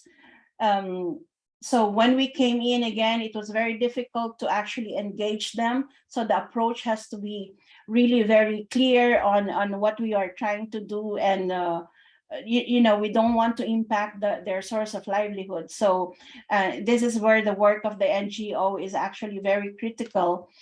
One of the main output of the project is the installation or establishment of proper TSD facilities. This was a former material recycling facility for solid waste in the barangay, which we transformed into a treatment, storage, and disposal facility, formalized through license and even an EIA. So you see here now, we don't find all this TV sets, cathode ray tubes on the side of the road, but now they are stored properly. So I call this project from baklas to ligtas. So baklas means risky disassembly. Again, these are of course done in the backyards, primarily by, of course, the male or the fathers in the family, but we have trained women as well to do this. So to ligtas. So now we have 24 people working in the formal TSD facility with around 10 females as well. So one of the highlights of the project is, of course, the empowerment of women. So we focus many of the activities on ensuring that their skills are upgraded and that they are contributing to the livelihood in their families. So we have all this gender sensitivity and mainstreaming workshops. There's technology transfers from our partner private industry, teaching them on how to properly dismantling e-waste, even providing resources in the TSD facility to do that. So this empowerment of women actually was cited by the Global Environment Facility as one of the example of good gender mainstreaming in projects. And in one of the UN webinars also, we were cited for works. The project at least is cited for worker safety. And I guess what I really appreciate in the outputs that we have in the project is that we provided dignity, or at least the project provided dignity in labor. Now, so you see the females that we trained saying now that because they are in a formal environment, the dismantling is done in a certified and licensed facility, there is now dignity and labor. You know, the simple matter of them wearing a uniform is a big deal for them. And now they are actually our spokespersons on the project. And I consider that one of the big impacts of this project.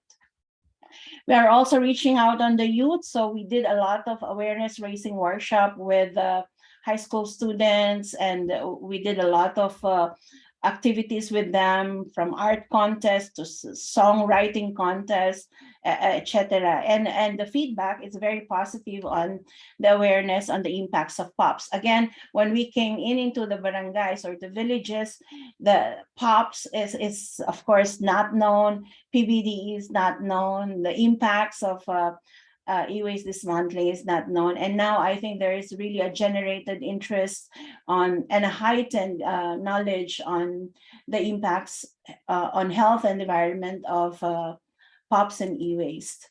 So in order to sustain the efforts that we are doing, we ensure that there is continued community acceptance. So our awareness raising activities are done regularly, involving all stakeholders in the community. Of course, other site activities include environmental monitoring of PBDE in different environmental media, now from air, soil, and water in the community.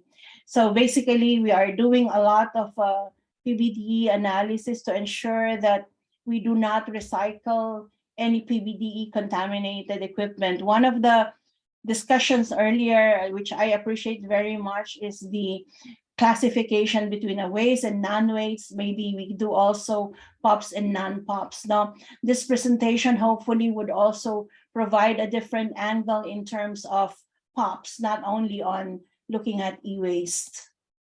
So we have also media recognition of the project. So it was actually featured in one of the documentary in major TV network in the Philippines. Just to give you very, very quickly, this situation where these people are working.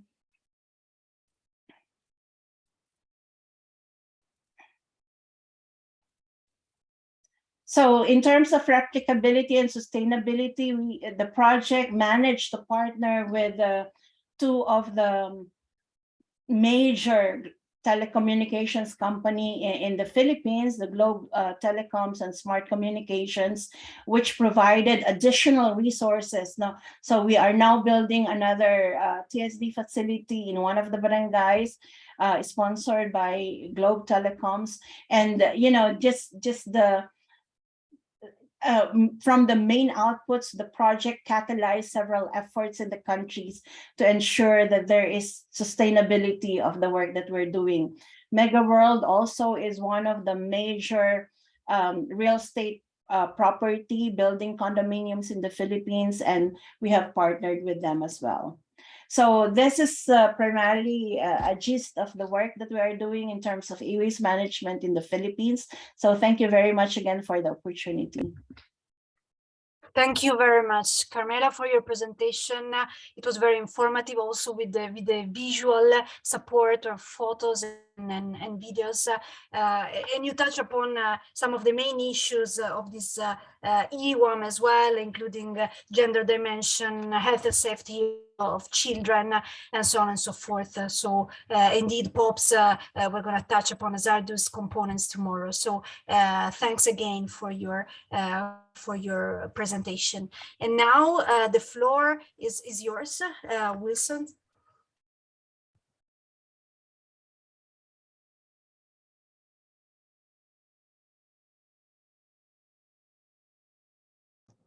Elena, ¿me escuchas? I can hear only the interpreter. Is it me? No, Wilson, te escuchamos. Ok. Te escuchamos. Perfecto. Perfecto. Y ahorita tú estás compartiendo la pantalla y podemos ver las diapositivas. Ok. Muchas gracias. Gracias a Michelle y a Carlos Hernández por la invitación a participar y a comentarles nuestra experiencia con el manejo básicamente de los residuos de iluminación con contenido de mercurio con poblaciones vulnerables en el proyecto que venimos desarrollando desde el año 2011 en Lumina. Rápidamente pues les vamos a contar quiénes somos, los vamos a situar en la cantidad de residuos que hemos recolectado en este periodo de tiempo que hemos venido trabajando. Comentaremos cómo inició el trabajo con las asociaciones de recicladores, quiénes están involucrados, las enseñanzas que nos ha dejado el trabajo con dichas asociaciones de recicladores y finalmente pues un espacio para inquietudes o preguntas si hay el espacio. Básicamente Lumina es una corporación sin ánimo de lucro que nació de la unión de todas las empresas del sector de iluminación en Colombia, de un gran número en el 2011, para garantizar la recolección selectiva y la gestión ambiental adecuada de los residuos de bombillas con contenido de mercurio. Actualmente también desarrollamos el programa de envases y empaques, es decir, recolectamos también los envases y empaques de papel, cartón, plástico, metal y vidrio, que está reglamentado también en Colombia bajo norma postconsumo, y nuestras actividades están regidas bajo el principio de responsabilidad extendida del productor y de un proceso de economía circular. Buscamos el aprovechamiento de todos los residuos que recolectamos y que manejamos desde el programa postconsumo. Aquí está el panorama de los residuos que hemos recolectado desde el año 2012 que iniciamos actividades. En los tres primeros años, nuestro programa postconsumo permitía enviar los residuos hasta celda de seguridad. Y a partir del cuarto año, todos los residuos debían ser aprovechados en su totalidad.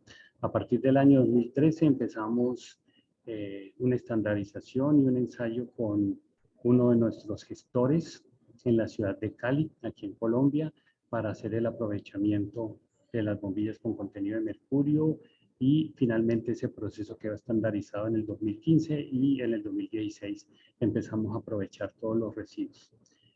Hasta el momento hemos recolectado y procesado alrededor de 7.022.000 kilogramos de residuos de bombillas, o lo que es lo mismo, 7.022 toneladas de bombillas con contenido de mercurio, de las cuales 5.056 toneladas han sido aprovechadas, y las empresas vinculadas al programa postconsumo han invertido alrededor de $9.5 millones desde que empezó el programa postconsumo. Disculpa, Wilson. Sí. ¿Tú crees que puedes acercarte un poquito al micrófono? Porque se escucha como de lejos. Bien, perfecto. Gracias. Muchas gracias. ¿Me escuchan mejor? Sí, un poquito mejor, pero... Bueno, gracias. ok. ¿Qué tipo de residuos recolectamos? Básicamente todas las bombillas con contenido de mercurio en sus presentaciones como compactas fluorescentes, integradas y no integradas, tubo fluorescente y las bombillas de alumbrado público con contenido de mercurio. Solicitamos que las empaquen para preservar la integridad del residuo, y básicamente pasan por un proceso de trituración y desmercurización para finalmente obtener vidrio, que es sílice, arena, con la cual elaboramos elementos para la construcción, bloques, adoquines, ladrillos. Los metales son limpiados y vueltos al proceso de producción en fundiciones, y el polvo fluorescente extraído, pues lo enviamos es lo único que enviamos a un relleno de seguridad, porque todavía contiene pequeñas trazas de mercurio. Utilizamos 3 grandes canales de recolección de los residuos, uno que proviene del canal residencial, otro que lo hacemos a través de campañas de recolección, y finalmente unos residuos que instalamos centros de acopio en las grandes ciudades de Colombia para poder recibir este tipo de residuos. El cubrimiento que tenemos del país es, cubrimos 29 de los 32 departamentos del territorio nacional, y concentramos el 88% de todos los residuos que recolectamos en los departamentos de Cundinamarca, Antioquia, Valle, Atlántico y Santander, y principalmente de Bogotá, Distrito Capital, es donde recogemos los residuos. La mayor parte de nuestros residuos provienen del sector institucional, un 88%, es decir, de las empresas y de las entidades que manejan gran cantidad de residuos. Un 4% proviene del sector residencial y 8% de campañas. Y por tecnología, el 69% son tubos fluorescentes, 24% son alta intensidad de descarga o las bombillas de alumbrado público, y un 7% son de bombillas compactas fluorescentes. ¿Cómo inició el trabajo con las asociaciones de recicladores?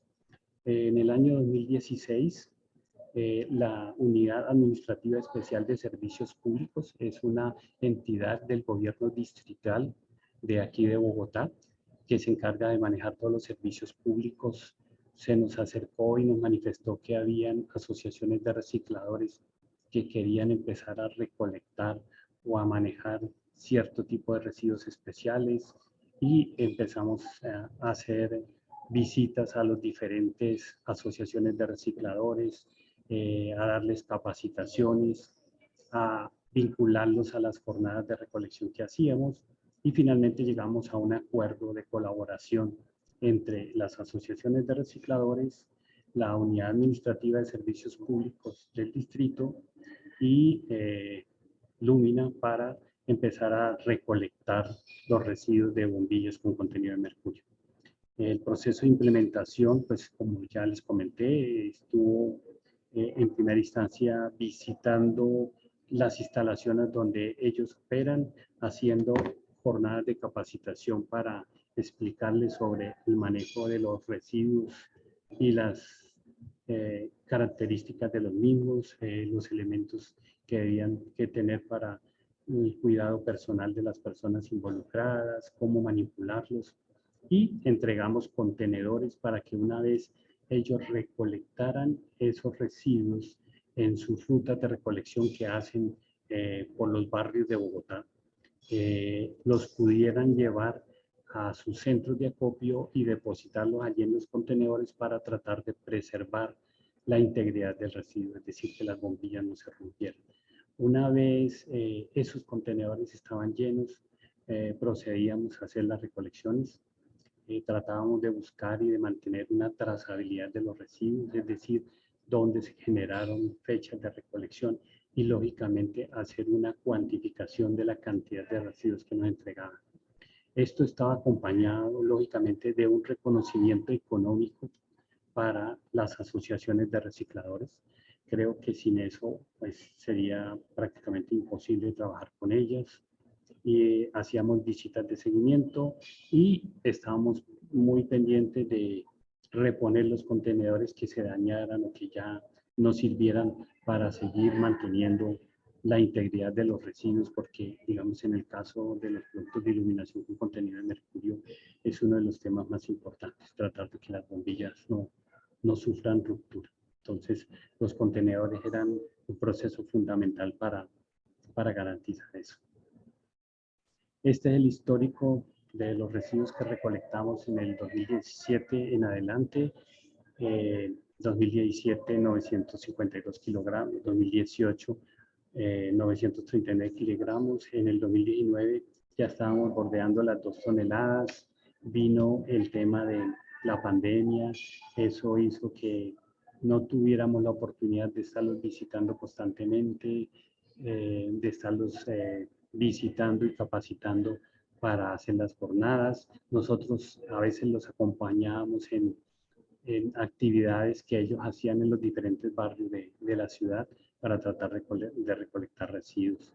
Entonces descendió un poco la cantidad de residuos recolectados, lo mismo en el 2021, ocasionado también por los temas de confinamiento. Estamos volviendo a tratar de reactivar esas diferentes actividades y volver a incrementar la cantidad de residuos que recolectamos con ellos.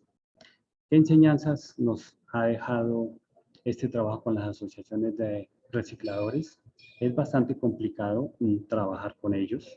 Se requiere que ellos tengan cierto grado de formalización, que estén organizados y el trabajo que ha hecho la Unidad Administrativa de Servicios Públicos de Bogotá ha permitido que ellos tengan este grado de formalización y de esa manera poder trabajar con ellos.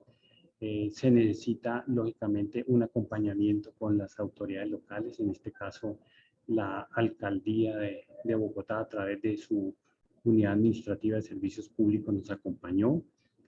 Importante también desarrollar un acuerdo que contemple un reconocimiento económico para los recicladores por los kilogramos de residuos que nos recolecten. Acompañar todo esto con un plan de capacitación para las asociaciones de recicladores, un plan de capacitación que sea constante y que se cumpla en el tiempo de acuerdo a los cronogramas, al cronograma establecido. Entrega de contenedores y material de empaque. Como ustedes vieron en algunas fotografías, entregábamos contenedores o a veces también entregábamos material que es básicamente de plástico flexible para poder empacar los residuos y preservar la integridad de ellos. La posibilidad de trabajar con las asociaciones de recicladores nos permite llegar a unos residuos que de otra manera serían prácticamente imposibles llegar. Nos permite evitar de que ciertos residuos del sector residencial lleguen a rellenos sanitarios de las ciudades. Uno de los temas más complicados que hemos detectado es el tema de la trazabilidad. Son generalmente organizaciones que no tienen ningún tipo de formación en llevar registros, en llevar una información completa de lo que se hace y cuándo lo hace. Entonces, ese tema de la trazabilidad ha sido bastante complicado. Y digamos que aquí en nuestro país, nuestro sistema de recolección nos exige garantizar la trazabilidad y saber de dónde proceden los residuos en gran medida. Los acuerdos y todos los sistemas de capacitación se deben estar actualizados anualmente, tener un seguimiento constante del trabajo que ellos desarrollan y básicamente el trabajo con las asociaciones de recicladores nos permite llegar a esos residuos que de otra manera desaparecerían en los rellenos sanitarios triturados y mezclados con otros residuos. Eso ha sido como la gran enseñanza que nos ha traído el trabajo con ellos y que nos permite demostrar que de forma organizada y otorgando esa recompensa económica a las asociaciones, se puede organizar un trabajo con ellos. Hay que rescatar que las bombillas con contenido de mercurio no tienen muchos materiales aprovechables y ahí es cuando nos surge la gran duda sobre si ellos llegarían a preservar lo que nosotros denominamos la integridad del producto, es decir, que no los desarmen para vender los materiales aprovechables, que esa sería como la gran duda que tenemos. Esperamos empezar a trabajar con ellos también en la tecnología LED, que es la próxima reglamentación que va a sacar nuestro gobierno y pues, esperamos poderles contar cómo nos va la evolución con nuestras asociaciones en este nuevo tipo de residuos que vamos a empezar a recolectar. Bueno, hasta aquí era lo que les quería comentar. Ahí están mis datos. Cualquier inquietud me pueden escribir o por cualquier medio y muchas gracias nuevamente por la invitación a participar en el seminario, Michelle y Carlos. Gracias. Thank you. Thank you, Wilson. Thank you so much. Thank you also for being in time. I saw that in the Q&A chat, there is 1 or 2 questions for you. So if you still have time, you could maybe answer in writing those questions so that you continue the conversation with the participants through the Q&A session chat. Okay, and thanks again for your very interesting presentation. And now we have our last speaker. Thank you for your patience. The floor is now yours, Cesar Arellano.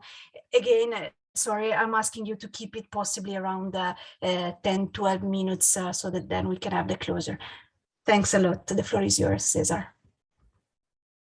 Sí, a ver si me deja compartir la pantalla. El otro participante dice tiene que desconectarse del compartir pantalla.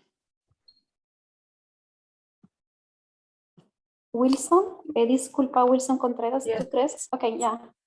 Gracias, Wilson.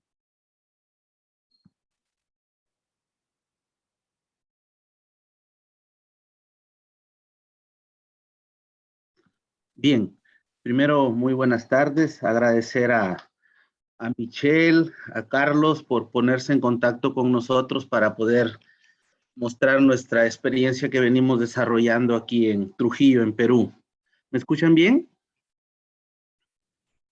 Perfecto, Hola.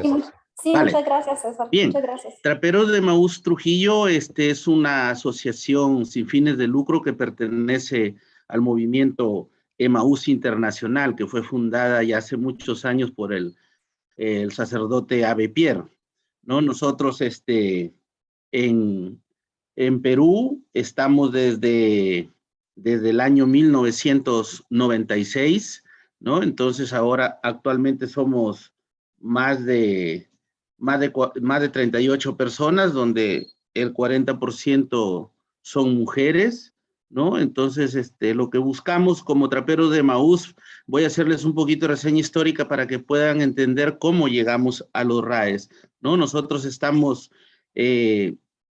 trabajando muchas veces con personas que trabajaban aquí en la ciudad en lo que es el botadero del Milagro, ¿no? Que hasta el día de hoy, lamentablemente, no podemos tener un relleno sanitario en esta ciudad. Y con estas personas nos íbamos juntando para desarrollar todas nuestras actividades que son de recolección de objetos en desuso, es así como lo llamamos, y dentro de todas estas cosas que recogíamos, obviamente siempre aparecían los aparatos eléctricos, ¿no? Entonces nuestro trabajo siempre ha consistido en la clasificación y la recuperación de todo tipo de materias primas de reciclaje, y luego las íbamos insertando al circuito de uso, lo que es el cartón, el plástico. ¿Qué servicios brindamos los traperos de Emaús? Las recogidas domiciliarias de artículos y materiales en desuso, recogida en instituciones públicas y privadas de todo lo que son las bajas patrimoniales. Damos servicios de recogida en centros comerciales, en supermercados, etcétera. También manejamos un tema de desmedros desde las empresas privadas. Hoy actualmente también tenemos un servicio de almacenamiento temporal de RAE previo al envío a plantas de valorización, en este caso con San Antonio Recycling. Acopio y transporte de RAE al sector público y privado, que más adelante voy a desarrollar más este tema, ¿no? ¿Qué es lo que hacemos los traperos de Emaús? Porque cada grupo de Emaús tiene que buscar su medio de autosuficiencia, de autogestión. Entonces, realizamos lo que es la recuperación con talleres de carpintería, talleres de pintura, etcétera, y dentro de ello estaba también lo que era el recuperar los artefactos eléctricos que nos llegaban dentro de las recolecciones y que inicialmente en un proceso informal hace muchos años se terminaban desguazando y no se tenía en cuenta todavía el tema de normativa RAE, ¿no? Todas estas cosas que nosotros recuperamos, tenemos un bazar popular que se encarga de generar los recursos económicos para el sostenimiento de toda la obra. En el tema de residuos sólidos, aquí en el norte somos muy conocidos y manejamos cifras importantes de recojo de RAE, de cartón, de plástico, recolectando alrededor de 1,5 millones de kilos por año de cartón, por ahí más de 100,000 kilos de plástico por año. Ese es de algunos productos. Toda nuestra actividad, nuestra economía generada permite a nosotros sostener una serie de actividades sociales, solidarias, ¿no?, con la población, desde lo que son atenciones de comedores populares, atenciones de donaciones de ropa, mobiliarios, etcétera, etcétera, también como apoyo en situaciones de emergencia a las poblaciones. ¿Cómo llegamos a los RAEs? Es en el año 2009, en el año 2010, cuando se empezó a trabajar la normativa RAE acá en el Perú, es que nosotros nos acercamos a un comité de apoyo técnico que estaba formado por el Ministerio del Ambiente. Es ahí que comenzamos nosotros a asistir a todas estas reuniones con la visión de hacer un buen trabajo en el tema de los RAE, no solamente pensando en una economía del grupo, sino en el tema medioambiental, ¿no? Eso es lo que nos llevó al tema del comité de apoyo técnico, ¿no? Hasta esas fechas nosotros los RAE los comercializábamos de una manera informal, hasta que decidimos ya entrar en el tema de la normativa. En el año 2016, donde todavía vía normativa se podía recibir adjudicaciones vía donaciones a operadores de RAE, hasta que hoy en día ya todo esto se hace a través de sistemas colectivos, y es así que en el 2016, a través de Rever Logistic Group, es que nos integra a su sistema colectivo como un aliado estratégico para el recojo en todo el norte del Perú. También junto a la planta de valorización que es San Antonio Recycling, que se encuentra en la capital, en Lima, ¿no? Nosotros, todo el sistema tiene tiene algunas indicaciones, ¿no? Por ejemplo, cuando nos llama una empresa, hacemos visita a los lugares de origen de los RAEs, toda la documentación necesaria para programar los retiros y toda la formalidad que exige la trazabilidad, ¿no? Las guías de remisión, los tickets de pesaje en origen y también en la llegada a la planta de valorización. Luego de ello, la planta de valorización nos entrega un certificado que se le hace llegar a todas las empresas generadoras que trabajan con nosotros.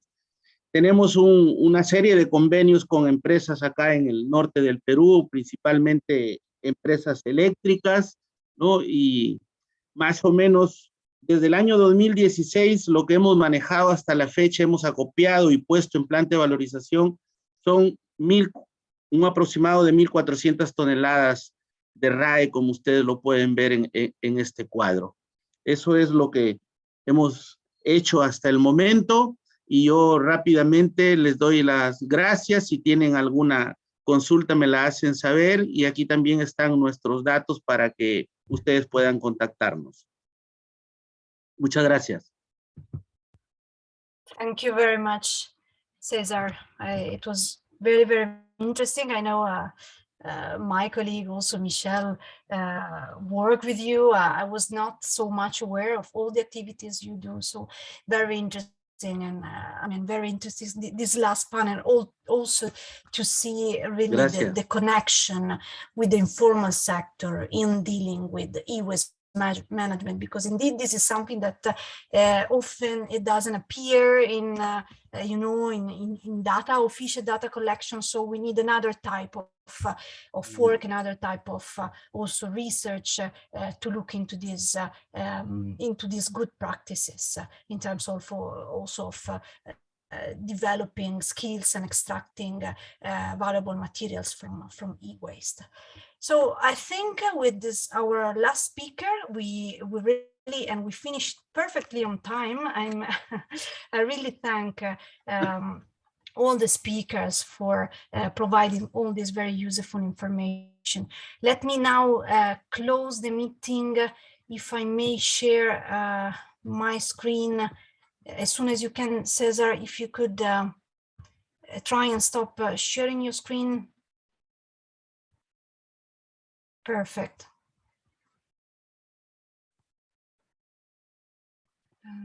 Okay, I think I can go ahead. Okay, so, well, first of all, besides thanking all the speakers, let me thank also our interpreters who are doing an excellent job in helping us understanding each other.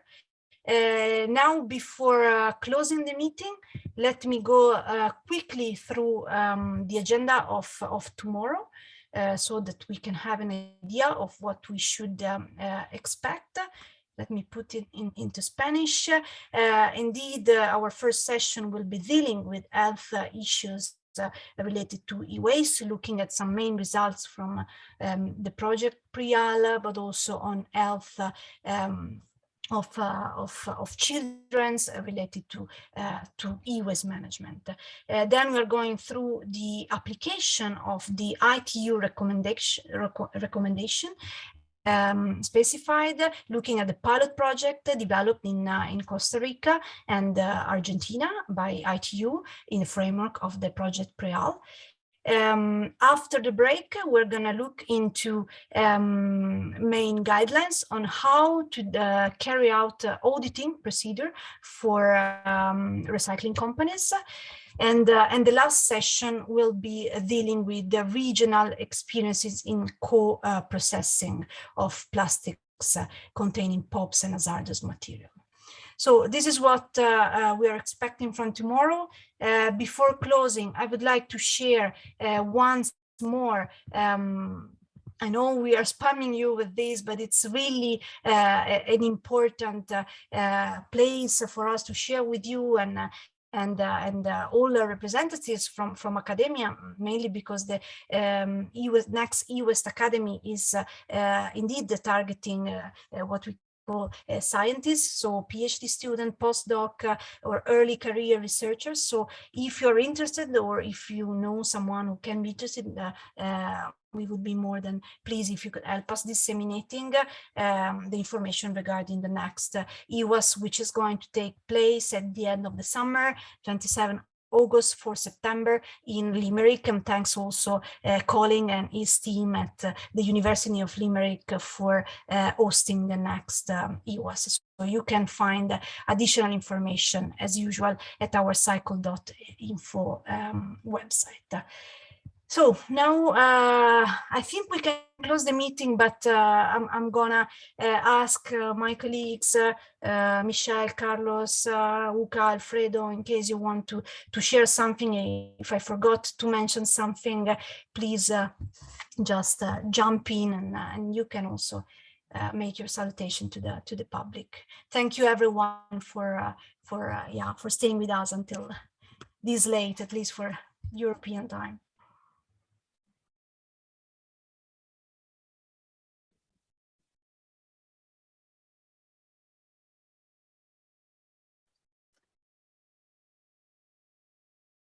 Okay.